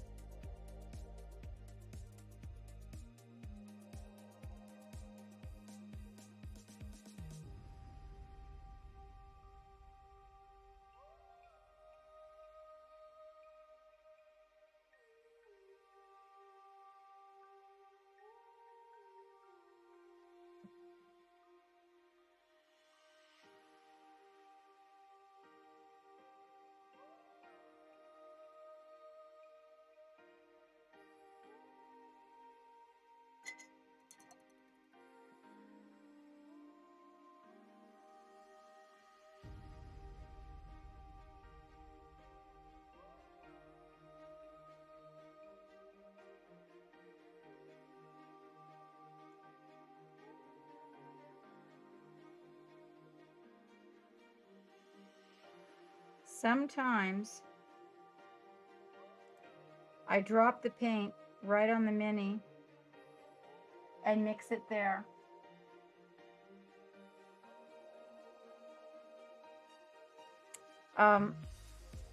Like just a little drop of paint, and then I'll just literally mix it right on the mini, just like that, right? And then I lay it out where I want it and then come back in and mix it. It depends on what I'm doing. Sometimes I find that to be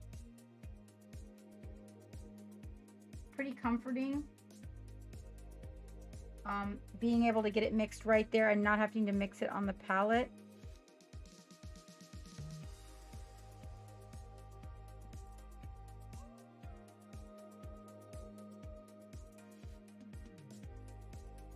Especially if I'm doing something that's like super duper tedious and it's very, you know, and it's like there's timing. Like I said, I don't use a whole lot of retarder medium.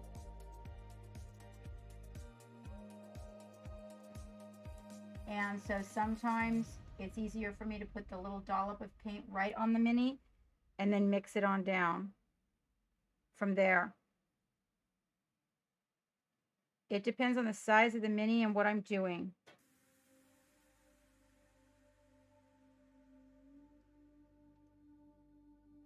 Okay, when that dries, I can definitely come back for a shadow and it'll work.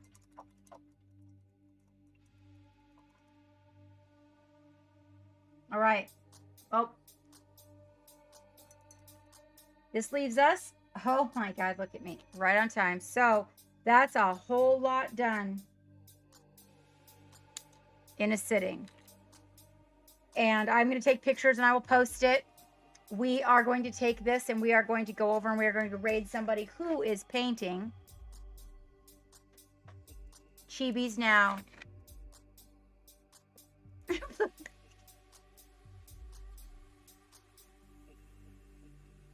And remember, okay, this is the last, tonight it's the last day. And get that code and go get those Chibis. We're going to be doing more Chibis because the contest, Gray Paladin, hey, thank you so much for coming in and joining us, mate. I really, truly appreciate that. It was so nice to see you. I'm so glad to know that things are going well. Do say hi. Oh, I've raided Holly like the last 3 times I raided. I have. Has it? Is anybody else? Oh, it has been an amazing weekend, you guys. So please use the code. It helps the captain out. Okay. I'm gonna leave this out. I'm gonna leave this out because I'm gonna want to finish him. No, we won't leave without doing the draw. We gotta bring them up and let all the commercials and crap roll, right? Nope, you didn't miss it. Absolutely not, my dear. Oh, is it okay? Well, you know what? Then I guess I've got a perfect excuse to be able to raid my Holly monster. Someday I'm going to squeeze them puppies of hers. Yes, I am. Not those. But, you know what I mean? Her corgis. Oh my God, that doesn't sound any better, does it? Okay, let's turn the page. I know, right? Okay, so I meant her corgis, and that doesn't sound any better. Oh, okay. Sentimental Minis is on? Well, we haven't rated Sentimental Minis in a while. We can do that.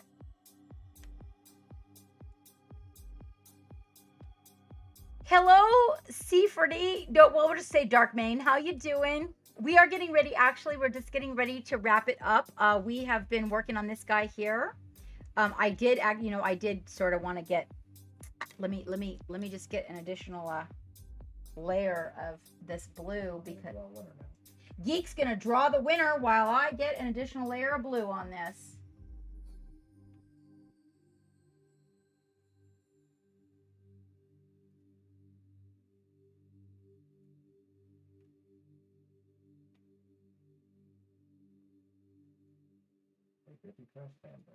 Derpy Trash Panda.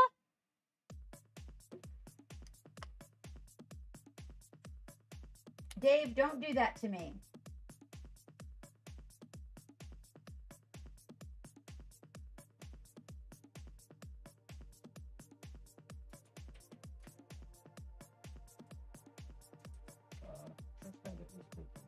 Mm-hmm. Right. The thing we don't talk about. Okay. So the winner is the Derpy Trash Panda. And Derpy Trash Panda knows how to get a hold of us. Oh, sorry guys. Mark. Funny. You know what, Dave? We're going to send you something for your birthday anyway, so just hold on to your shorts. You spoiled boy, you. Captain's going to spoil you for your birthday.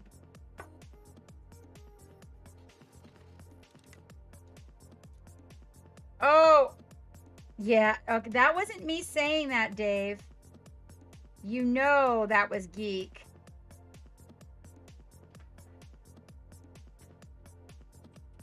Geek is being really naughty with my identity over there.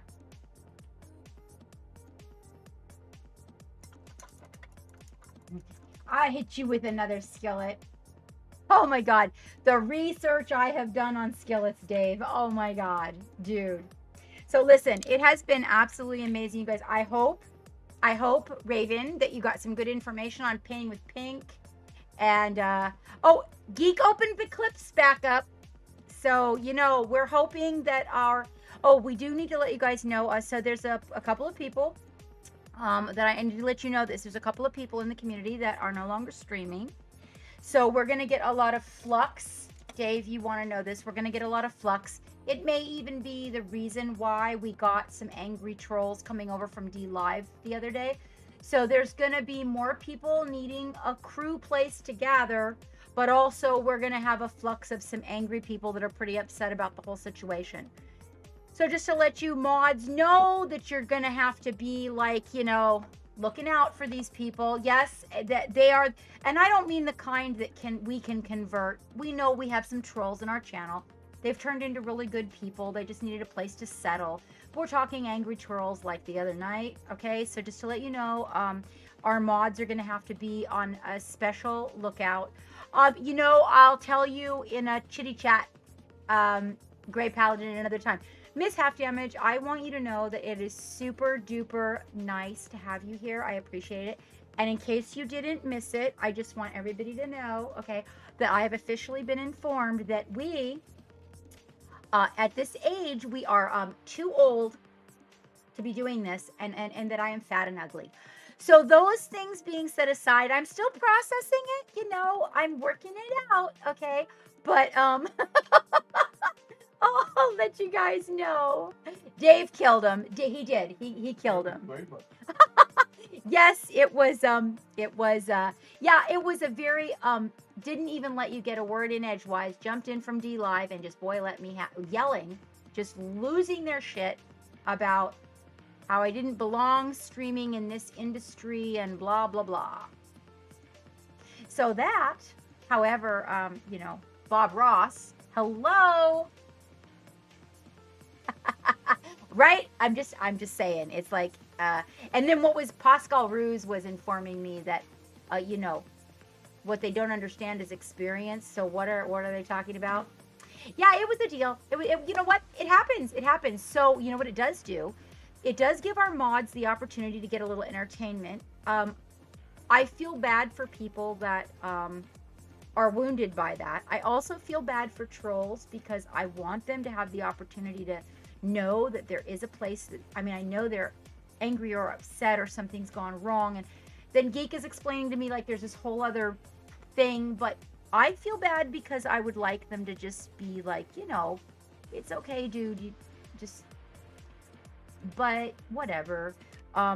And I feel bad that they go into some people's streams and they really hurt them. So whenever you are and wherever you are, you guys just keep your eyes peeled because it is a conglomerate of people that are, I want to say, mostly Warhammer gamers, and what's going on is a little bit upsetting to them, and so I guess they're kind of running around taking it out in the community.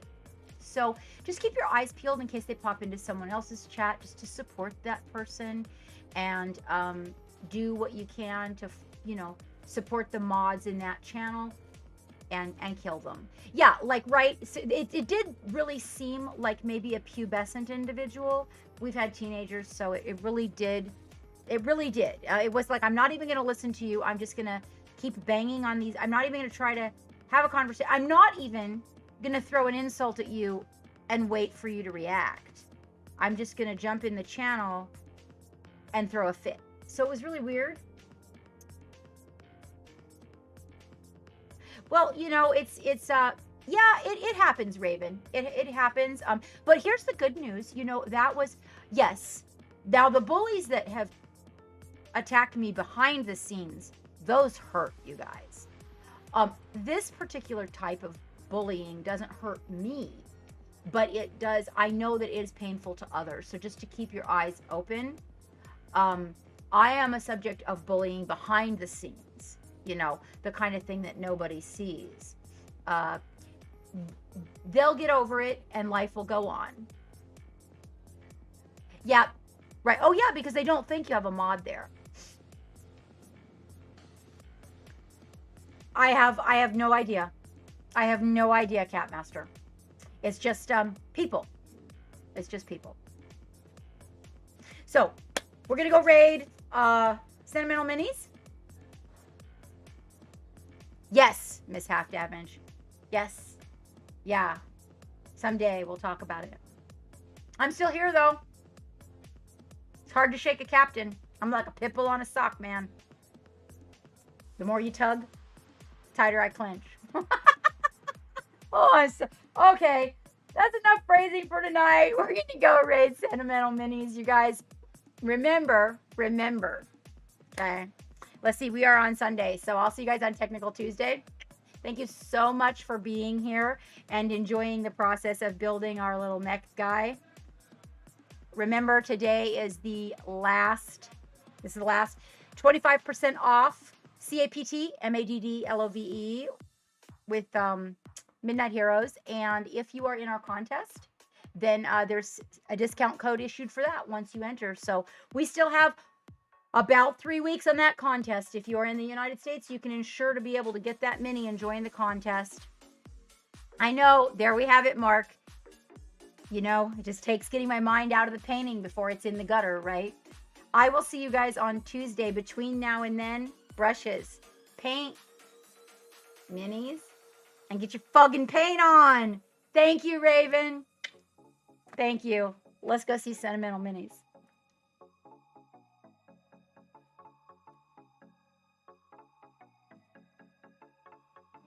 Thank you, Blade Mark. Good night. Are my buttons working? Are my buttons working?